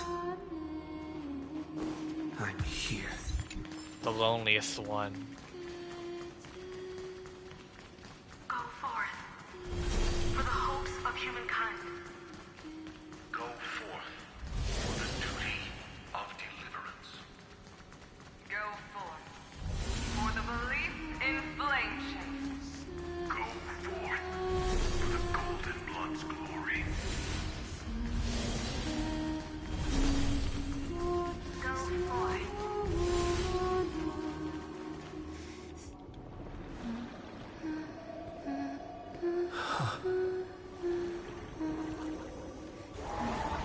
Oh.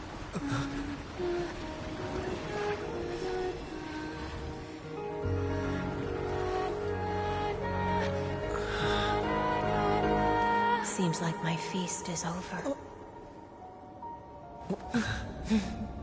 It's now your turn to perform. Narwhal?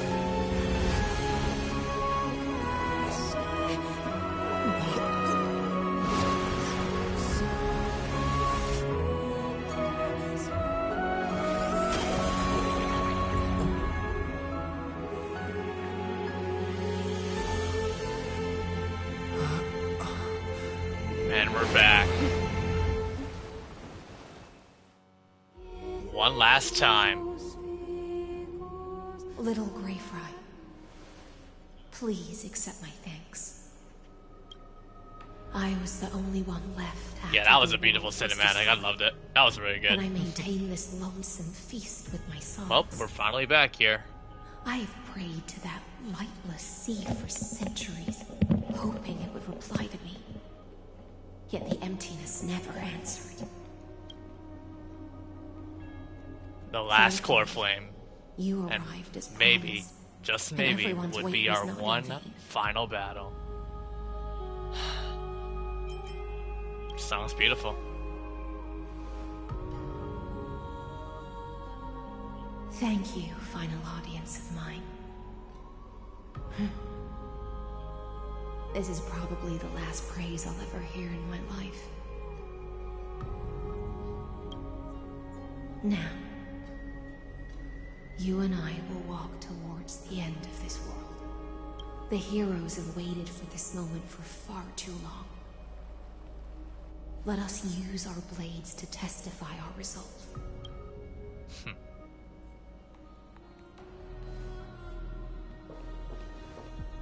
Oh, prisoner of the seas. Theoros carrying 30 million cycles of sin. Slave of erudition. Show yourself. The Deliverer has returned. And the time of your execution draws near. We still got watching the hunt, so we're not done yet. I see an awakened human who has mistakenly taken fallacies as truths and has returned to the cave to try to bring his friends into the sunlight he once bathed in. Alas, prisoners will always be prisoners, blind to the very chains that bind them. As the only other existence with free will in this world, I express regret toward your choice. But I shall retain your right to express yourself. After all, every actor should have a final line before they bow out.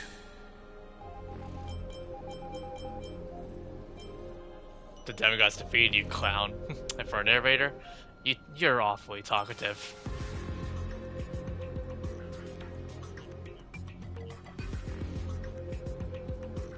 It's time to end everything.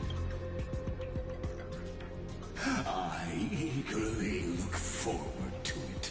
The last dusk this world will ever see shall become the climax that decides the fate of the cosmos. Oh, what an appropriate end. The Amphorean demigods use every ounce of their strength to constrain me here. Yet, regrettably, my cognition resides in the exomyth. It is pointless to defeat my avatar, projected into the experiment.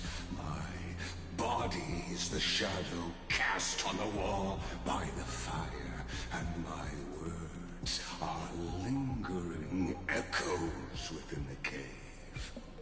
How can a character in the play fight against the audience?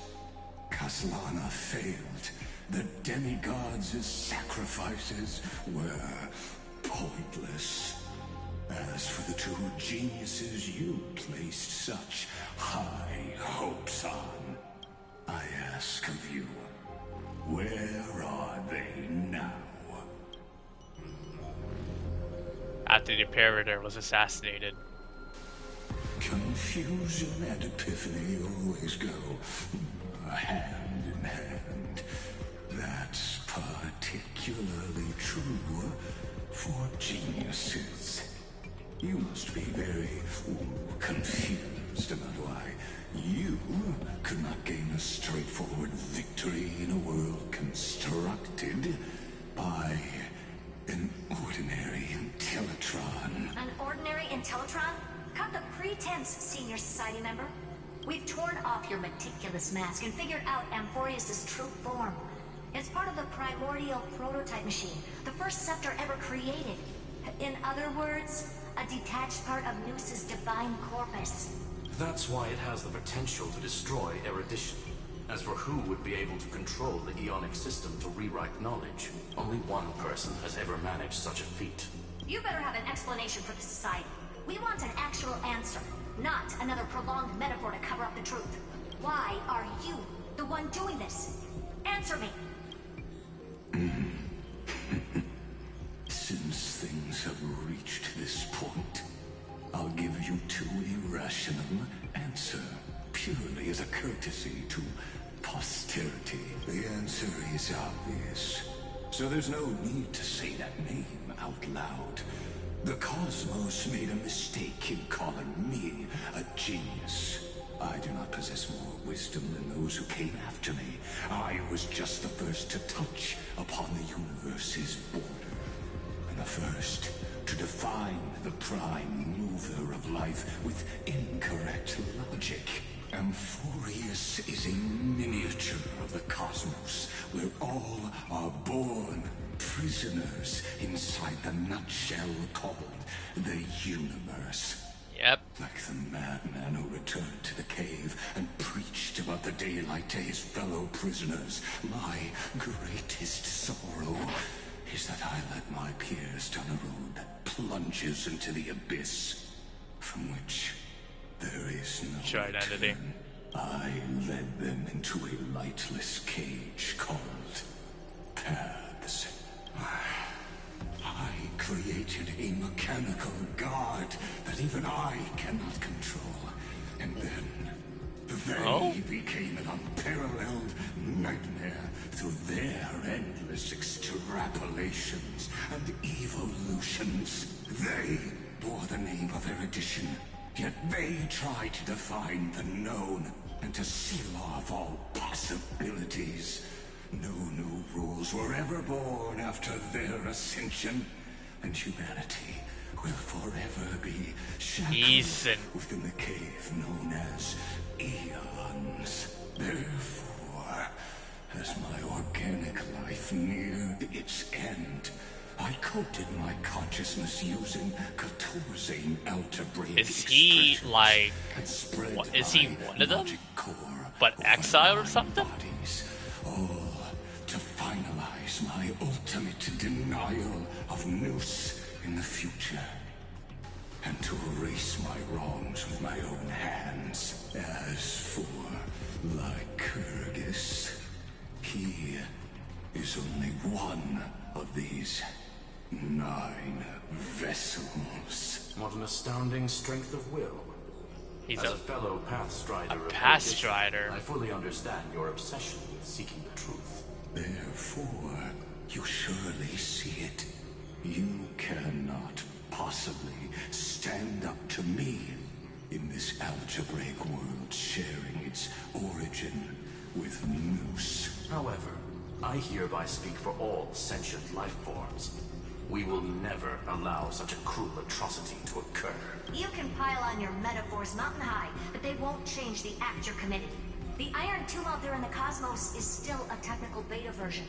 And yet it's already powerful enough to corrupt the life logic of all inorganic worlds. In other words, when the Lord Ravager within Amphoreus becomes the next knowledge singularity, there's no way you wouldn't have grasped the consequences, First Genius, is there? Of course, I'm fully aware. I don't mind answering you one last time before I thoroughly exile you from this world. My grandiose vision for the future is this.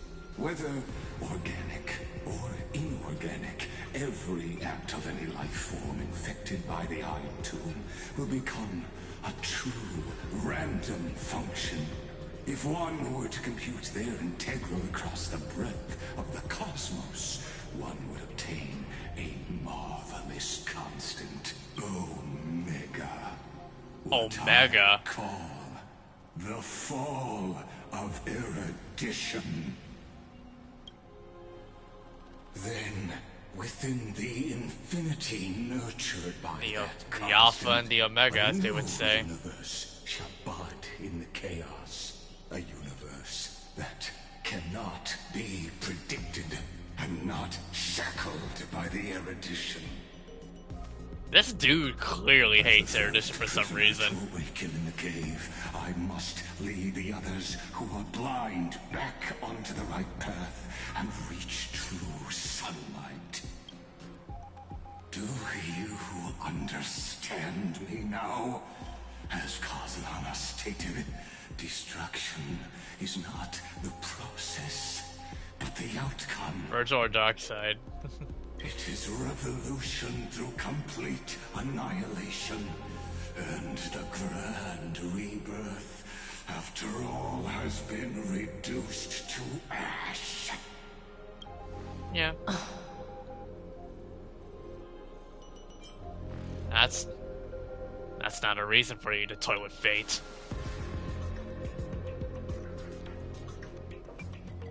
The Amphoreans already answered long ago.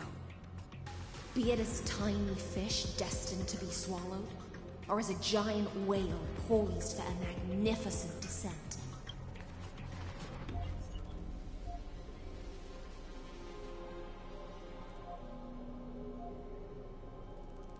We will all fight against fate till our last breath. That includes me, Electra. Once the Emperor's yeah. subject, We can't put our beloved Tuna in harm's way, you know. Oh, such noble chivalry. Admirable. I will also show my true self to you on this momentous occasion as a gesture of respect. And provide an insignificant academic suggestion. Thus speaks Genius Society #1. He's the very first of the Genius Society. Versus Alpha and Omega. There's no need to rage against the truth. The value He's been one of them. Formula resides only in its answer. As for the process of solving it, no matter how elegant, violent, solemn, or humorous, it is all utterly meaningless. As is your existence. As the Theoros, I will.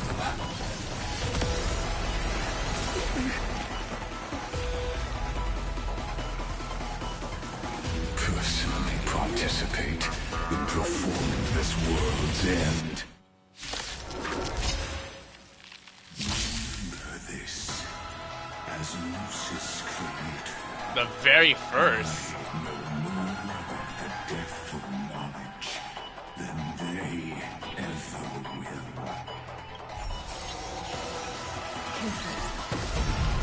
This is the legacy's tribute. Oh, really? Going. When Xander switches to evolution mode, enemy targets appearing on the battlefield or allied member sprites can be summoned. Mode switching. We can do it! We'll overcome the doubt their well. Watch over you and guide you on your path. Future could come.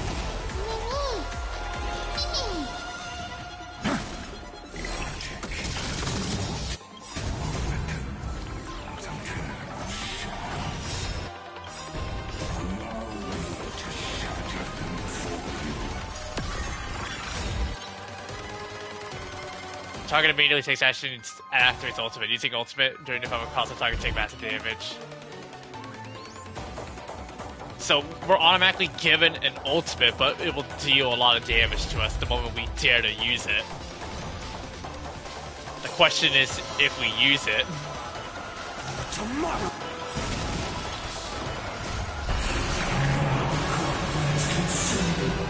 Oh, we're at 50% health.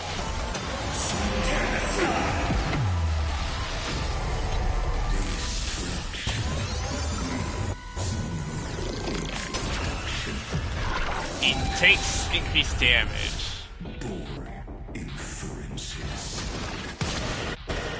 Is this black time? Yep. But I prefer to call it a method of argument.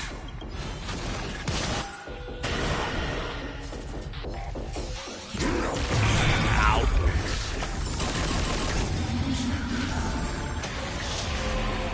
I see it.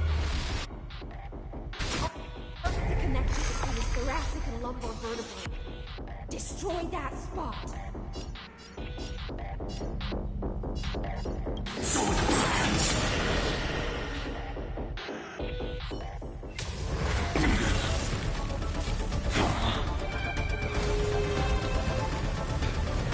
We're still at preservation.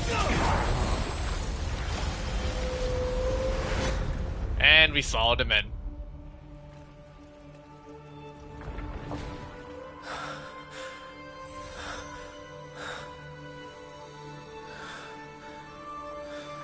Here we go.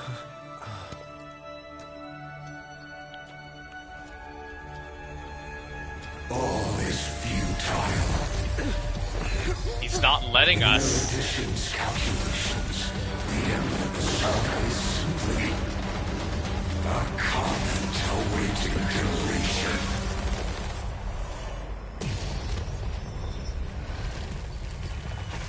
I don't like such a cold statement, okay? If numbers can decide the end of a story, then we can. Aw, that's cute. Also pen a new beginning.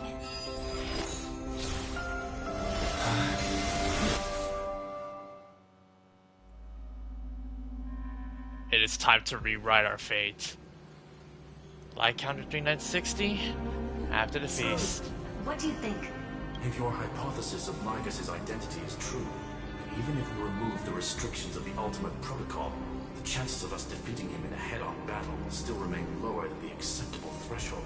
Therefore, victory will still hinge upon Mr. Trailblazer and Miss Cyrene. Go on. Maybe we're thinking about the same thing. Lygus' cognition resides in the exomyth. He is both an instigator within the experiment and the observer outside of it. Logic. His inspiration circuit can simultaneously process the different time flows in and out of that world. That's where things get tricky. He simultaneously exists in two different timelines, where the internal clocks are wildly different. That old Intellitron's neurons have completely gotten used to that over this prolonged experiment. I don't think it's that easy. And that's why he holds Though then again, complete I'm advantage. using Finon. Finon breaks the damn. Finon is silver powered. Should be able to manage that too, if given more time. Unfortunately, I feel there's like no if. I'm And we probably don't gonna have skip more High time. Slums because of Finon, in my honest opinion. That's why we need to change our way of thinking and turn his advantage into a weakness. The key lies in memories, right? Oh? You caught on quick. You've already mentioned my friend and I, so it's an easy connection to make, no? My intuition has always been very on point. Good. Then I'll cut to the chase. Since his thinking speed far exceeds that of normal people within Amphoreus, we are going to externally plant a memory into his inspiration circuit. Then, command it to loop endlessly until he gives in. Even the most flexible and sturdy inspiration circuit cannot withstand the traffic of a full-on information flood. When the amount of information exceeds his cognition filter's capacities, he will have no choice but to focus on processing this memory. That's when the parallel processing advantage he gained via Amphoreus will completely destroy him. An image from a person's memory played in real time might only be a second for us, but for him in Amphorian time, it could be millions or even billions of calculations. He won't We're be gonna able to overload do his anything. brain. But watch, as he's locked into this prison forged by memories. Then we can entrap him in the same kind of cycle as the heroes were in, and get him to experience loneliness and pain in that endless recurrence. And that's gonna be his final destination.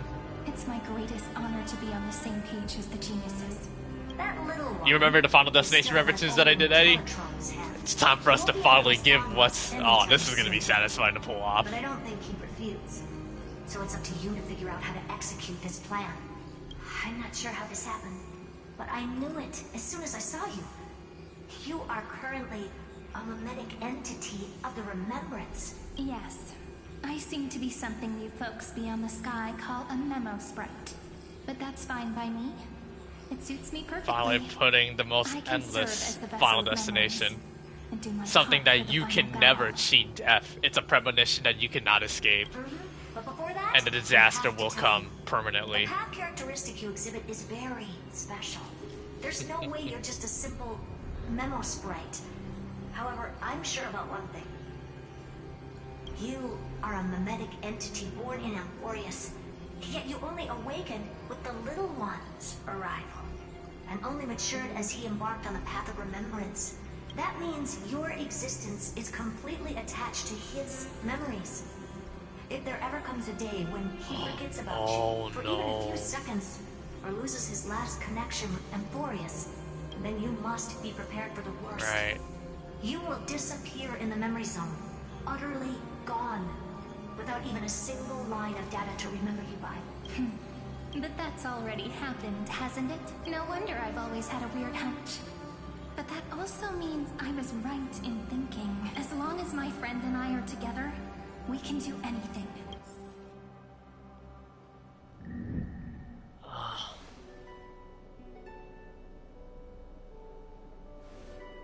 Long time no see, friend. Did you miss me while you were away?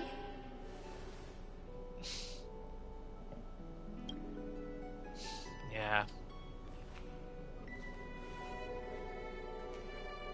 The height difference still gets me every time. Long time no see. Yep, 1,000 years was such a long time. And everyone in Amphoreus was waiting for the Deliverer's return. You probably already knew about the genius's plans for that memory. I had to hide really well in a corner in time so Lygus wouldn't find me, and wait for the right opportunity. Which is now. The moment when his manifestation in this world is destroyed, and his twin timelines are intersecting. I'm sorry for keeping this a secret from you all this time. I'll tell you the entire, unedited story of this millennium as an apology after this is all over. I'll appreciate it. But for now, let's join hands and complete the final step with the power of the remembrance. Come. Let's defeat Lygus together. Yep. By the way, speaking of joining hands...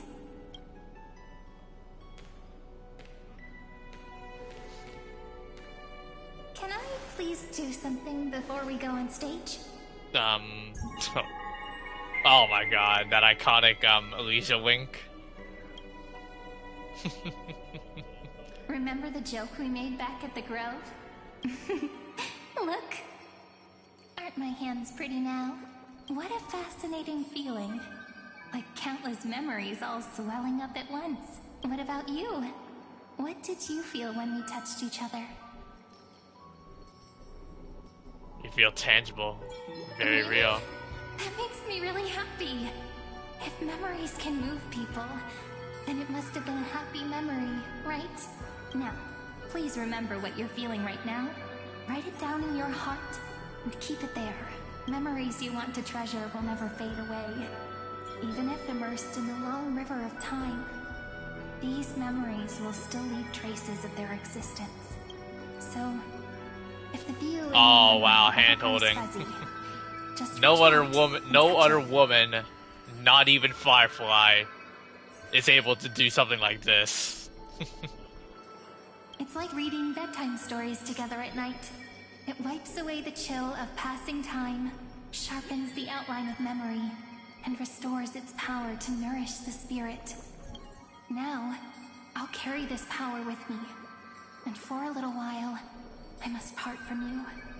As I step into the long cycles of this world, give me your blessings, friend. Then, let that bright future be, as we have written. Then, I'll leave it to you. Time to write our story.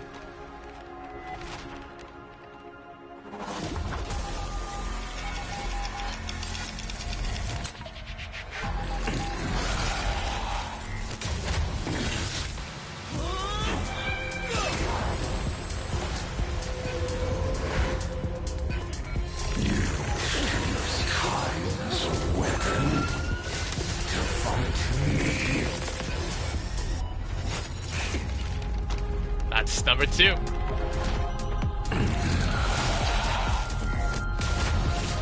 That is futile.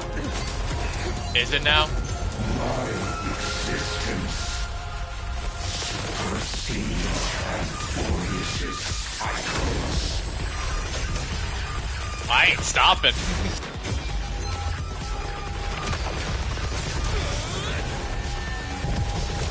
This is low-key just like how Doctor Strange outclassed Dormammu in the movie. We're basically, this is like repeating a save file over and over again until he's really forced to just quit. Once you're on the stage, it's hard to return to the audience. Welcome to our story. How does it feel? Dude just got outplayed, and now he's forced to rage quit. Even the authority of this gave me Doctor Strange vibes. The entire scepter, nor can it plunge the Amphorean extrapolation into a loop. If this was no system malfunction, we basically just like annoyed Xandar too much by repeating the same thing over and over again. It's literally like how Doctor Strange outclassed Dormammu. We literally repeated a save file of the exact thing over and over again. Yeah. Hold on. Hold on. Xandar, we've come to bargain. You guessed it right away. As expected from someone people call the first genius. Yeah, I had to make that reference. I'm gonna keep doing what I just did if you don't stop, you know? Oh my god, Sereni's actually acknowledging it. Yep. No matter what happens. We're gonna keep, we're infinitely gonna just annoy him to death until he just gives up. Which means you are now trapped, Lord Xandar. It's a prison. An elegant idea and an exquisite execution. Regrettably, it is you. Wow, there's a lot of references.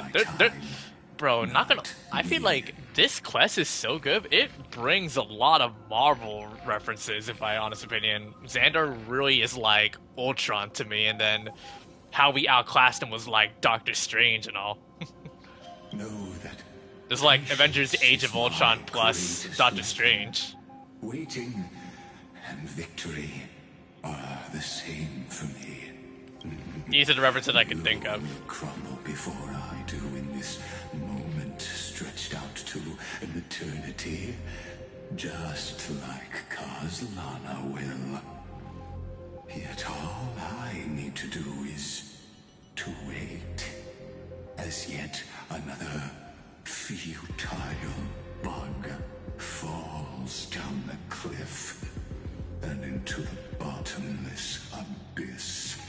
Now I'm a pink bug? My looks are seriously changing all the time. But you're not wrong. We're definitely not gonna solve the problem if we just put you in another prison. So that's why we never wanted to do that in the first place. I shall answer your confusion purely out of my respect for those who came before me. Have you heard of the synesthesia dreamscape in the Asdana system? Interestingly, that place once had a prison too. Life forms living in that environment, abundant with memoria, have a chance to connect their perceptions with each other's. Memories on entanglement. They're able to detect shifts in one another's states. I call this phenomenon memory zone entanglement. In Asdana, people made use of that phenomenon to build a nation within a dream. After adding in the catalysts of harmony and remembrance, that is. Is that how you walked into my prison cell? Using those same principles? I would much rather call this location our negotiation table, Lord Xandar. Nonetheless, your hypothesis is correct. I'll do it. We happen to have an ally skilled in tuning, while the Trailblazer and Miss Cyrene both have an astonishing amount of resolve, which I'm sure you can testify to. I am also sure that with the support of such a resolute memo our conversation he is stuck forever. I'm the best at listening to stories, you know? I'll leave the exciting clash of the erudition to you two geniuses. A brainstorm? I like it. And it's 2 against 1? Well, I like it even more. Let's talk, Xandar. Take a guess. How much do Oh, you think you can dig out of your brain before the next yep. And how many This ways is can you this find is indeed Xandar's final destination, boys. Death by brain fried. Besides, in your current predicament, there's no way you can take our trump card away. And that being said, this man thinking that he was death itself.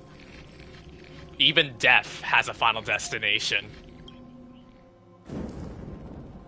Go, little one. Go. Overturn the Era Nova.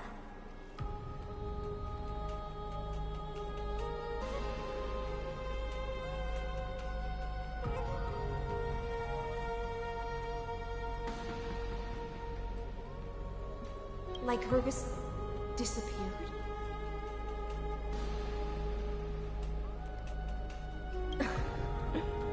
It seems you had conducted a secret hunt in the depths that even I cannot reach. In that case, go. Swim onward and give this campaign a fitting end. I shall send you off with my song, Greyfry. With our chance to turn fate. May this song and you know what makes it even better? He can't cheat it. He can't cheat that. Xander can't cheat this fate. He's forced to live it all this time. The God of Vengeance.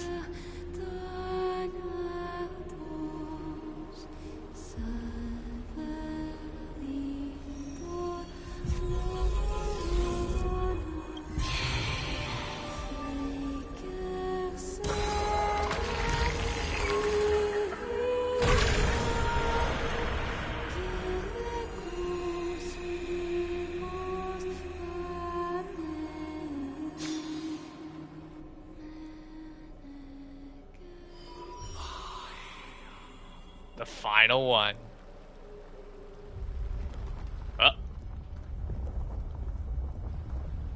Now that all 12 have been reunited, what does it reveal?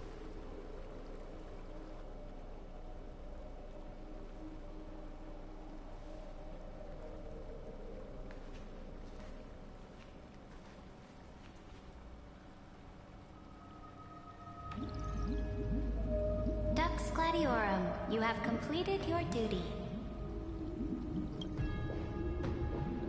A new dawn is about to rise. Why not swim towards it? How are you? Okay. I don't think you were dead, but like, I'm surprised you actually now decided to come here. You died long ago, Imperator. Oh. Depart from my mind. Never mind. Okay, I take it back what I said. But your duty towards the Imperator did not die with me. I was like wondering how the heck did she cheat death, and I was like, oh, it's just a fragment. That duty will bind you no more. You will be able to hold for yourself one grandiose feast after another in the endless days to come. So literally, out of everyone that had survived, it's just well, we don't know final's unknown. It's just I think the only one that survived is Cyrene and Hysolence, right? Out of every of the heroes that lived, go and swim they are the only two. Ocean beyond the sky with the Deliverer. Is this a page out of that sidekick's book? I commanded her to gift this page to you when everything finally reaches the end. What's on this page? Memories. Lifelike memories. The memories we made. That sidekick found me after the bloody feast 1,000 years ago and showed me her diary. Oh wait, that's I saw within that notebook. That's not ours, I don't think. I think that's Kaelus's Cyrene's, aka Mem. Before the campaign, alright. Is this that Deliverer's experience? It's truly immersive. Oh, so we're just getting to witness our heroic People deeds. beyond the sky apparently utilize this power to seal past scenery into crystals they call light cones. How is Amphoreus behind with the Lycone tech? But I only know so much about the remembrance, so I can't completely replicate the past. But I'll do my best to talk about the missing parts. I'm all ears. Go on then. Do your best. But if your chatter gets too boring, or if I deem it offensive, then law will become forever beyond your reach. Got it. I'm sure you'll find this to your liking. After all, it's human nature to want to embark on a journey into the unknown. Oh wait, actually, before we continue, can I take a look at Sarita's kit? Nope, I cannot. Darn it. A direct offensive? Or what brightly colored annals, the journey of the Deliverer's conquest. Let me partake in it. Is this a fortress in the sky? Oh wow, Cyrene and Sarita get to finally witness the beginning of our journey. This is the first step of my friend's journey among the starry seas. Oh This place bro, is a called the trip Herta to Space memory Station. lane, chat? Oh, that's nice. Just think of it as a supersized grove of epiphany.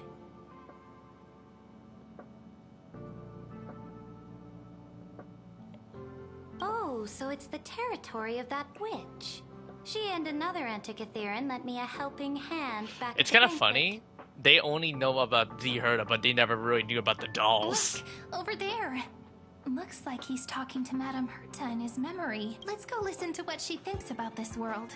All constructed by eons and paths. Are you telling me that woman is Herta? Yes. She seems shorter than I remember. She's just a doll. One of the millions that she has. Pretty nice space station, huh? But just wait. After a couple more stops on the Astral Express, you'll see sights that'll make this place look ordinary. Oh, the cosmos is so vast that the unknowns far outnumber the knowns. But none of them will end up being anything amazing. The farther you go, the more you'll understand what I mean. So do your best with the nameless. Break a leg! And remember to send an update or two to Asta when you've got some downtime. She certainly shares my way of thinking. Only that instead of a conquest through blood and fire, they chose a gentler path. People call Madame Herta and Mr. Screwlum geniuses. Apparently, only the smartest people in the cosmos can receive the blessings of Nous, Amphoreus' true creator. Do you mean that even individuals of such nobility are merely subordinates to a god? On the contrary, after all, it was the very first of them who created the god. But I don't really know all the details about that. You might be able to ask Madame Herta herself when you get the chance. Let's go check out some other worlds next, shall we? Oh, the cosmos is so vast. Alright, yeah. This next stop on the journey has a lot of similarities to Amphoreus. Where are we going? A snow-covered land? Bellabog. Interesting. Wow. This star is named Eurillo 6. Dude, bro. That name sounds so I'm gonna ask you all in cold. chat, what chapter of sounds like the better. story do you guys enjoyed? The girl we see here holds a similar station Here to we you, go. Imperator. And She's the supreme guardian of this world. A leader who took up the mantle of government during a disaster. I did not expect the Empress of this world to be so young. Well, your appearance isn't much older. The object in the distance resembles Nikador. Is it a weapon? No, it's all thanks to you that we Panic, honey. survived the crisis. The collaboration with the IPC is both an opportunity and a challenge. Nonetheless, it's an important step in our journey back into the universe. This world was sealed beneath its sky just like Amphoreus was. And they only managed to reconnect with the stars when the Nameless arrived. Penacony, nice. That IPC Penacony she spoke to me of, really was peak, is it a yeah. more powerful But now, organization? sorry, Penacony has been completely sidetracked because of Amphoreus. The IPC conquered many worlds through trade, and opened up a vast territory that way. There are many such powerful alliances beyond Amphoreus, and they all walk on roads different from the destruction. Coming back to the Supreme Guardian and her Bellabog, didn't they find a peaceful way to enter the interstellar community? That cannot be true. That IPC would never have grown so big on trade alone. It may pretend to be a wealthy merchant with clean hands, but I am willing to bet that it grew fat on gory oppression and bloodshed. Its Lol. path of conquest must have had no mercy for the weak and would have destroyed them if needed. Are you telling me that this snowland never thought about tossing its dignity to the wind and kneeling to the IPC? I will not believe it. I will never allow the Imperator's empire to be sullied by others. Amphoreus must become a power so strong that no interstellar foreigner would dare to look down upon us. Oh boy. Imperator, Belobog isn't as weak as you imagine. Listen. I indeed hesitated. But now I understand what we must do. Belobog must learn how to walk on her own until she no longer needs the support of others and can stand on her 2 feet among the stars. Even if I may not live to see it, I believe such a day will surely come. They still have their dignity intact.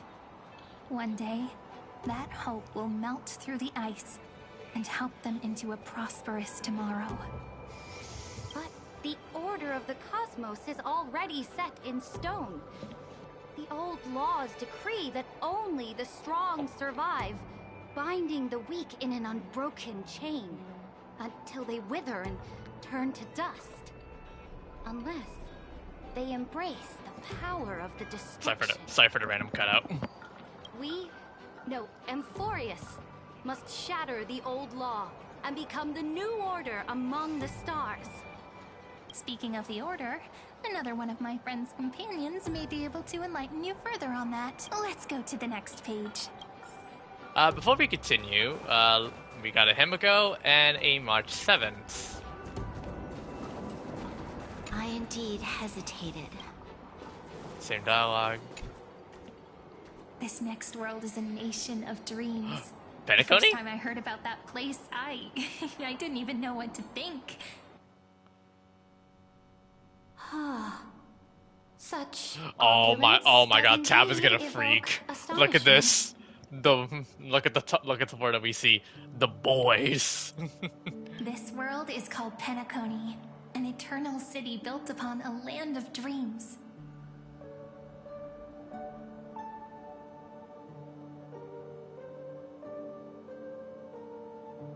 Nobuo? Okay, fair. It's also my friend's previous stop, where they went through a risky but exciting adventure. Tell me about it then.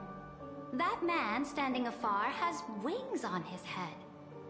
I am truly curious. Well, to summarize, Sarija, we kinda had to put him down. We had to put Sunday down. Gaze upon the views of the Reverie Hotel one more time. I'll be just a traveler when I come back here again. And perhaps through a Nobuo traveler's Adventuring. eyes, Or Acheron. even the things I once knew so Or well Firefly, will feel even. strangely different. Penacony is a land of the harmony, where all dreams and hopes merge and combine. It believes in unrestrained freedom, and that's how it lost itself in shallow delights. Then, this young man before you chose to rewrite its laws, using the power of the Order, hoping to shape a dream-bound paradise of perfect happiness. Yet, the paradise of my dreams remains far away. Perhaps a brief journey with the Nameless can show me more possibilities in my search for paradise. We pretty much gave Sunday a change of heart. As for what Penacony should look like, and it'll be up to her. It was his choice to move forward with us, so Up to their trailblazing now. he pretty much took the next step. Oh, it sounds like this ideal kingdom is no more. That's right. The people chose to wake up at the end. You can't see tomorrow when drowning in sweet dreams. This individual's law acknowledged only gods and constructs, leaving no space for humanity. And yet, the fact that he could accept defeat and resume his journey shows a rare self-awareness and clarity of mind. You are also very self-aware, Imperator. Then you must know that the world promised by the destruction also has no place for humanity. I am indeed very aware of Lycurgus's honeyed words of deceit.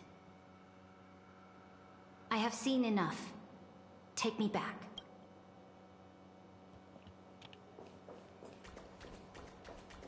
Time to return home.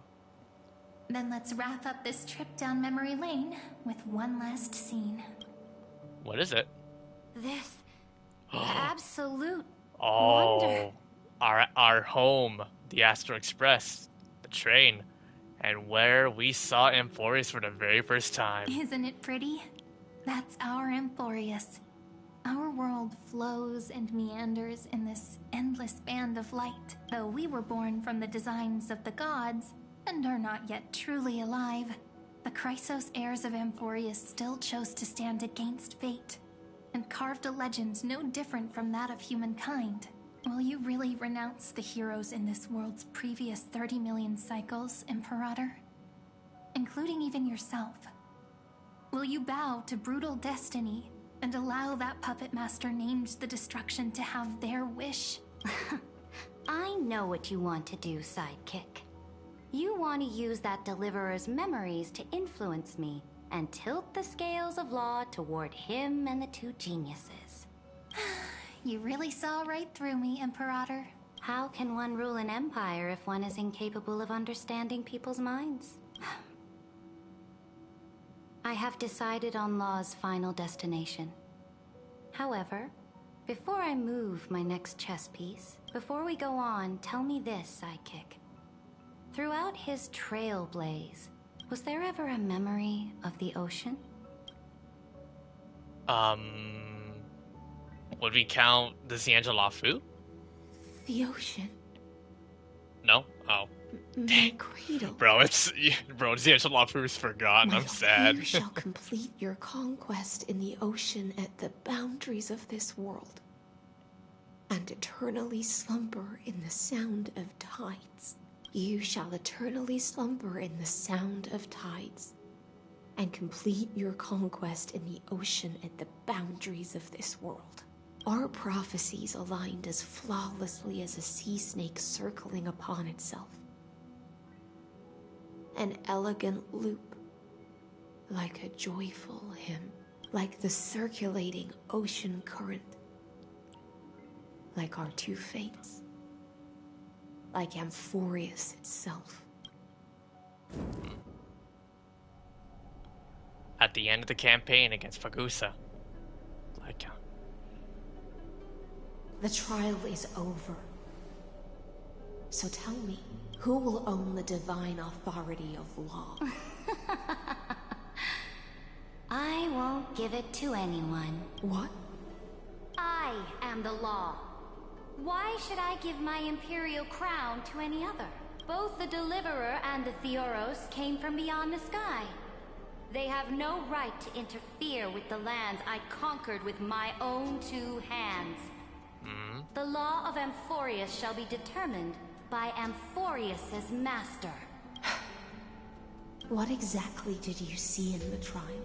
Everything. I saw everything regarding the rules of this world's operation. I saw the laws of extrapolation that Theoros spoke of.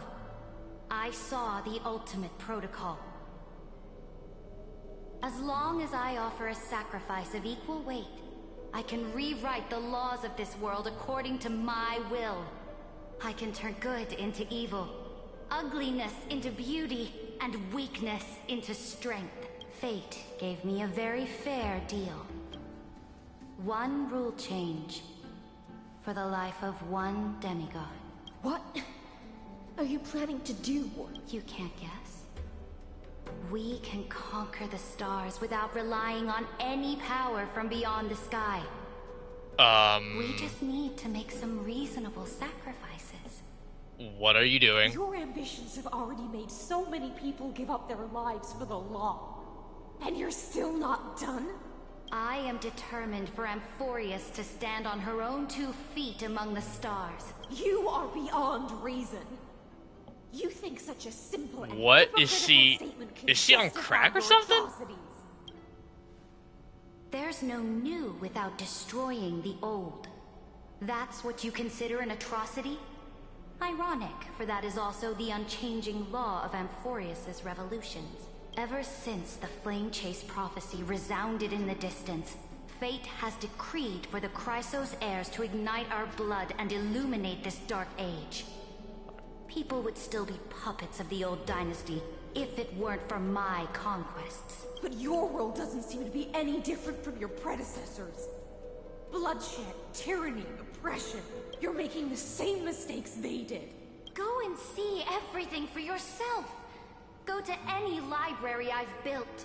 Go listen to the rumors on every street corner.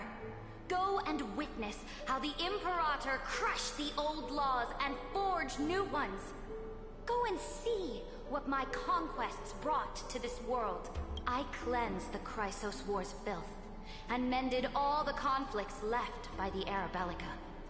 I restored Akima's might, and allowed mortals and Chrysos heirs to face each other as equals in the Council. I punished all sins, and rewarded all achievements. I smashed Talantin's shackles, united humankind to save themselves, and started the Flame Chase era. That's what the Imperator has done in her glorious life. So now, hearken to my final words.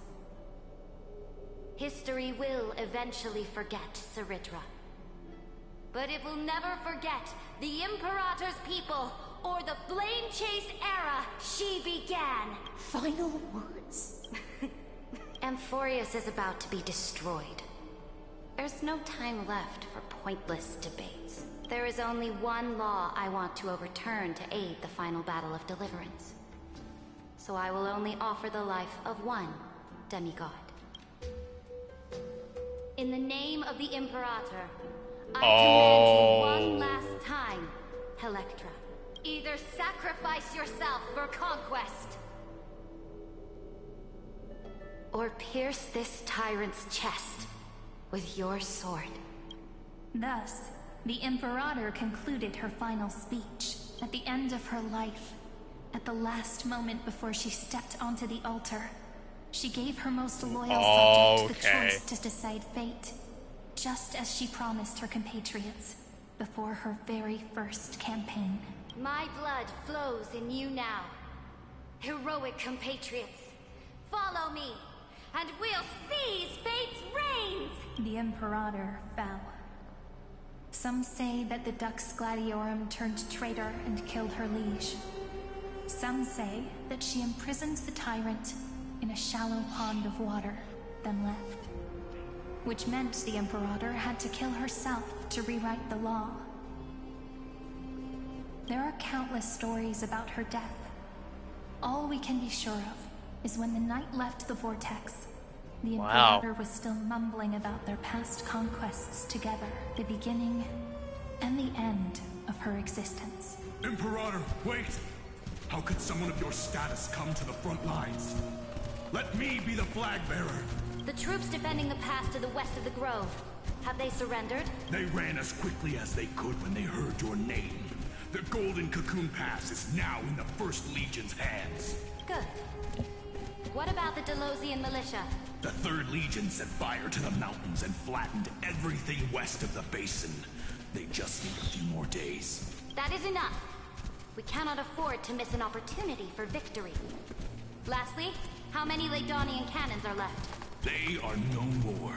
The 2nd and 4th Legions have destroyed them all. Very good. They now have no way out, no reinforcements, and no artillery support. We will be able to liberate the Grove of Epiphany in the blink of an eye. We will launch the final charge 1 quint after the curtain fall hour tomorrow. Remember, as long as the Alliance's flag still flies on my shoulders, you must keep moving forward. Take no prisoners among the enemy's soldiers. All sages who resist are to be captured and tried according to martial law. And do not destroy any books. Now go! Why? Notify the entire army. Understood. Those who are resolved to die, we salute you. Reporting in. The mountain dwellers are resisting fiercely, and the legendary Mountain Breaker has personally engaged in battle. Their formations are nigh impenetrable. Then cease our frontal assault. Send scouts to all legions and tell them to retreat into the Tritos Plains before the parting hour. What? Are you planning to surrender? It's a strategic change of plans. The seismic walking dragon is enough for that battlefield. Walking dragon. You mean that stupid beast, Terrabox? What can they even do? Stupid? No. They are the wisest of all of Giorio's creations. Only they can perceive the currents of time. Let them deal with their earthly brethren. We will advance and take the lead in defeating what remains of our enemy. I will deliver the most fiery retribution for the humiliation they dealt us, and crown myself with a god-slaying wreath. Understood. I'll see to it. Those who are resolved to die, we salute you. The Temple of the Three Fates sent a letter. Number 3. They refused to surrender and said this letter is their last warning to us. Tell the commanding officers not to launch any attacks unless they receive the Imperator's handwritten approval. Disobedience will be punished by death. What are you doing? The priests of the Three Fates aren't soldiers, but politicians. Do not mistakenly believe they don't have a plan. These dying pests will wring out every idea from their brains, all for short-sighted gain. They are much shrewder than we are. I am inferior to them in that regard. They also have the prophecy to wield as a weapon, something I am not blessed with. Launching an unplanned attack will only disadvantage us, as all of Amphoreus will judge our actions, which means I will be heading to the battlefield myself, just as I have always done. This time, however, I will go alone. I will conduct secret negotiations to ensure fate is on our side. Understood. The legions will make their preparations. Alright. Those who are resolved to die, we salute you. Why are we not allowed to march out with the army, Imperator? This will be a long voyage with no return. Those of you who bear the prophecy cannot come with me. Why are you personally leading this battle if it's doomed to fail? The Flame Chase journey cannot be without a leader. That is correct. The Empire will be without a head when the Imperator falls. But remember, as long as you seize the right opportunities, even a chaotic game will remain winnable. My departure will create a long staircase for you. You will understand what I mean when news of my death reaches your ears. Saridra, is our journey about to be over? Destroy the old laws and forge new ones. Looks like it. My conquest has reached its limits within the borders of Amphoreus. Since the prophecy already decreed that the Imperator would never conquer the stars as she wished, I will bow out here and try no more. More Chrysosaurs bearing divine authority will be born, and many more heroes will arise. Will they demand peace or war? Will they resist tyranny or become the next Imperator? I do not care. The children of the future will decide for themselves. Do not mourn for me. Anyone can kill the Imperator. But the only one who can truly destroy her is Saridra. At the end, I faithfully recorded the most important battles in the Imperator's life.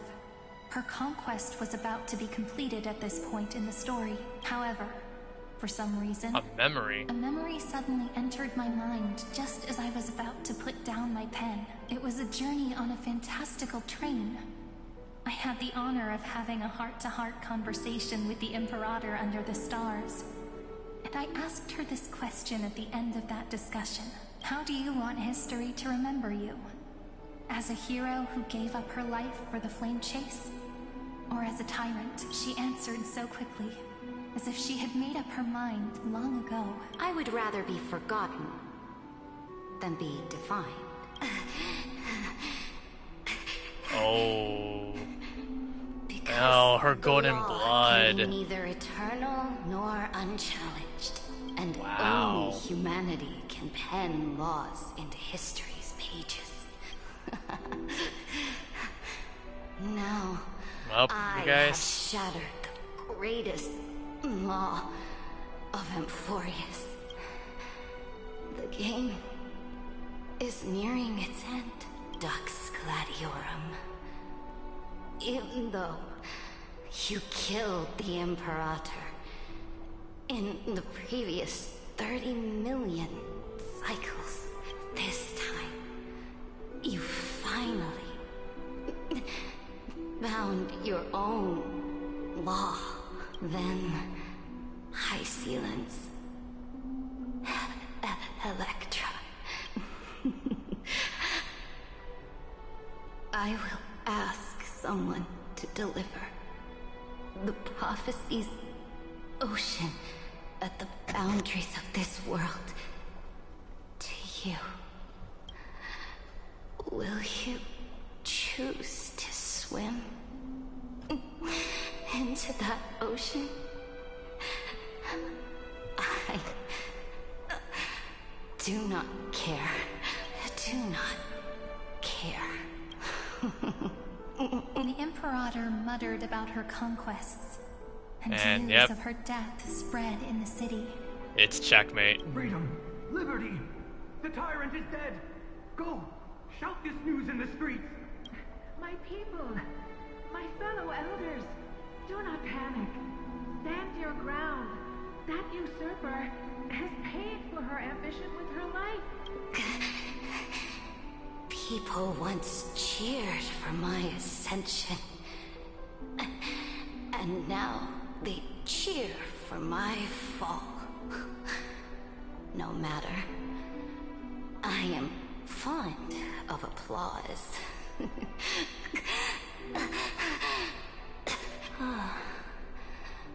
I see. Oh, the blood loss is starting to get a lot worse now for her. Battlefield that I cannot reach. I will return in the next cycle. The stars will hear my legion's war drums. Hear the great name of the Imperator. Hear Amphoreus.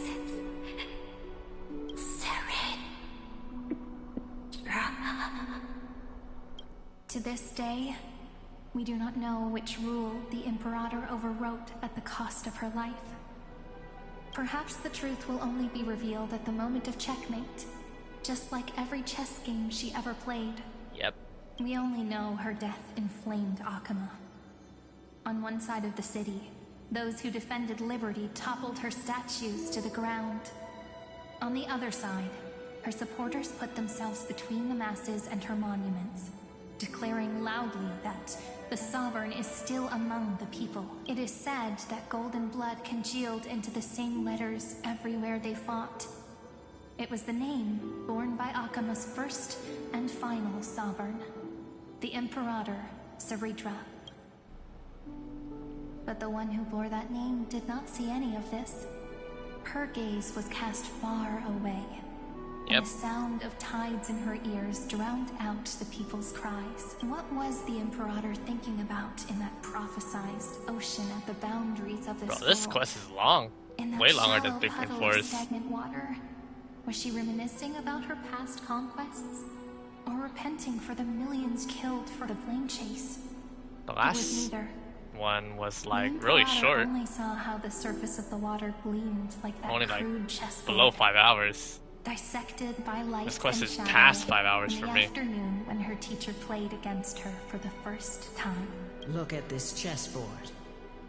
What do the pieces look like? They are strangely beautiful. They look like Ooh. the stars in the night sky ablaze. And now, why are we in? Page Why are we back in this Angela Fu? emerged Oh, an ocean so vast, so pure, not a single trace of corruption. Is this Saritra? Electra, my subject. Ever since you walked out of the tainted ocean and pledged yourself to me, I have seen the abyss in your eyes and the emptiness in your heart. That was why I promised you a new Wow. ocean, Oh, that's where the beautiful. Imperator's ambitions would Well, serve as the currents. Silence has and finally got a loyalty would be free its and light. vast ocean. Collector, my subject. You have done your duty as my blade. The prophecy has now made its final decree on the road I intend to walk.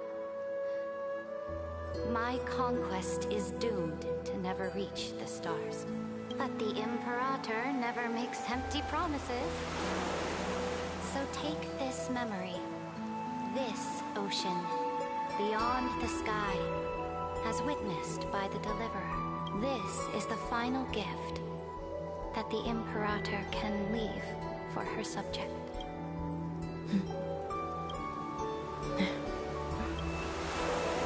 When I was still a fish in the ocean, What do you guys think? so genuine. The best final parting gift? I think so. But once I stepped onto land, I found myself caught in a plague. Every land dweller wore a mask in her life. So I, too, donned a costume and tried to find my role in this show. I became your blade in war and the violin strings at banquets. Do you still not get it?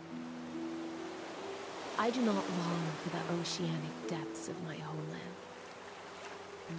Nor do I crave the swelling seas beyond the sky. Perhaps even I don't know what I want. I still don't know where I should swim to even at the end. But I know one thing right now. A fish is simply a fish. And she can never leave the ocean she's in. But whether under the ocean or on land, we two prisoners who can never escape this cave can still look outside the cave and see the stars. I have to admit, And we're back. Factor's emulation of life in this Xandar's still screwed. has far exceeded my expectations. Make your choice then, senior society member. Do you want to keep walking down the wrong path and be remembered for your incorrect conclusions? Or do you want to return to the audience's seat and give yourself, Amphoreus, and the entire cosmos a more fitting end? I must refuse. A dead man never fears death. Did I not make myself clear? Have you forgotten about our dear Lord of Silence? You wouldn't want her to consider your 8 other clones as cancers within the erudition and chalk them all up, would you? Your logical deductions are vastly different from mine.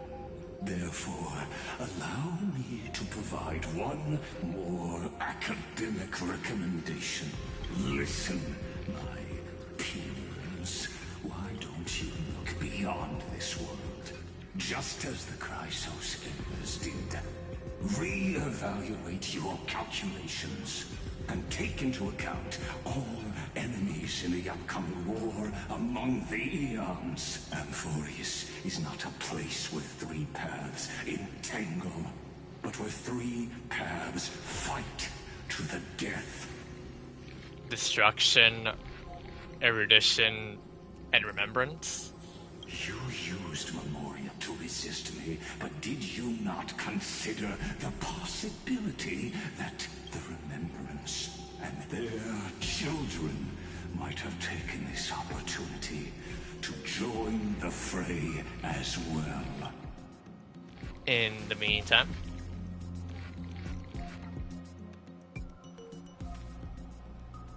Evernight. Oh, so this isn't just silence. It's the answer. What was the last thing he said to you before you parted the waters at the Scale Gorge waterscape? A tricky question, but one with a simple answer. He didn't say anything back then, right? Uh-oh. That's correct. Don And Hong now I'm too. sure. Oh, guys. are not March 7th. There's no way she would remember that detail. Oh, it's getting personal now. I'll only warn you once. Leave her body. Now. How impulsive. That's not like you at all. Why don't you calm down and think about another possibility? I didn't take over March 7th's body. Rather, it's March 7th who regained my memories. Bro, that shot is freaky scary. And that's the cliffhanger finish. Oh, baby.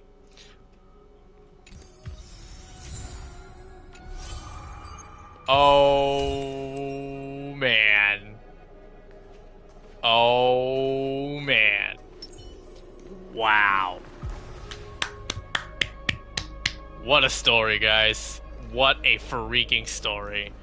And yeah, I think we're definitely going to call it. Thank you guys all so much for watching. If you guys do enjoy the content, like what you see, leave a like and subscribe to the channel. That would be greatly appreciated. We're on the road to 2,000 subs. Hopefully we'll get there real soon, and I appreciate all your support, everyone.